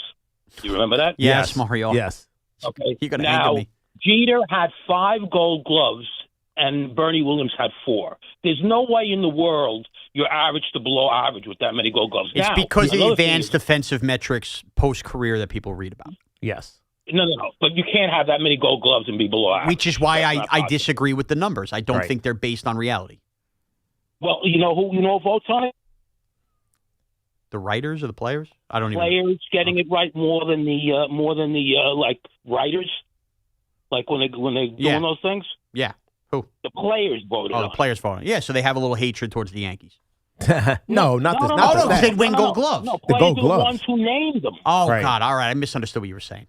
So bad take by me. So the players are going to probably be more on spot about the performance of the players. Right. Yeah, because it's what they see. They see. They're determining. It's the eye test, right? So so the Gold Gloves are determined by the managers, and coaches, and then MLB has a metric that they use, Sabre defensive metric, defensive index is what it's called. So it's part like eye test. This is who I think is the best player, and then there's some statistical analysis, the numbers back that up? Empirical evidence that then backs up what the managers and coaches are talking about. So it's mostly managers. It's mostly like the eye test from the managers who are playing against these guys every day. And that was my point on Jeter, which was, okay, even if the advanced metrics tell you that like he was a minus whatever, DVOA, like all of that stuff. Right. He made every play that had to be made when it mattered most. And you can't be a bad defender if that happens. Anytime there was a ball to the hole. I mean, how many times do you remember Jeter backhand with the glove, jumping up, making the jump throw, getting it? You can't be a bad defender and make that play. True. He did have a lot of errors, though. Okay. And look, maybe we're easy to forget the errors, and I will raise my hand and That's admit because there that. were so many other great plays. And that's all I'm saying. And I never called him the best defensive shortstop of all time. I just pushed back on the idea with Evan where he said basically like he was a sieve defensively. Right. Statistically, you could argue it. Yeah. But realistically, you can't. I was going to take a break, but I feel like I need to take this first. Chris and Seacliff. Chris, what's up? Hey, guys. Hey, Tiki. How are you? All's good. All right. So first of all, Tiki, we are the aliens. I mean, I knew. So don't think about it. Uh-huh. Did you ever watch the show on History Channel, Ancient Aliens? Yeah, of course. They talk about how everybody's looking up the sky. So you've seen it. And you know what? Maybe ships crashed here back in the day in the Sahara, and they got buried in the sand. No ships came here from anywhere. The universe is way too vast. There is no chance. I can't buy that. Well, let me ask you this. So why does everybody think that the aliens are like more advanced than us? There's other planets that probably have like amoebas on them and monkeys or whatever it might be. That they're not as advanced. So why does everybody think that like they're all advanced and they have laser guns? Yeah, but Chris, you're making my point because this is what I said to Evan and Shaun 2 weeks ago. There were 250 million years of intelligent, somewhat intelligent creatures on this planet. They were called dinosaurs. They disappeared 66 million years ago. Do you ever think that a dinosaur could have gone to another planet? No. So yes, there is intelligent life. Dinosaur, no. There is intelligent life out there in the universe. There has to be. There absolutely has to be. Probability says that there will be because there are 3 billion or 3 trillion galaxies out there, and trillions of stars in each of those galaxies. It's improbable. But this is the Fermi paradox, Enrico Fermi, who stated, like, there's a contradiction between the fact that there has to be an alien life, but there is absolutely no evidence that there is. There has to be, right? So it's a contradiction. It's a paradox, right? I know. And so, like, I agree that there are aliens. Isn't Trump going to release the files? Aren't we He's distracting you. He's distracting you. He's distracting you. Yeah, there's a lot of There are aliens, just like Barack Obama said. It is improbable to assume that we are the only ones. I'm being honest with you. Unless you're a theologian and you believe that God created the universe, not just this planet, but the universe simply for humans, right? So there are definitely aliens out there. The likelihood of us ever seeing them is infinitesimally small. You cannot finish a week on this show without somebody calling the press Tiki on aliens. It's amazing. And now we've hit another one. I don't think we know, because you see it in a book, the vastness, or you can see it on the TV show or whatever, the vastness of space. We know, but it is actually incomprehensible how big the universe is. Yeah. It doesn't make any sense. We can't even figure out how far. When you think it's expanding, right? Yeah. And in I don't know, 200,000 years, we won't see stars. Right. It's like the NFL salary cap. They're moving away from us. Yeah. So, I get it. I get why people want to say it. It's just they cannot find us. They cannot. We are a little tiny planet and a spiral arm of a massive galaxy that has trillions of stars. Trillions. Are we sure, Tiki, that dinosaurs didn't go to other planets? No. Like a dinosaur with a little astronaut helmet on and everything? And by the way, I need that movie. Unless they got hit by Theia like we did and created the moon that tidal locks with us and keeps our wobble just right so that our core spins and creates a magnetic shield that stops the solar radiation. Why is Mars just desolate? Because it doesn't have an atmosphere. It doesn't have a protection from the sun. You know what I mean? Or you could be like Venus, who was exactly like Earth when it first was formed. But you know what Venus's clouds are made up of? Sulfuric acid. So you die. Nothing lives there. Like I get it. You want to believe so bad that this is real. They will never find us. Ever. I've realized that if I had enough in my pension, I should retire today. If you were to tell me as an 11th grader in 2004 watching Tiki Barber run all over the Redskins, that one day I'd be sitting next to him passionately screaming about how aliens exist but cannot get here and there's no way in hell dinosaurs could be aliens, that would probably make my life. And here I am on February 27, 2026, living out that fantasy. You're going to think about this for a week and a half in vacation. I'm going to be online at Space Mountain in Disney next week going, dinosaurs can't do it. They would never do it. Tiki said so. All right. Well, we're going to regroup here. 888-808-1019. Do I have anything, Connor? Or did I throw it? I wanted to make sure. I didn't want to pull an Evan. All right. I have one. Idiots with idioms coming up next. Yes. Oh, idiots. Idiots. I think we're all the idiots in here. We are. It is gone! Put it in the box! We're getting ready for another season of Yankees and Mets baseball on WFAN. Going on deep drive right field, hit hard, and is screaming out of here. We've got all the bases covered with breaking news, analysis, and good old-fashioned New York sports talk on The Fan, 101.9 FM, and always live on the free Odyssey app. I'm Pat Boyle, here to help you beat the books with Westwood on Sports. The Pistons host the Cavs, and I think Detroit rolls them in this one. Donovan Mitchell has already been ruled out, and at the time of recording, multiple other starters for the Cavs are questionable, including James Harden, who has that fractured right thumb. The Pistons are the second-best net-rated team in the NBA over the last 15 games, and Cleveland won't be able to make up for Spider's absence, even if Harden plays. I'll lay the points with Detroit. I'm Pat Boyle. Bet smarter and beat the books. Download the BetMGM app today. My name is Whitney Allen, and I'm a widow. My husband, Ryan, died. We never thought we'd ever have to use life insurance, but the unexpected happened. With Ethos, signing up was fast and 100% online. You can get a quote in seconds, apply in minutes, and get same-day coverage. No medical exams, and you can get up to $3 million worth of coverage. I'm grateful we were prepared. Get your free quote at ethos.com/game. That's ethos.com/game. Paid spokesperson. Time spent on application may vary. Online health questions required. Make the smart choice, the Mazda CX-5. With standard all-wheel drive, advanced safety, and effortless handling. There's more to a Mazda than meets the eye. Lease your 2025 Mazda CX-5 for only $209 a month and elevate your journey wherever the road takes you. Visit your local Mazda dealer or MazdaUSA.com. All right, they won. You gotta text your buddies. Except you're driving. If you have to respond, pull over. Texting and driving is illegal and could lead to an accident. A safety message from the Rothenberg Law Firm. InjuryLawyer.com.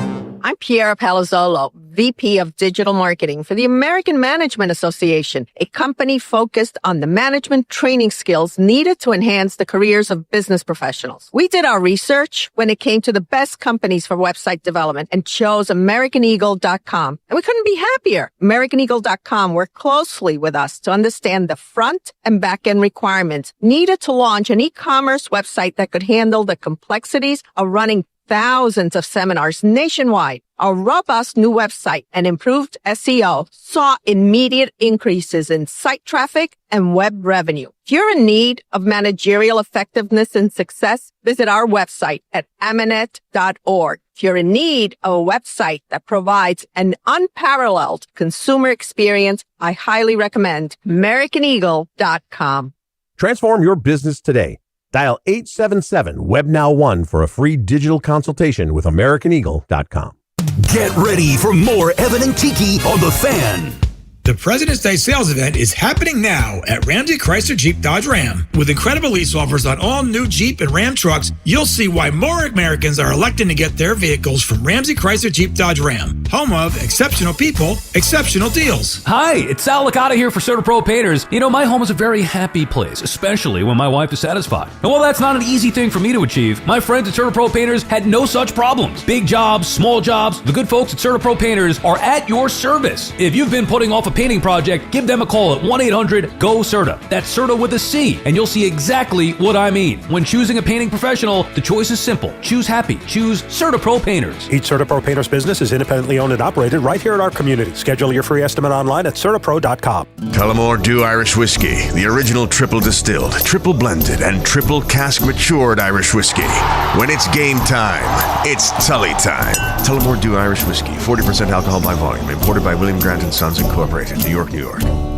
Slater Schulman, 488 Madison Avenue, New York, New York. Prior results do not guarantee a similar outcome. Attention, former female inmates of Rikers Island Prison in New York City. If you were sexually abused at Rikers Island at any time in the past, no matter how long ago, now is the time to come forward. The new city GMVA law temporarily removes the time restrictions to take legal action, and you may be entitled to substantial financial compensation. If you were incarcerated at Rikers Island at any time and were forced into sex with guards or subjected to any sexual misconduct, you may be entitled to substantial cash compensation. Even inmates who willingly participated in sexual relationships with guards can pursue justice, as this is illegal under New York state law. Call our law firm's Women's Prison Sexual Abuse Helpline now at 800-384-0186. But hurry, there is a deadline to file your case. Call now to get the justice and financial settlement you deserve. Call right now at 800-384-0186. 800-384-0186.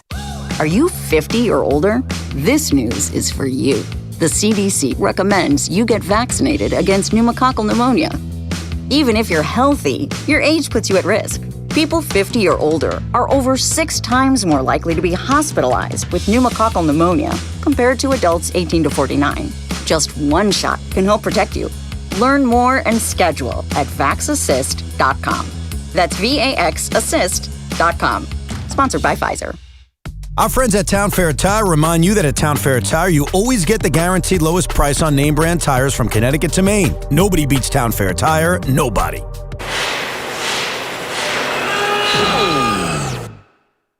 When equipment breaks down and operations come to a halt, every single second counts. So why is your maintenance team spending 60% of their time doing anything but turning wrenches?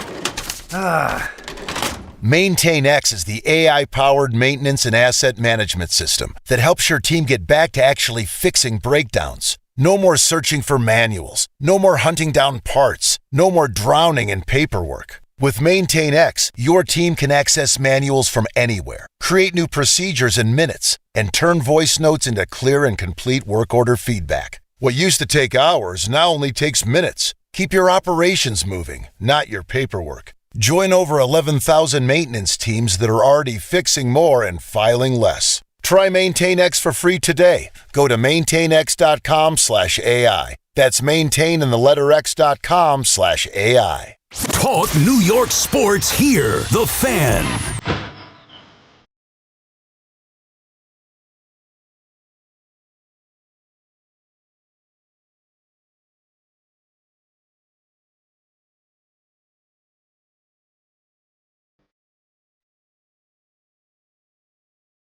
Evan and Tiki with me, Shaun Morash, here on The Fan. Another few minutes to play with. Top of the hour, the Carton Show with C-Mac comes your way. And this Fan Focus is sponsored by Chef IQ, precision cooking, effortless results, chefiq.com. The Nets are in Boston tonight after losing to the Spurs last night. Second night of a back-to-back. Coverage here will be on the Fan game at 7:30. And the Knicks are in Milwaukee, hoping the Bucks stop here at 8 p.m. tonight. So a little night of hoops on the hardwood to get you set. All right. Now, back to your phones in just a moment. 888-808-1019. Though I did want to give one quick shout-out. How about our guy, Emmanuel Barbari, doing spring training games on TV? Yesterday. I heard it yesterday. It was amazing because of the massive bomb. Yeah. That Spencer Jones hit. Another one that he hit. Yeah, that hit a car. Or at least we think it hit a car. Spencer Jones just looks the part right now. He's launching long balls, exit velocity. It goes back to what we talked about with Stanton yesterday. I don't know how much more Spencer Jones is going to get out of playing in AAA and just mashing AAA pitching. No, you're right. So, at some point... He's got a great hand-eye. You see it. He can put bat on ball. And I don't know where I was watching this. Maybe it must have been online somewhere because I don't think they did this on a broadcast. How when he gets to his swing, it's like Ohtani. Yes. Like he has the same mechanics as Ohtani. Not setup, because Ohtani's is very different than his. No, it's the fluency of it. It's just when he gets to the swing point, it's like Ohtani. It's a beautiful swing. Yeah, it really is. And look, you don't want him to have holes in that swing and strike out a ton and work on all those stuff. But here's what you're worried about. It's spring training. It's spring training. And here's what I would say about this. We already know that Giancarlo Stanton is going to have to miss games to try to make it through a season. We understand that Bellinger can go play first base. If we got to slide Ben Rice could also catch. The Yankees should lean on that versatility. And if this means Jason Dominguez starts the year like we talked about at AAA to get his defense right, I see no reason why Spencer Jones can't be on the opening day roster and can't find a way to play 4 times a week. I agree. And if he struggles and you see holes in his game and it's just power or nothing, there's nothing stopping you from sending him back down. You don't have to just force feed him like you force fed Anthony Volpe. Give him the run, give him the runway. And if he struggles, okay, then send him back down, and whatever you think he needs to clean up, you clean up. Right. He's got plenty of options. You're not worried about it. I would start the year with Spencer Jones. What do you in get, opening 5? You get 5 options? Evans. I think it's 5. I think it's 5. Chris probably. No. Maybe it's 4. I can't remember how many options you get when you're. Yeah.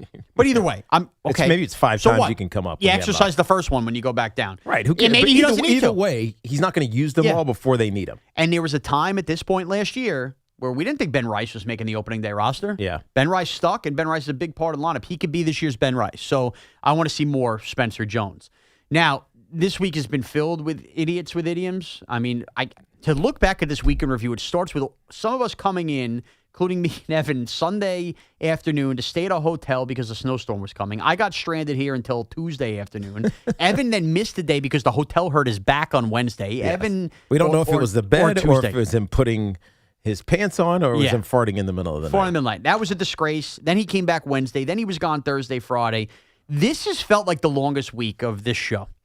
So with that, you would think some idioms existed. So, Connor, without further ado, let's get to this week's Idiots with Idioms.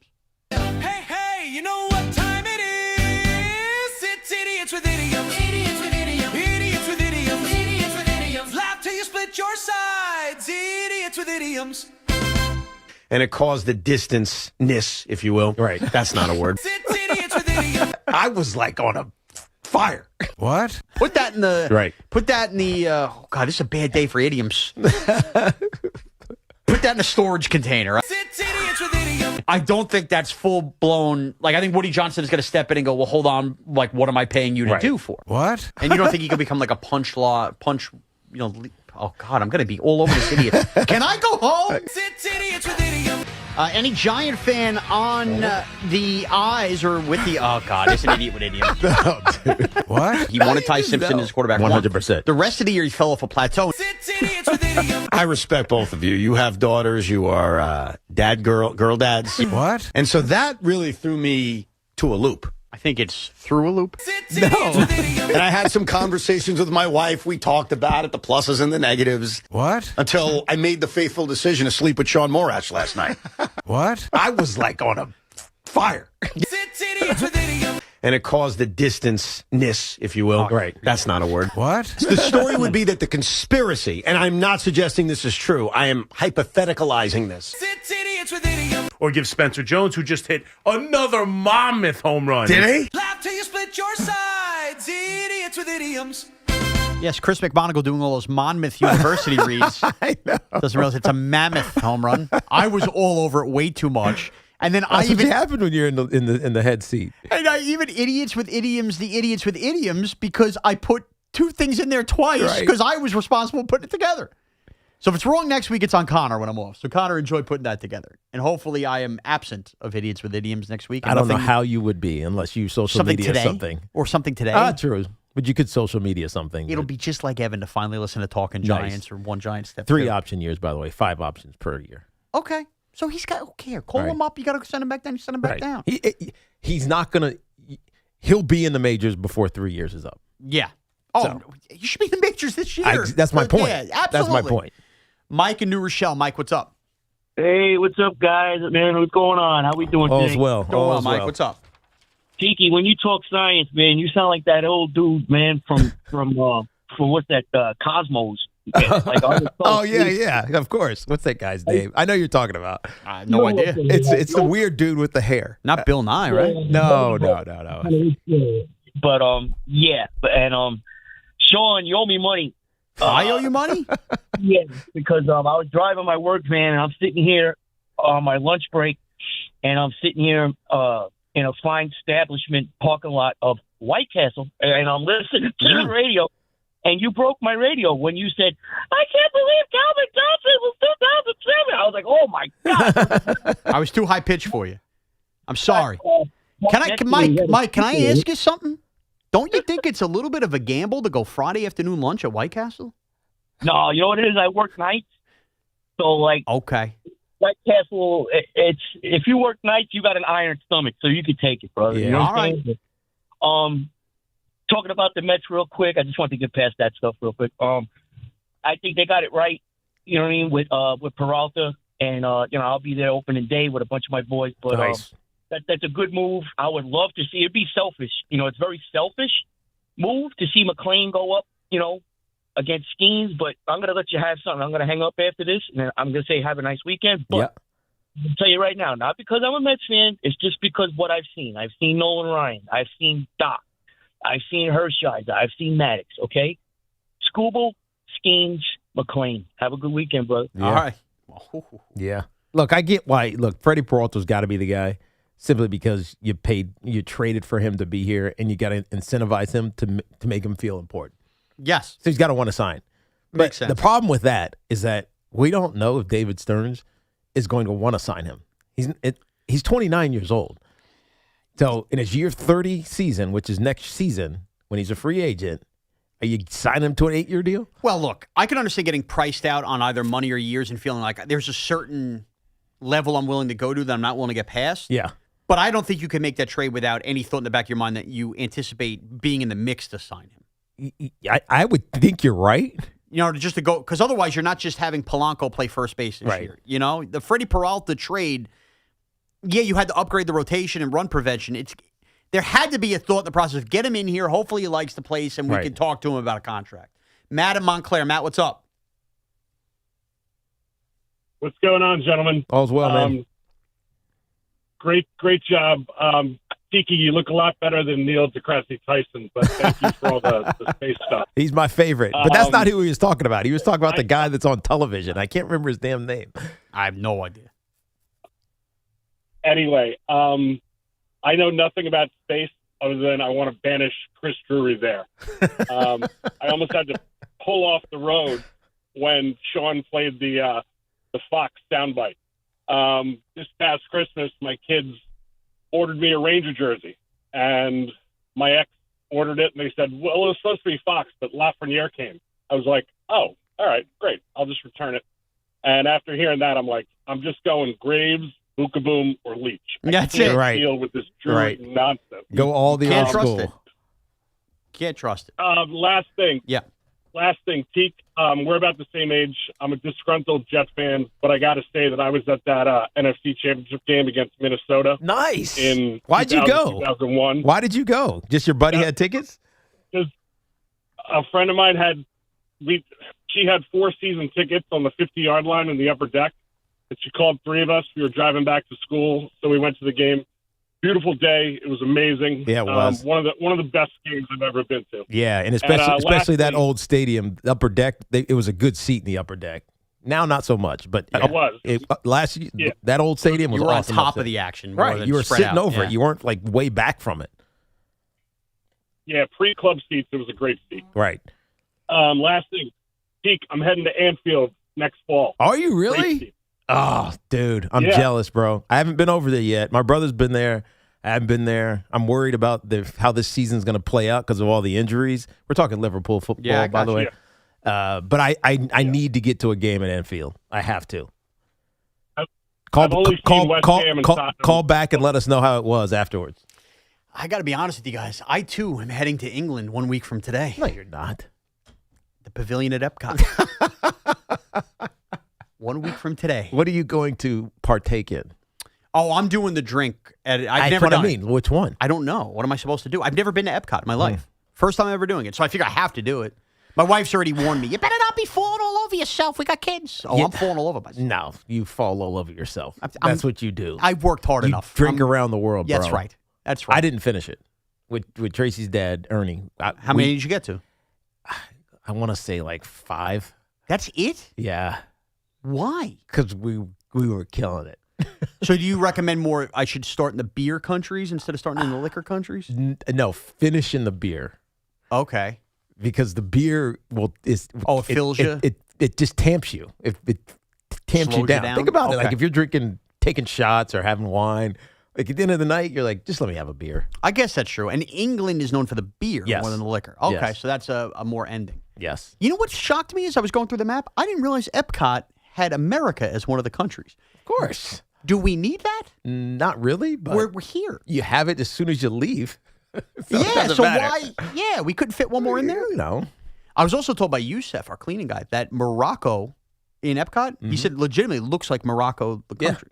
Yeah. So I'm excited. Right. So, yeah, you guys can enjoy those Liverpool games. I, too, will see 11 countries in one day, including America next week. I'm excited about it. If you get through 8, I'll be shocked. Oh, I'm getting through them. Go I ahead. can promise you that. Greg and Mineola. Greg, what's up? First of all, it's beer before liquor, never sicker. That's true. Liquor before beer, never fear. Yes. Yes. Second thing, Finish that with beer. scientist you're talking about, Carl Sagan. No. It's the guy with the hair. You know what I'm talking about? He does like the ancient astronaut, whatever. I got no idea. Oh, it's a Greek guy. Yes. Yes. That's exactly right. It's a Greek dude. That's who he was talking about. I can never remember his History name. Channel. Exactly. Ancient aliens. Right. All right, so do you guys have any idea why the astronauts and cosmonauts on the International Space Station appear to be floating? No gravity. Because they're falling. Exactly. They're falling. There's still plenty of gravity in low Earth orbit.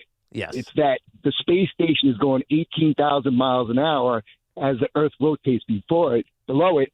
So, yes, they're literally in free fall. Yes. The entire time they're up there. Does that mean it's eventually going to crash? No, because they're in orbit. Or it's just falling in orbit? Yes. So it falls with no end sight? Perceptually, you're falling. Thanks, Greg. This you're scares me. going fast enough that you stay in orbit. So he talked about that 18,000 miles a second. Yeah. Or an hour. So you're just constantly falling, but there's nowhere to land where you fall. But you don't lose your place. You're falling around the Earth. Okay. Put it that way. Do they have that stomach feeling where you get on the roller coaster when you're going down, that kind of thing, or do they not get that? No, but I did see this thing. The American Dream has that ride. My stomach goes. What was I watching? I can't remember now, but it was a documentary because we look at what we see on movies about how astronauts see space, but the reality is because they're in orbit, the sun rises and sets it's just constantly rising and setting. Oh, that would be trippy with my brain. And so you're in the light and then it's completely dark. You're in the light and it's completely dark, and it's not happening slowly. It's happening pretty quickly. That would mess me up. If 100% it would mess you up because I was not built to be an astronaut. I mean, I wanted to be so badly. It's not too late. Yeah, I mean, they're not really in space. It's low Earth. It's low. Oh, you want to go Earth. you want to go? It's low Earth orbit, but. I mean, look, if there was ever a trip past the moon and past Mars and we knew aliens were out there, I think it's only right Tiki Barber's on that ship. Face the final boss. Making first contact. I mean, the Russians, right? The Russians are the one that sent the dog. Yeah. And you got a dog in you. How about dog. You doing damage. You're an alien dog. All right. When we come back, I'm sure a more centered approach. It'll be McMonagle and Carton on the Carton Show here coming up. Evan will be back with Tiki. I'm gone all of next week. Connor will be with you at some point. We'll put it all together. So if you hate my takes, good news for you. Next week's a good week to listen. Tiki, have a good weekend, man. Enjoy Epcot and everything else about Disney. I will. Take care, Connor. We'll see you when we see you. And Carton Show comes up next.